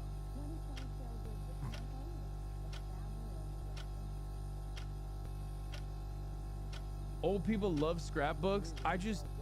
It's fucking nuts, dude. It's so funny because especially in this one, Noam kind of looks like me on that one PJ with David Dobrik when I was leaving Coachella, and I turn around and I'm high as fuck on mushrooms. He's looking right at the camera like, oh, what's going on? Yeah, record scratch. You're probably wondering how I got here. Oh, there's also this aspect of it as well. This is also very, very interesting. I'm going to talk about this in a second. Look at these two besties. I know. It's so cooked. It's so fucking cooked, dude. It's so cooked. I saw someone say, not one person was like, guys, I don't think we should be taking so many photos, Lamau. Especially when you're in an environment like that. That is probably the highest likelihood that you are surrounded by at least one pedophile, okay? Like, statistically, if you're going to a fucking billionaire super donor meal, you know, you are probably way more likely to be around someone who is genuinely fucking evil. So why are you just like, oh, I can't wait to snap up. Hey, let's get flicked up, big dog. Love that. Love that for you. Love that for me. Let's go. We're all besties. And I've already talked about this before. Part of it is because, you know, this was Jeffrey Epstein's job, right? Was to be the network between all these people and also compromise, you know, photograph everything. And the other reason why a lot of these people seemingly did not give a shit about being photographed smiling for an event like this was because they felt untouchable.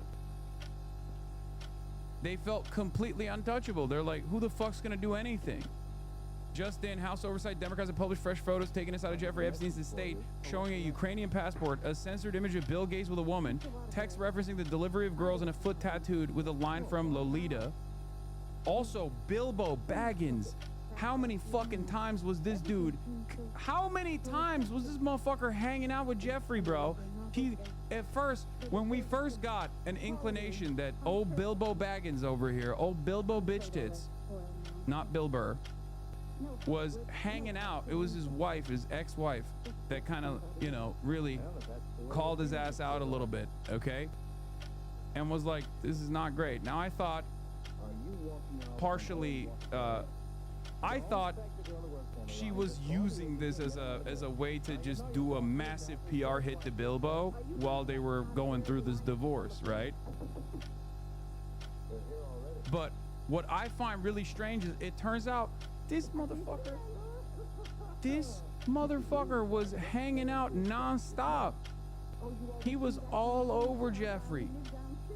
Like, every time you find out, it's same with Noam Chomsky. You find out Noam Chomsky at first, a couple years ago, you find out that maybe Noam Chomsky actually met with Jeffrey Epstein's butler when he was in France. And you're like, that's strange.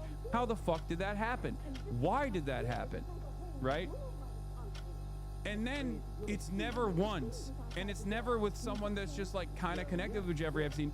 You're literally like every tranche that comes out, every new massive reveal that comes out, there's another photo with Noam Chomsky and fucking Jeffrey Epstein. Then there's a photo with Noam Chomsky and Steve Bannon. Then there's another photo, but this time Noam Chomsky's on the fucking Chomo Express.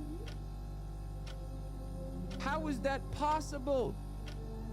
What's next? Are we gonna see Noam sucking on Jeffrey's toes in the next photo? Him sitting on the dentist chair in just his tidy whities? Like, what the fuck is happening?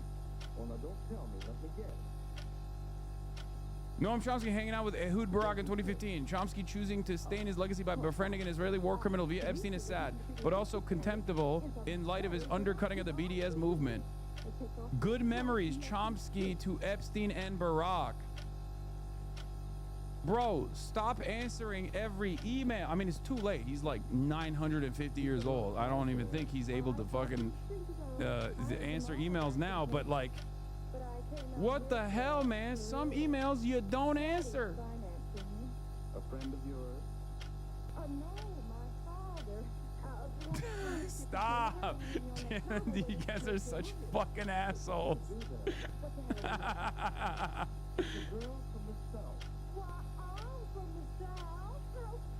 Jesus Christ. She's trying to hook a rich man. She's insincere and a moron. Listen. You can accuse me of many things, but you can't accuse me of being a libertarian in any way, shape, or form. I am not an anarchist. Okay? So, that's the one thing. Multiple angles, bub. If you studied hard enough, yes. It would take a lot of work. Y'all are such fucking assholes, dude. Y'all are such douchebags, bro. Why do I need fucking haters, man? I got literally the worst. I got 33,000 of the worst haters in here right now. Okay, you know how sometimes people be like, oh, do you feel like, oh, come on! You know how sometimes people will be, how many fucking angles did you make? Sometimes people ask me the question like, what percentage of your audience do you think are actually hate watching right now? I have the answer. It's called 100%. Okay? 100%. Y'all need to stop.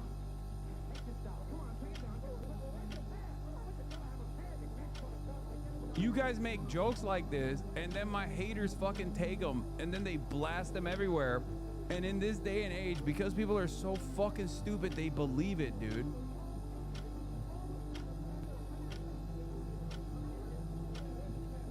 They straight up fucking believe it.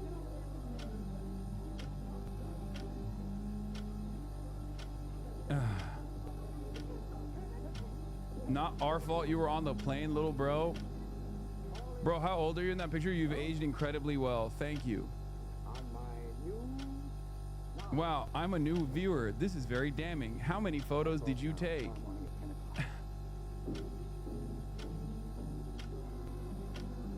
But yeah, the point is, when you find out anyone, and I mean anyone, is in any way, shape, or form publicly connected to Jeffrey Epstein or was around Jeffrey Epstein at a fucking public event or something, just know that there is going to be probably 15 more photos. Okay? Minimum. I just saw on Barry Weiss's The Free Press that you were on the plane with Chomsky and Jeffrey. Do you have a defense? First of all, if I was on the plane with Jeffrey Epstein and Noam Chomsky, Barry Weiss would be coming to my defense, okay? Make no mistake. The Free Press would be promoting me as like a hero and how one of the more tolerant voices that is somewhat critical of Israel, but not that critical ultimately, and we should actually open space for a diversity of opinion, okay? I can imagine. He started his novel today. The Epstein story? Count me out. Not so fast, David. House Dems will release more photos provided the oversight committee from Jeffrey Epstein's estate. Well, I'll call you the first night I have. What is this? Here's a weird as fuck picture with Jeffrey Epstein and some women. Oh my God, brother. What the hell? More Bill Gates, more Bill Gates, more Bilbo. Bro, I swear to God, dude, these guys, it was like, it was so exciting for them, I think. Cause it's like, you do it once, you're like, oh man, I'm fucking hooked. I have to hang out with the pedophile sex trafficker, dude. He is such great company. This kind of shit blows my mind, dude. It's like how does one man have so much time to do so many social functions? Like, I don't even understand what this guy's social calendar look like. Bilbo, when he was outed as being connected to Jeffrey Epstein by his now ex-wife, by the way, straight up turned around and was like, oh, we just met one time barely. Don't even fucking know the guy. Hate the guy, actually. Hate the guy. Please, do not assume that I was pictured in a million different photos with Jeffrey Epstein, the prolific international sex trafficker of children, as well as adults. This is a Lolita tattoo on the foot of someone with the Lolita book in the background. For those of you who don't know, obviously Lolita is a story about pedophilia. That's also part of the reason why it's titled Brace Belden with Jeffrey Epstein. TrueAnon responds, at the time I was faculty at MIT Media Lab working on what would become the online downloadable radio. Epstein funding was crucial for our work. I only met him 36 times.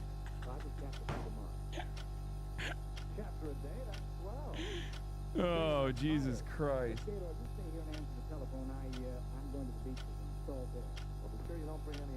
Yeah, a real hero. He invented podcasts. And so did Jeffrey Epstein, I guess, by way of Brace Belden. He's just trying to make you jealous. Here's Jeffrey dressed up in the garb. Photo of the island temple that's very suspicious. There is a selection of Lolita-themed body drawings taken from the new Epstein release.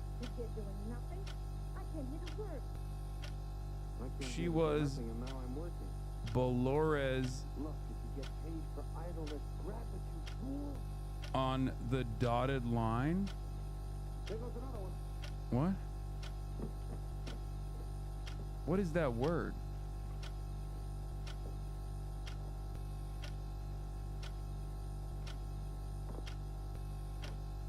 Dolores is the girl in Lolita. I did not read it.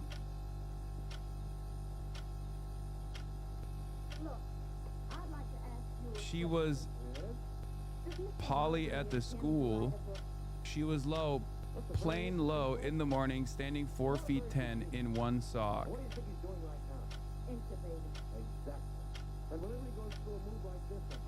Dolly, D brother.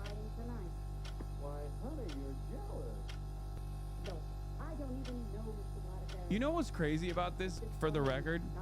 We know Jeffrey Epstein was straight up illiterate. and could not read or write. So the very fact that the one book that he seemingly read and wrote quotes from on the body of someone was Lolita is enough to put him in prison, okay? If you know a motherfucker who can't read or write, but seemingly they can't drop this copy of Lolita that is definitely well read, I mean, look at the damage on this shit, okay? Yeah, you can't even spine check that bitch. That thing has been crumpled up multiple times, probably some pages stuck together, if you know what I'm saying. This guy really read the fuck out of that book. The one time he read a book was Lolita. He can't read. Have you seen his email correspondence? You know what? I like that idea. Yeah. I don't think there's a horse in there that can beat it. Never.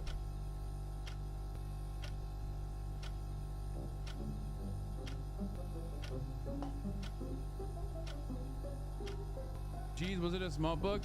I don't think it's I wouldn't say it's like I don't know. I don't know that if the intention was for it to be a smut book. But if you are a pedophile, I think you can get that out of it, seemingly as Jeffrey Epstein did.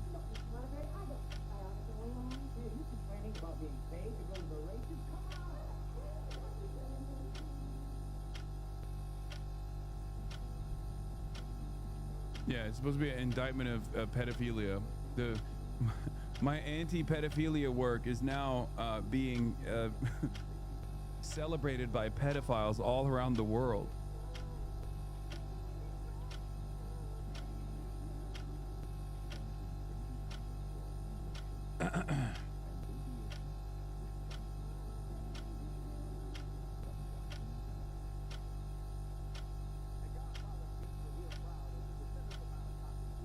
It's a criticism of its subject matter, but it's not sufficiently critical, and it does kind of linger on the lewd sexual aspects as if they weren't rape.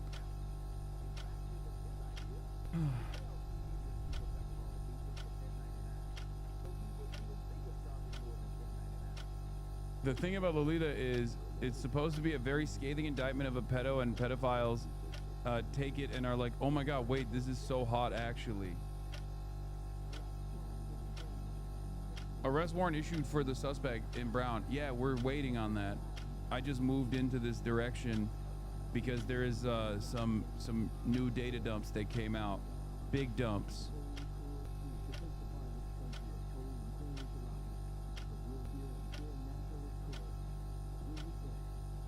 There's a CNN video on it as well. Let's take a look at what CNN is saying about it, I guess, while we wait for the Brown University shooter apprehension. To release all the Epstein files.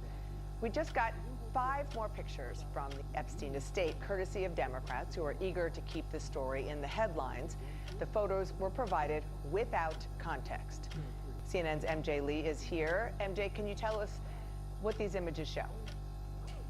Yeah, Dana, first of all, I'm really glad that you said that these photographs have been released without any kind of context. We shouldn't be reading into them. What we can do is simply describe what we are seeing here. And certainly we can talk about the political context that is behind all of this as well.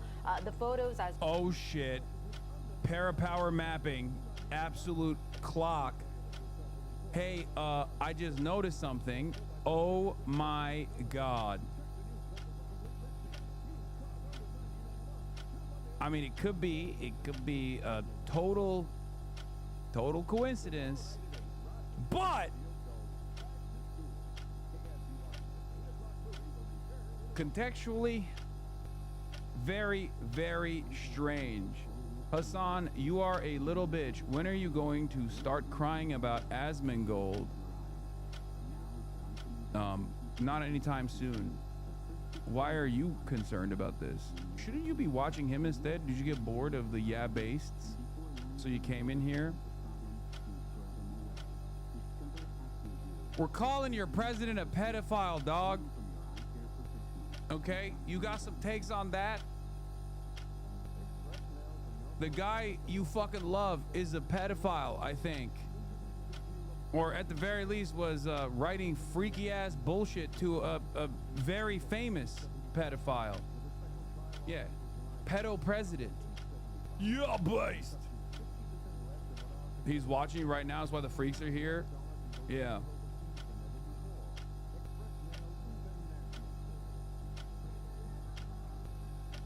Chatter is 30. That's so sad. Yeah.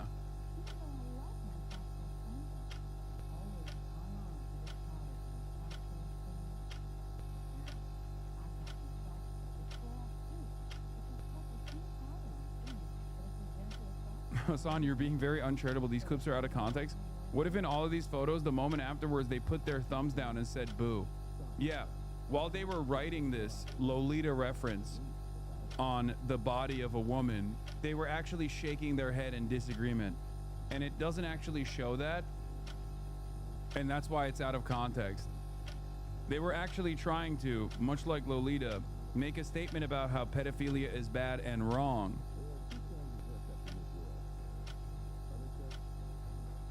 You said were just now released by Democrats on the House Oversight Committee. They were obtained from the Epstein estate, and committee Democrats also are saying that they were received without the context. So it's not as though they are holding back context that they otherwise have from the estate. So here are the 5 new photographs. First, we have, if you see up there on the screen, a woman's foot with a quote from Lolita. This is a novel about a man's sexual obsession with a 12-year-old girl. You see in the background there the actual book itself.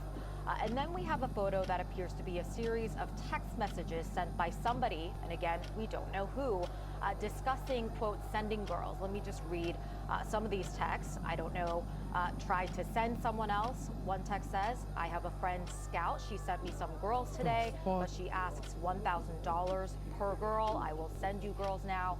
Maybe someone will be good for Jay. Don't know who Jay is. Redacted information, I think we are seeing as well, about this girl, presumably, including age and height measurements.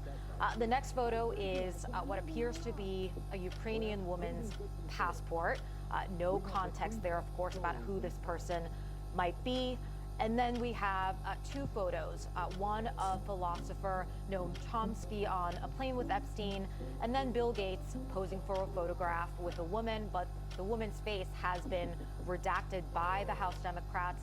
They've been doing this to, they say, to make sure that they are protecting the identities of potential Epstein victims. And I should just be careful to note that Gates has previously said that he regrets. I like how they're not using any of the 4chan slang that QAnon acolytes believe that Epstein's trafficking ring used. Yeah, because they were making that shit up, because their conspiracies are just conspiracy theories, and they're far-fetched and they're stupid.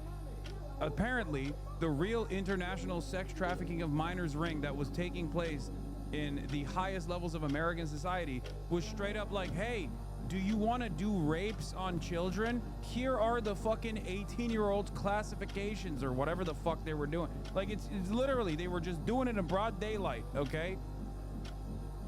There is no, like, you know, cheese pizza or hot dogs. No code words. Only photos. Literally photographing every part of this process, okay?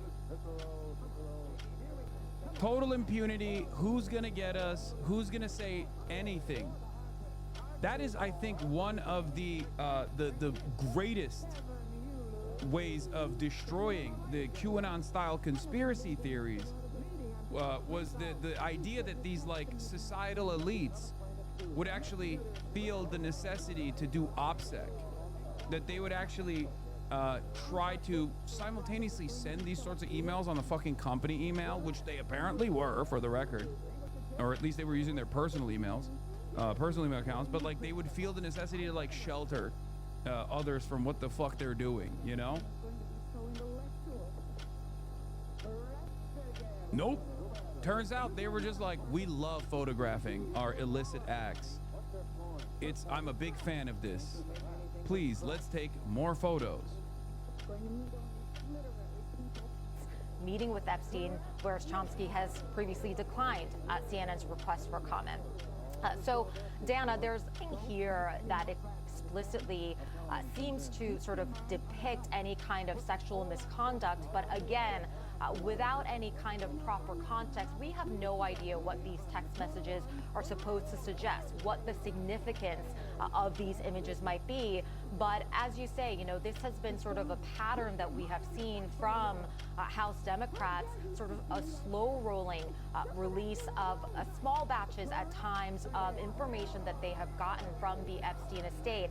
And Republicans on the committee have certainly accused Democrats of cherry picking certain information to release a little bit at a time for political reasons. And I do think it is an important question to sort of ask what the service might be that Democrats think they are serving by doing this in this manner, when they could be releasing perhaps everything at the same time, or maybe waiting until we do have the context so we can understand what exactly we are seeing here. Well, we're talking about it, so that gives the answer to your question. And we're doing it, I should say, not to be flip, we are doing this because it is an important news story, particularly on the eve of the important date on the calendar tomorrow, which is the DOJ is, by law, supposed to release the Epstein files. So what we are seeing is perhaps, yes, sort of examples or illustration of some of what we're going to see, much of which might not have the context in and around them.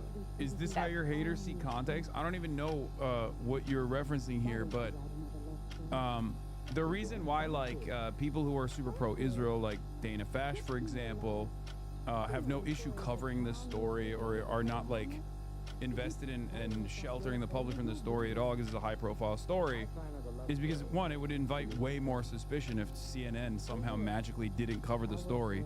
Everybody understands why Fox News refuses to cover it, right? But also, the other reason is because in the normie sphere, if you haven't noticed, in the normie sphere, there is very little coverage of Jeffrey Epstein's dealings with Ehud Barak or with Israel in particular. Okay?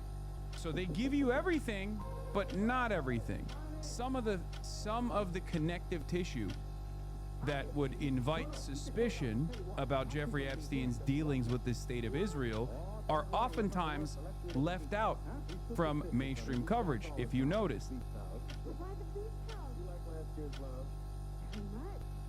There has, for example, been very little coverage from mainstream resources, if at all, about the numerous dealings that Jeffrey Epstein had with the state of Israel. None whatsoever. It is very suspicious.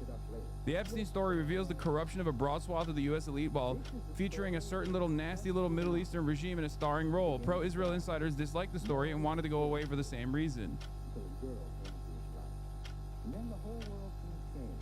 Yeah, extraordinary journalism that also ought to put some of the nonsense around the Epstein story, but probably won't. The untold story of how Jeffrey Epstein got rich, and this story basically reveals that Jeffrey Epstein is like a small-time con man who just seemingly leveled up all of his cons by being a real charmer until he got to like Les Wexner. Okay, that's what it makes it. That's how they present it on the New York Times. It was like their big budget Jeffrey Epstein investigation. It's unique, let's just say. And Julie K. Brown responded, said, hundreds of girls and young women were sexually assaulted by Epstein and other men to be men he associated with. I don't think that is nonsense.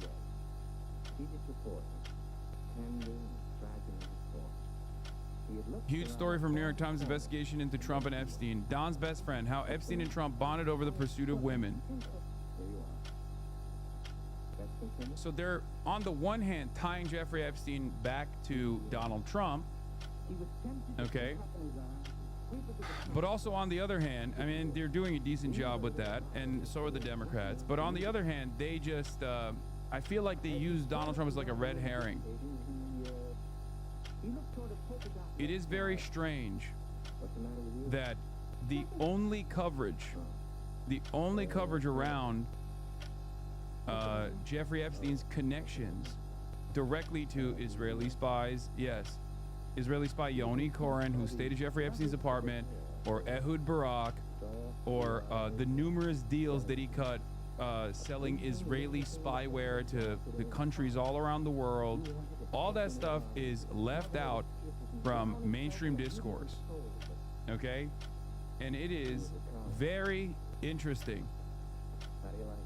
Very interesting. So in some ways, it's like,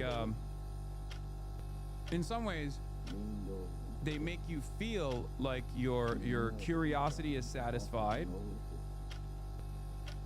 And in other ways, I think they just leave some of this information out.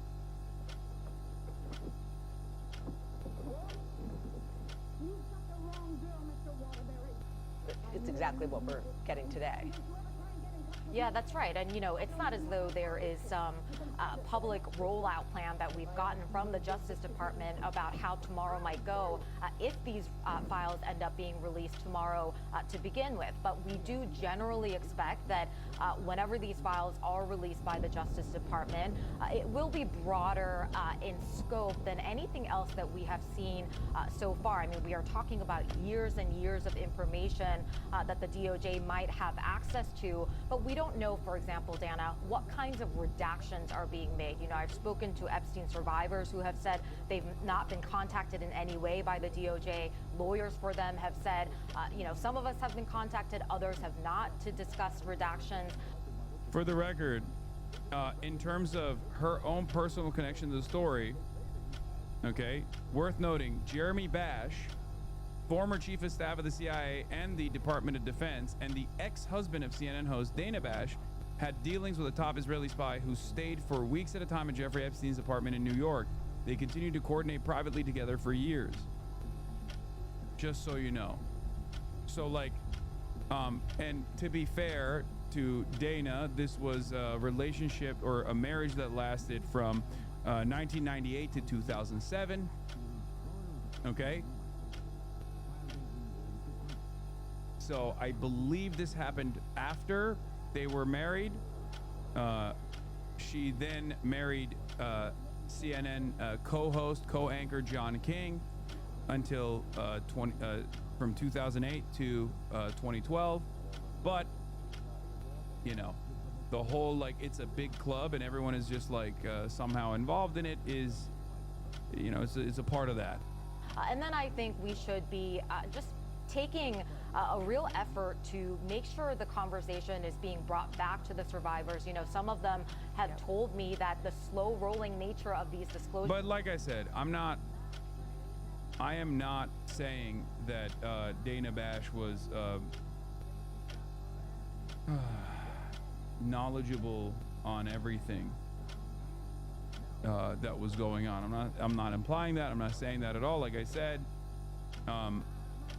she was married to this person up until 2007. Have been incredibly triggering because they don't know when these images might suddenly pop up on their TV screens or on the internet. And some of these images, when they see them, sort of bring them back to the moments that they experience this kind of trauma and abuse from Jeffrey Epstein and perhaps others around him. Yeah, very, very important note there, MJ. Thank you so much. Appreciate your reporting. And my smart panel is back here. David Chalian. Well, I keep thinking as I'm listening to this and looking at these films, what if, as Susie Wiles said, Pam Bondi did not completely whiff at the Epstein files, as the White House Chief of Staff described the Attorney General's approach in this beginning? And what if the administration sort of... Hasan loves the Zionists when they're attacking whites. This guy would never walk through a black community alone. Abu Hamza, 97. Definitely a very real account. Thank you very much. And not just a straight up Nazi LARPing with an Arab name. Grifting fraud homosexual.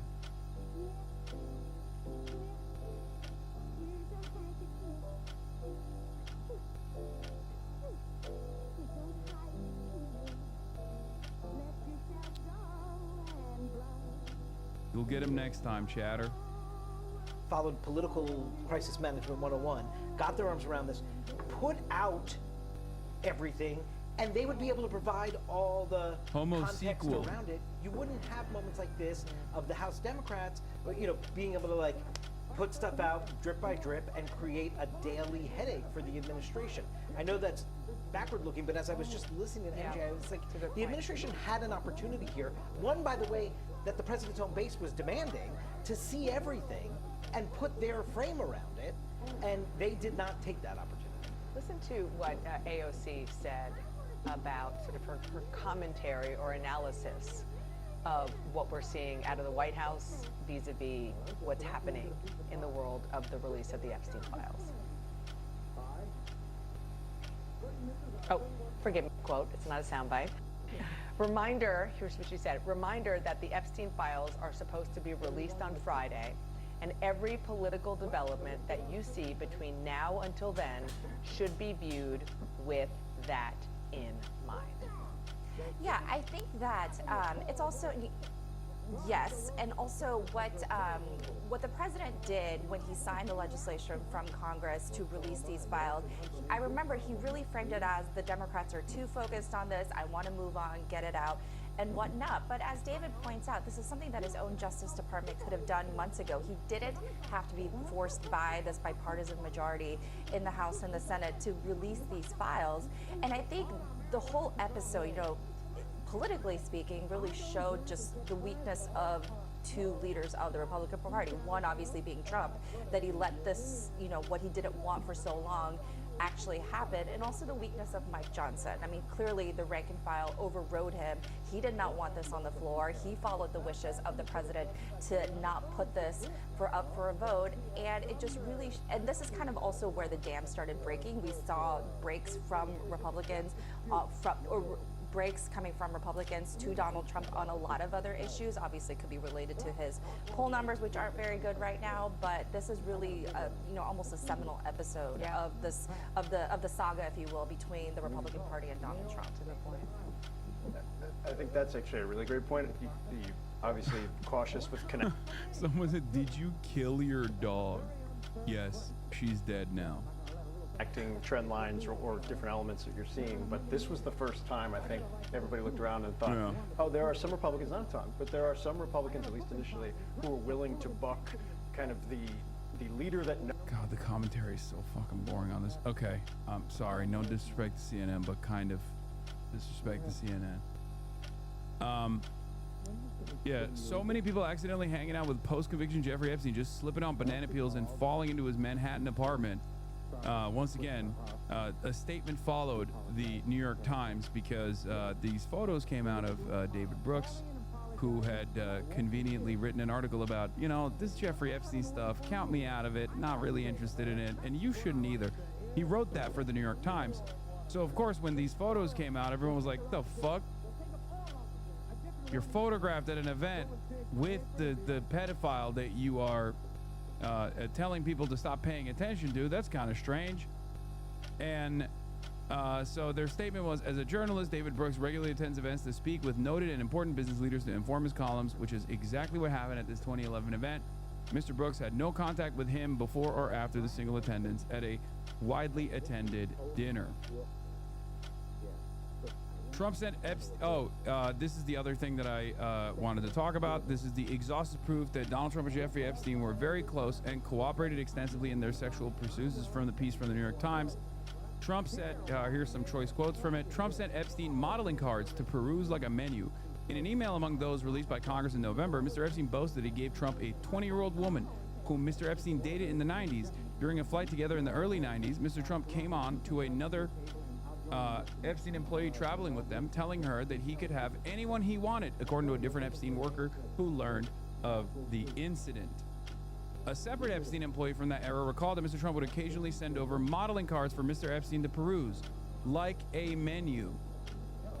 She remembered one call in the mid-1990s on which the two men discussed how much pubic hair a particular woman had, and whether there was enough for Mr. Epstein to floss his teeth with. On another, Mr. Trump told Mr. Epstein about having sex with another woman on a pool table, the former assistant said. But this is the most damning part of this. During a trip to the bathroom, they ran into Mr. Trump's new wife.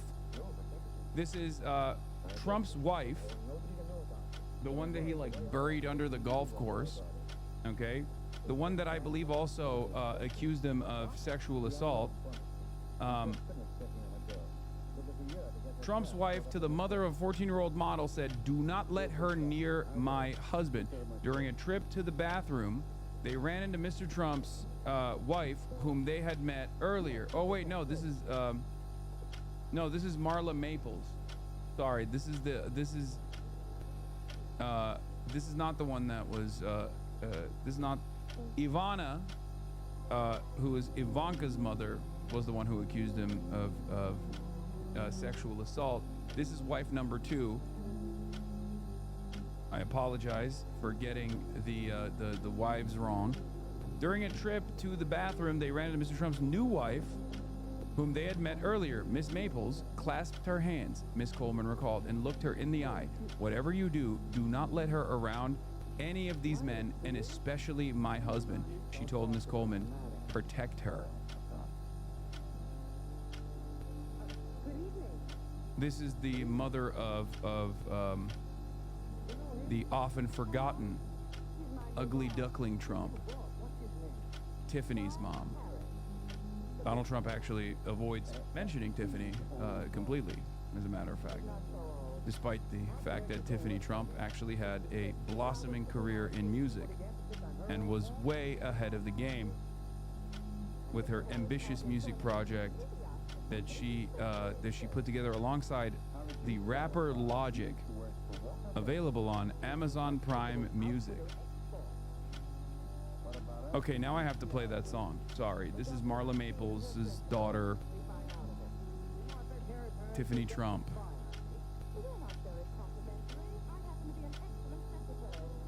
Like a Bird, with Sprite and Logic.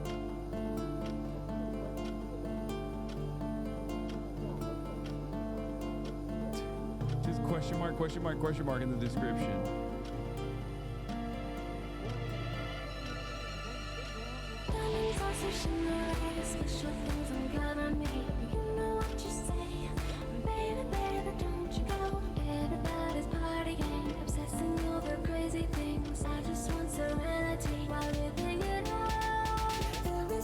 This is the gayest music of all time, and I do low-key feel like it was ahead of the game.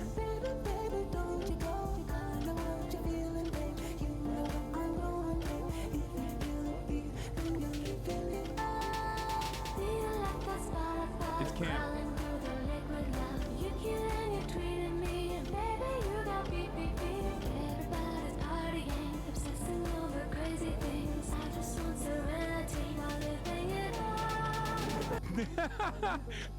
Someone said this is like AI music, just 10 years too early before AI could make such a banger, dude.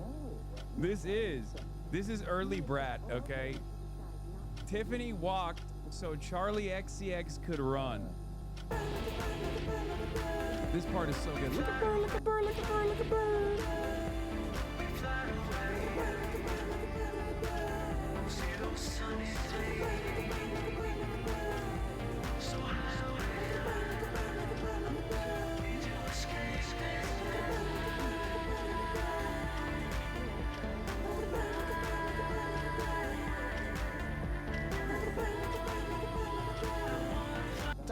No spoiler, we living it up. Shine like aluminum foil in the club. The moon and the stars ain't got nothing on us.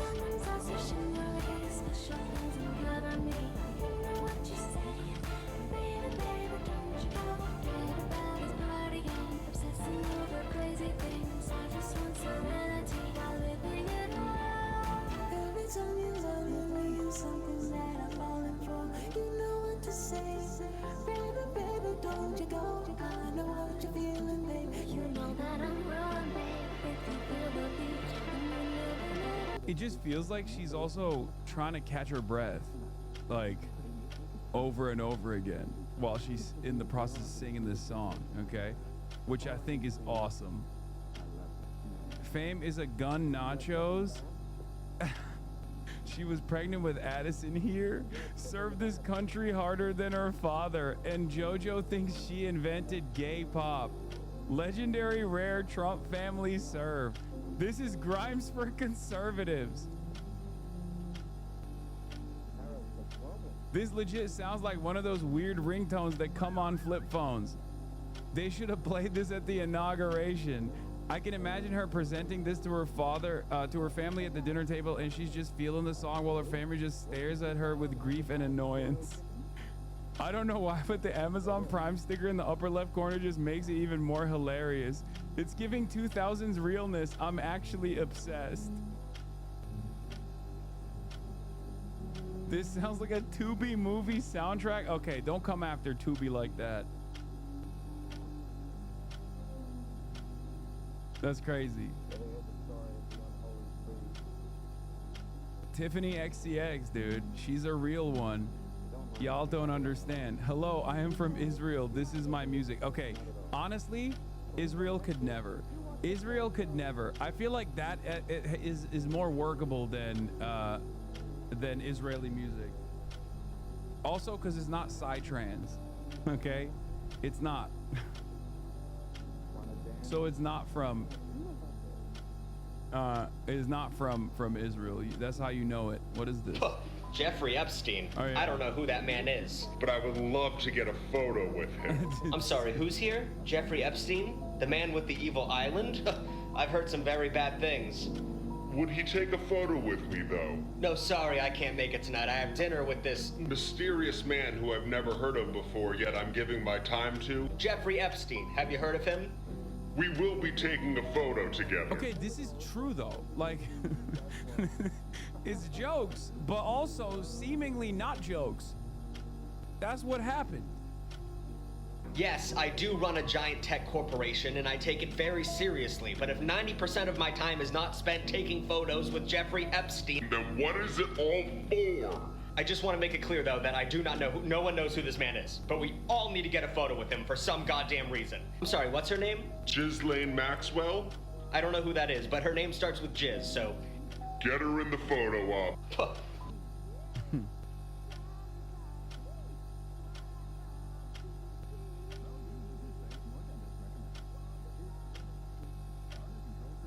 Yep. Jokes are real, dude. At least like with the home photos, like, which we haven't even seen too much of. Okay. Oh, Lukashenko glazing Xi in China. I love. Dude, the Lukashenko interview is so funny. I saw pieces of this, including this one. I mean, because it's Lukashenko. He's just a very funny guy. All right, let's watch. He said, so, isn't she like a Newsmax person? Like, now, former Fox News, anchor, Greta, interviewing Lukashenko here for, I assume, Newsmax. Let's take a look. What's he like? What's President Xi like? Он китаец. I wish one day they will remember me this way. When they go, what's he like, Hassan Piker? He is Chinese.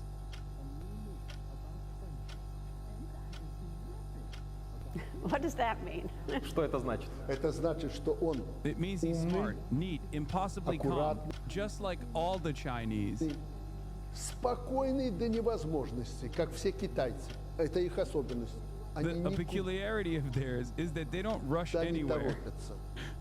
Это умные люди, They are smart people, an extremely ancient civilization. Цивилизация древнейшая, которые понимают.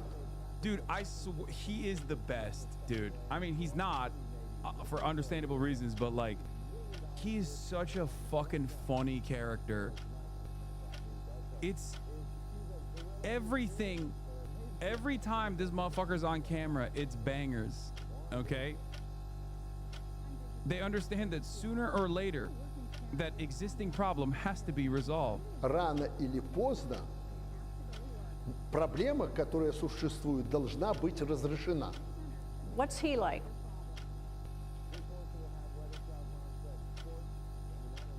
He's New York mayoral material. I do love Lukashenko. That photo op that he did with Steven Seagal. That's one that that's one that I absolutely love. Like with the fucking big old carrots and shit.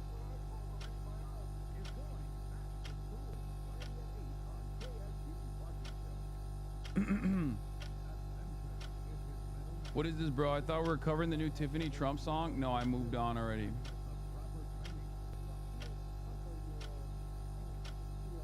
He just hands him a raw turnip. I made my first ever emote for the community. Libama. It doesn't work. Where are the hands? Barry White's town hall ratings disaster. Oh yeah, I saw that already. Scoop. After an underwhelming ratings performance for Barry Weiss's town hall with Erica Kirk, the CBS news editor-in-chief quietly delayed a planned address to staffers about the network's future, pushing it back to January instead.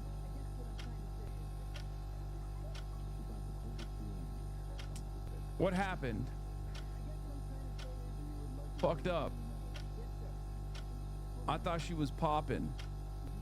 I thought she was gonna get shit popping over at CBS. This is not gonna work for us, okay? Anyway, I don't know what the hell happened with this conference, by the way. Oh, she's bringing JD Vance onto CBS. Oh, that's gonna be good. Yeah, no, this is... Are we still capable of talking to each other? CBS News and the Free Press think so. Introducing Things That Matter, debates, town halls, live audiences, hard questions, debuting in 2026. Brought to you by Bank of America. This is what I was talking about when I tweeted the whole, like, the anti-woke backlash is here already, but because corporations are so slow to respond to things like this, cultural forces in general, it's gonna lean into deep into 2026.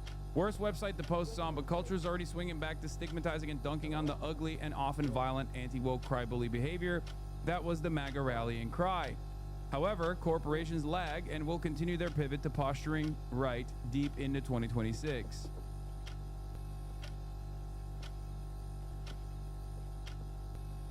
So that is absolutely, like, the cultural correction against far-right demonstrations is already here. It's not as organized, but the anger and resentment towards that sort of thing is already here. But of course, the likes of Bank of America are not going to move as fast, which is precisely the reason why they're still doing dumb shit like this.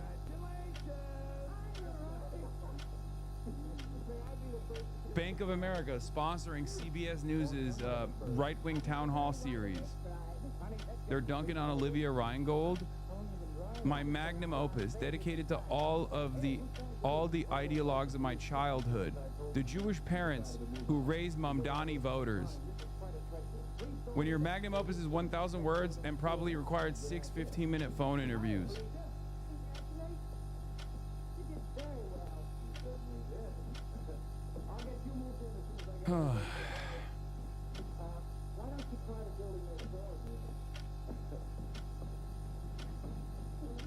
Press conference delayed indefinitely?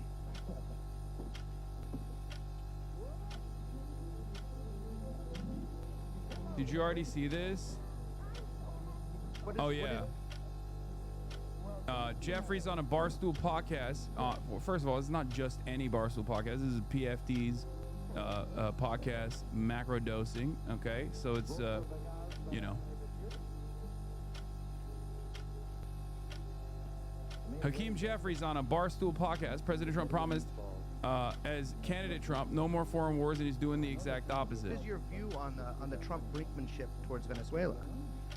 Yeah, well, I'm not supportive of it at all. I think that this effort potentially to try to trigger regime change is very dangerous. We've seen this happen in other parts of the world, particularly in Iraq. It never works out. And the last thing that we need is another failed war. As a matter of fact, President Trump promised as... I've got bad news about Braze. Yeah, no, it's fine. He explained it. At the time, he was faculty at MIT Media Lab inventing, working on what would become online downloadable radio. Epstein's funding was crucial for our work. I only met him 36 times. And he only sucked on Epstein's toes. I think. I mean, he didn't reveal that, but he revealed that to me. And also, he always kept his underwear on whenever he was on the premises. So, you know, in all 36 times, he kept his underwear on. So you guys don't have to worry about that stuff if that was what you were worried about. And the socks were on, so it wasn't gay. And he said no homo afterwards. Clearly Woody Allen. Yes, it is Woody Allen, chatters. It's not. That's the joke. Okay. Candidate Trump, no more foreign wars. And he's doing the exact opposite by potentially triggering one as it relates to Venezuela. I don't support the Maduro regime, but there are bad actors all across the world.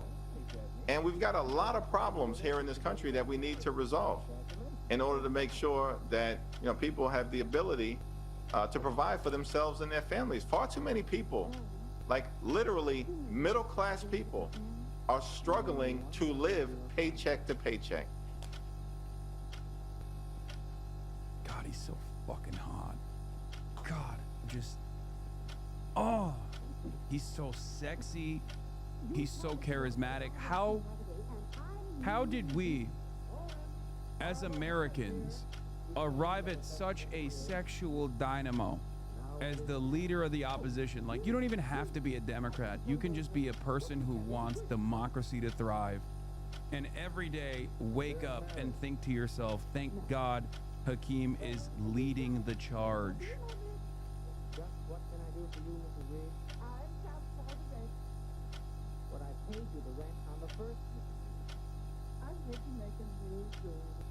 That's how I feel, at least. When to make that rule? You can look in. Darling, you happen to have $485 in the bank. Well, did you write me out a check till I get this thing straightened out? Can't understand how my account got so Anyway, what is this? In regards to the economy? So there was this blog post that went... Why $140,000 is the new poor? Hakeem is my dad, and he said shut up. He's my daddy, and I will never shut up. America Fest starts in like 10 minutes, and they brought the tent? No. No. What the fuck is going on, brother? Oh my God. Oh my God, that's crazy. They brought the fucking tent? Not only did they bring the tent, okay, what I also found somewhat strange was that they are unironically, so Turning Point USA, our first AmeriFest without Charlie begins today. Though we feel his absence in every way, what he built will continue here louder and stronger than ever. Let's make this one count for Charlie. Toilet Paper USA, as you guys know, do these sorts of conferences. But what's crazy about it is that they're also unironically posting the We Are Charlie Kirk song.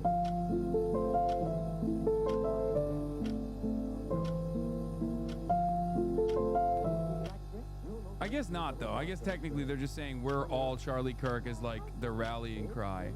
I wonder if they're going to. I wonder if they're going to actually do the carry the flame. If they do the carry the flame thing in the opening, because if they do, I will die. Okay. 20 minutes according to their official Rumble link. Oh, you're talking about the Turning Point USA conference. I don't even know if I'll be around for then, because we have to do Fear End much earlier today because of Will. But hopefully I'll have some time to take a look at it. Let's take a look at how Fox is covering it, though. TPUSA's AmeriFest expected to draw a huge crowd in honor of Charlie Kirk. He carries Again, the Turning flame. Point. Today is the first day of Turning Point I gotta USA's America Fest, which is a 4-day celebration of faith, freedom, and American values. This year, the conference will be, of course, dedicated to the late Charlie Kirk with a speech from his widow, Erica, set to take place later today. There was no daylight between Charlie and I, so I witnessed everything firsthand, front row seat. Charlie did have a phenomenal way of communicating with the young men of Gen Z and millennials, actually, honestly, every generation, to be quite frank. I view it as a holistic thing. You can't just focus on the female, and you can't just focus on the male. There is a beautiful balance of having the two turn into one of, you're an American. Our next guest will also be speaking at AmFest on Saturday. Riley Gaines is the host of the Gaines for Girls podcast, and she joins me now. Riley, good morning to you.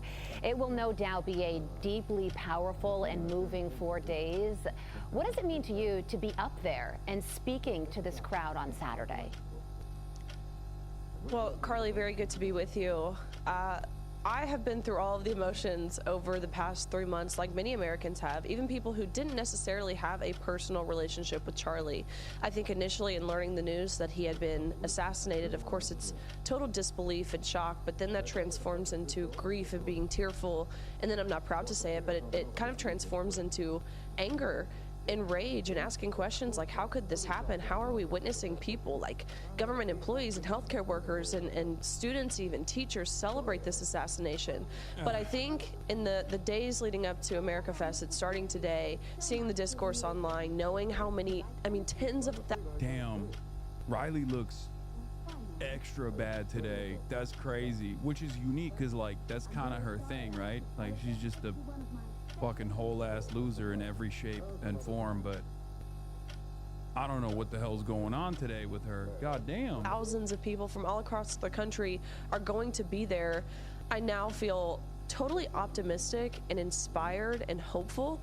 I've been on about 10 campuses this semester and following Charlie's footsteps, and what I've seen from young— She's a mother. They going to come after you? You think I give a fuck that there are Riley Gaines defenders out there? Or did you mean Erica Kirk? Is she pregnant? Is Riley Gaines recently gave childbirth or something? Is that what you're talking about?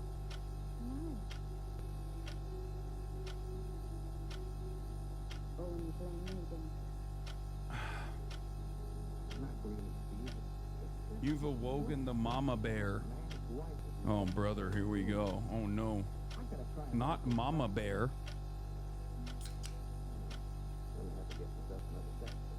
Yeah, she's pathetic and sauceless.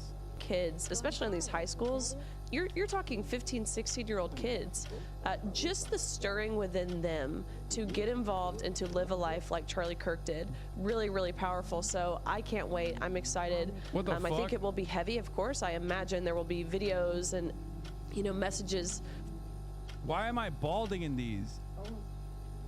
What the hell is going on? I'm no neck Ed and I'm balding. It's beautiful. It's beautiful artwork. Thank you, Chatter, for drawing me as a balding man with zero neck. I really do like the art style, your penmanship.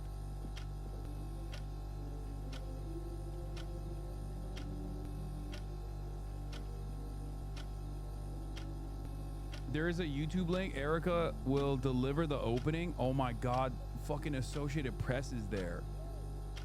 Yo, I swear to God, mainstream media is trying to make this shit happen so bad. Like, apparently they were Charlie's biggest fans. I swear they are. They're doing Stan behavior. They're behaving like this is, ICE agents at the exhibition hall. Hi, I'm in the exhibition hall of TPUSA's America Fest. Yes, these are real ICE agents. Yes, that's an HSI recruiting booth. Seems fine. Ugh. Gross. I cannot believe they brought the fucking actual tent, dude. Also, I mean, clearly it's not the whole actual tent, because I feel like there'd be more. I mean, I don't think they cleaned it, you know?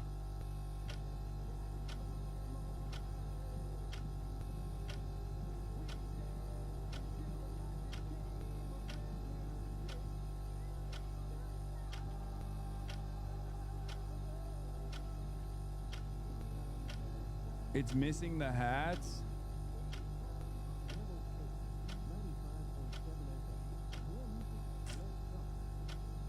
They are sick people very much dealing with mental illness. How's the tent not submitted into evidence? I mean, I don't know. How is Charlie Kirk's phone not submitted into evidence?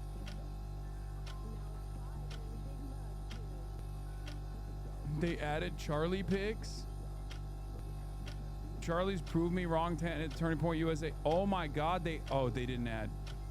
Imagine they add a pic from the day of. That would be fucking insane.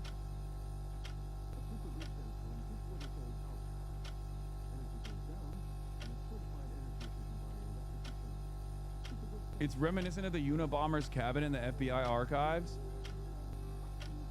Yeah, another thing that the government is responsible for, if you know what I mean. Shouts out to the clandestine operators. We're back.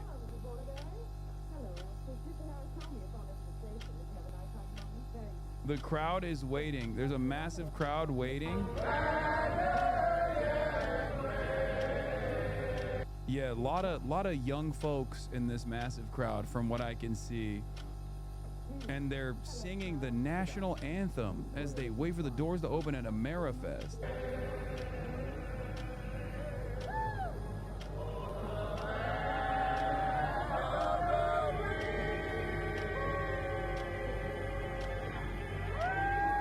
Was that Lacey? Yeah, dude, Faze Lacey, Faze up. He's there. No, he said he apologized for voting for Trump, remember? That is so funny. Okay, in my headcanon, imagining Lacey being there is pretty funny.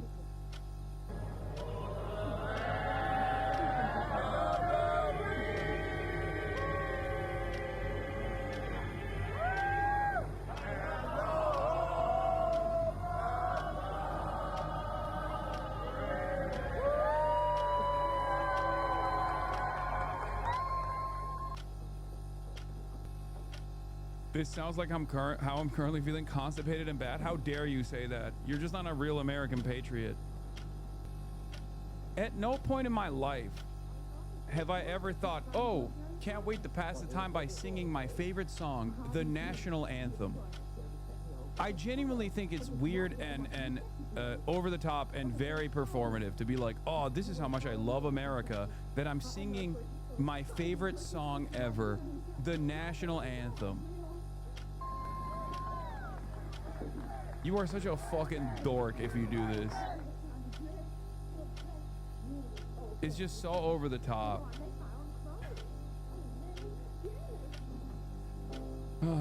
Congress calls it a day early. House Republicans call early Christmas break before Epstein files release. Republicans in the House have brought their Christmas recess a day forward before the DOJ is scheduled to release a tranche of documents related to the late convicted sex offender Jeffrey Epstein. Ain't no way. That's crazy. According to a floor update released by the Democratic whip, Catherine Clark of Massachusetts, the House will hold its final votes on Thursday afternoon, a change from the GOP's previously announced schedule, which would have seen these taking place on Friday. Under the guidelines of the Epstein Files Transparency Act, signed into law by President Donald Trump on November 19th, Attorney General Pam Bondi had a 30-day deadline to make publicly available all unclassified materials related to Epstein. Newsweek has contacted the DOJ through its website and House Majority Leader Steve Scalise's D.C. office by phone outside of regular hours for comment. There's no evidence that the early recess stems from a desire to interfere with the release of the files or an indication that the DOJ's deadline could be affected by the altered schedule. However, many online commentators as well as some Democratic lawmakers have connected the decision with GOP's leadership's past reluctance to pursue full disclosure around the Epstein case. According to the text of the Epstein bill, Bondi had until Friday to release all materials. And there's a CNN exclusive inside the Justice Department's race to redact some Epstein files before Friday's release deadline. I don't know if the Department of Justice is actually actively trying to redact Epstein connections to Donald Trump, which I'm sure there is a lot of interest from the administration on, but I suspect there's more to it than that. You know what I mean? I suspect that there is more to it, the more that they are seeking to redact than simply just the Trump connections, if you know what I'm saying. But yes, tomorrow is going to be a banger day. It's Jeffrey Epstein release day. We shall see how that goes. I should have brace on for that.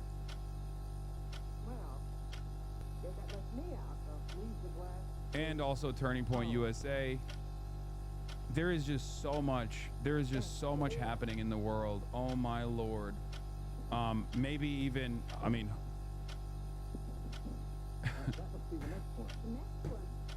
what the fuck, dude? Aiden Ross responds to Eric Swalwell. Sellout. Address innocent lives being killed every day in Gaza. Oh shit. Okay, well, he got him on that. I can't lie.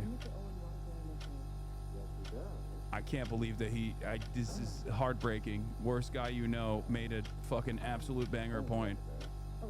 That's crazy. This is the most spectacular of the rarest of rare W's. He switched up. He told Trump how much he loves Israel.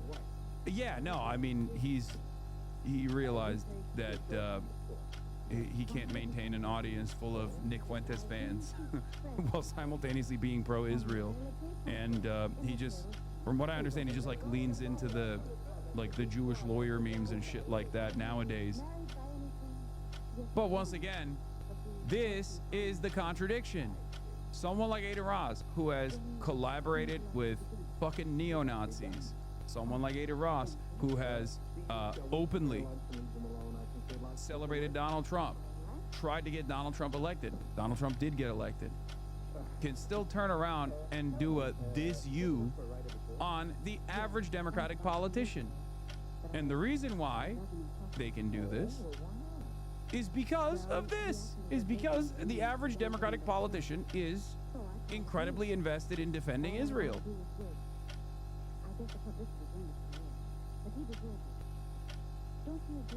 That's it. Even if he's doing this cynically, even if he's doing this completely cynically, under no circumstance do you, yeah, his profile pic is him as like the Jewish merchant, greedy merchant meme.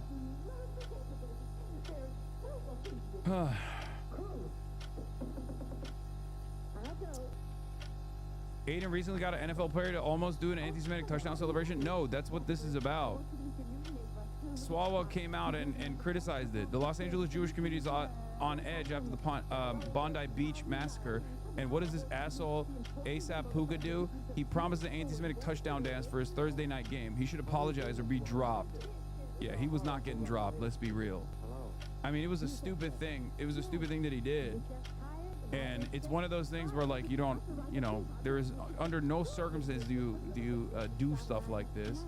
And yes, he got the boss call. Puka did get the boss call. He posted a Stand With Us, Time Out the Hate sponsored message for the record. And the NFL also released a statement, apparently. Released a statement about the Rams wide receiver, Puka Nacua, who appeared on a controversial live stream with Aiden Ross and, among other things, practiced a dance that supported anti-Semitic tropes. Nacua has since apologized. The NFL strongly condemns all forms of discrimination and derogatory behavior directed towards any group or individual. The continuing rise of anti-Semitism must be addressed across the world, and the NFL will continue to stand with our partners in this fight. Hatred has no place in our sport or society.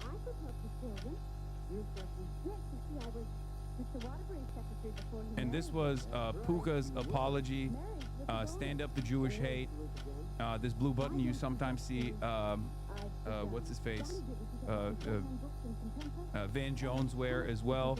When I appeared the other day on social media live stream, it was suggested to me to perform a specific movement as a part of my next touchdown celebration.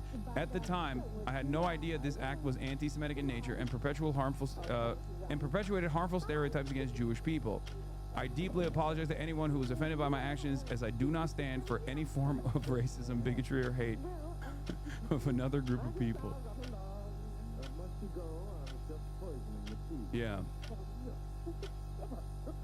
Yeah, a former Israeli diplomat also called it out. But, like, I'm just saying, I think that I think the timing of this was insane, as I called out yesterday. I think that everything's anti-Semitism. No, this is anti-Semitic. Come on, dude. Jesus Christ. Like this is very deliberately doing an anti-Semitic meme. Okay? It's just that the person making him do that is Jewish and leans into it personally. Okay? And the point I was going to make overall is that the gesture is like this 4chan fucking gesture of like the greedy Jewish merchant gesture, okay, where you clasp your hands together. The thing is, however, that like while the institutional the institutional stigma associated with numerous forms of bigotry, including anti-Semitism, has kind of withered away as a consequence of this administration's actions, and even people like Hayden Ross who played a formative role in this. I think there is still a little bit of motion. There is still a little bit of motion on that front, because like very quickly people were like, especially because of the timing of this, so close to the Bondi Beach massacre.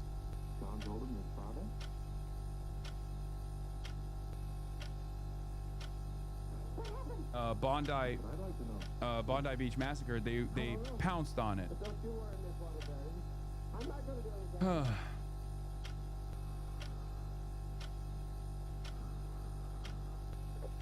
Is Aiden Ross trying to have Jews lose white status actively? I've seen some bizarre clips.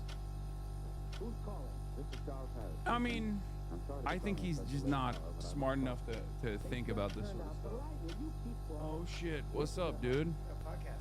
I know. All right, everybody, I gotta go. I do have a podcast that I have to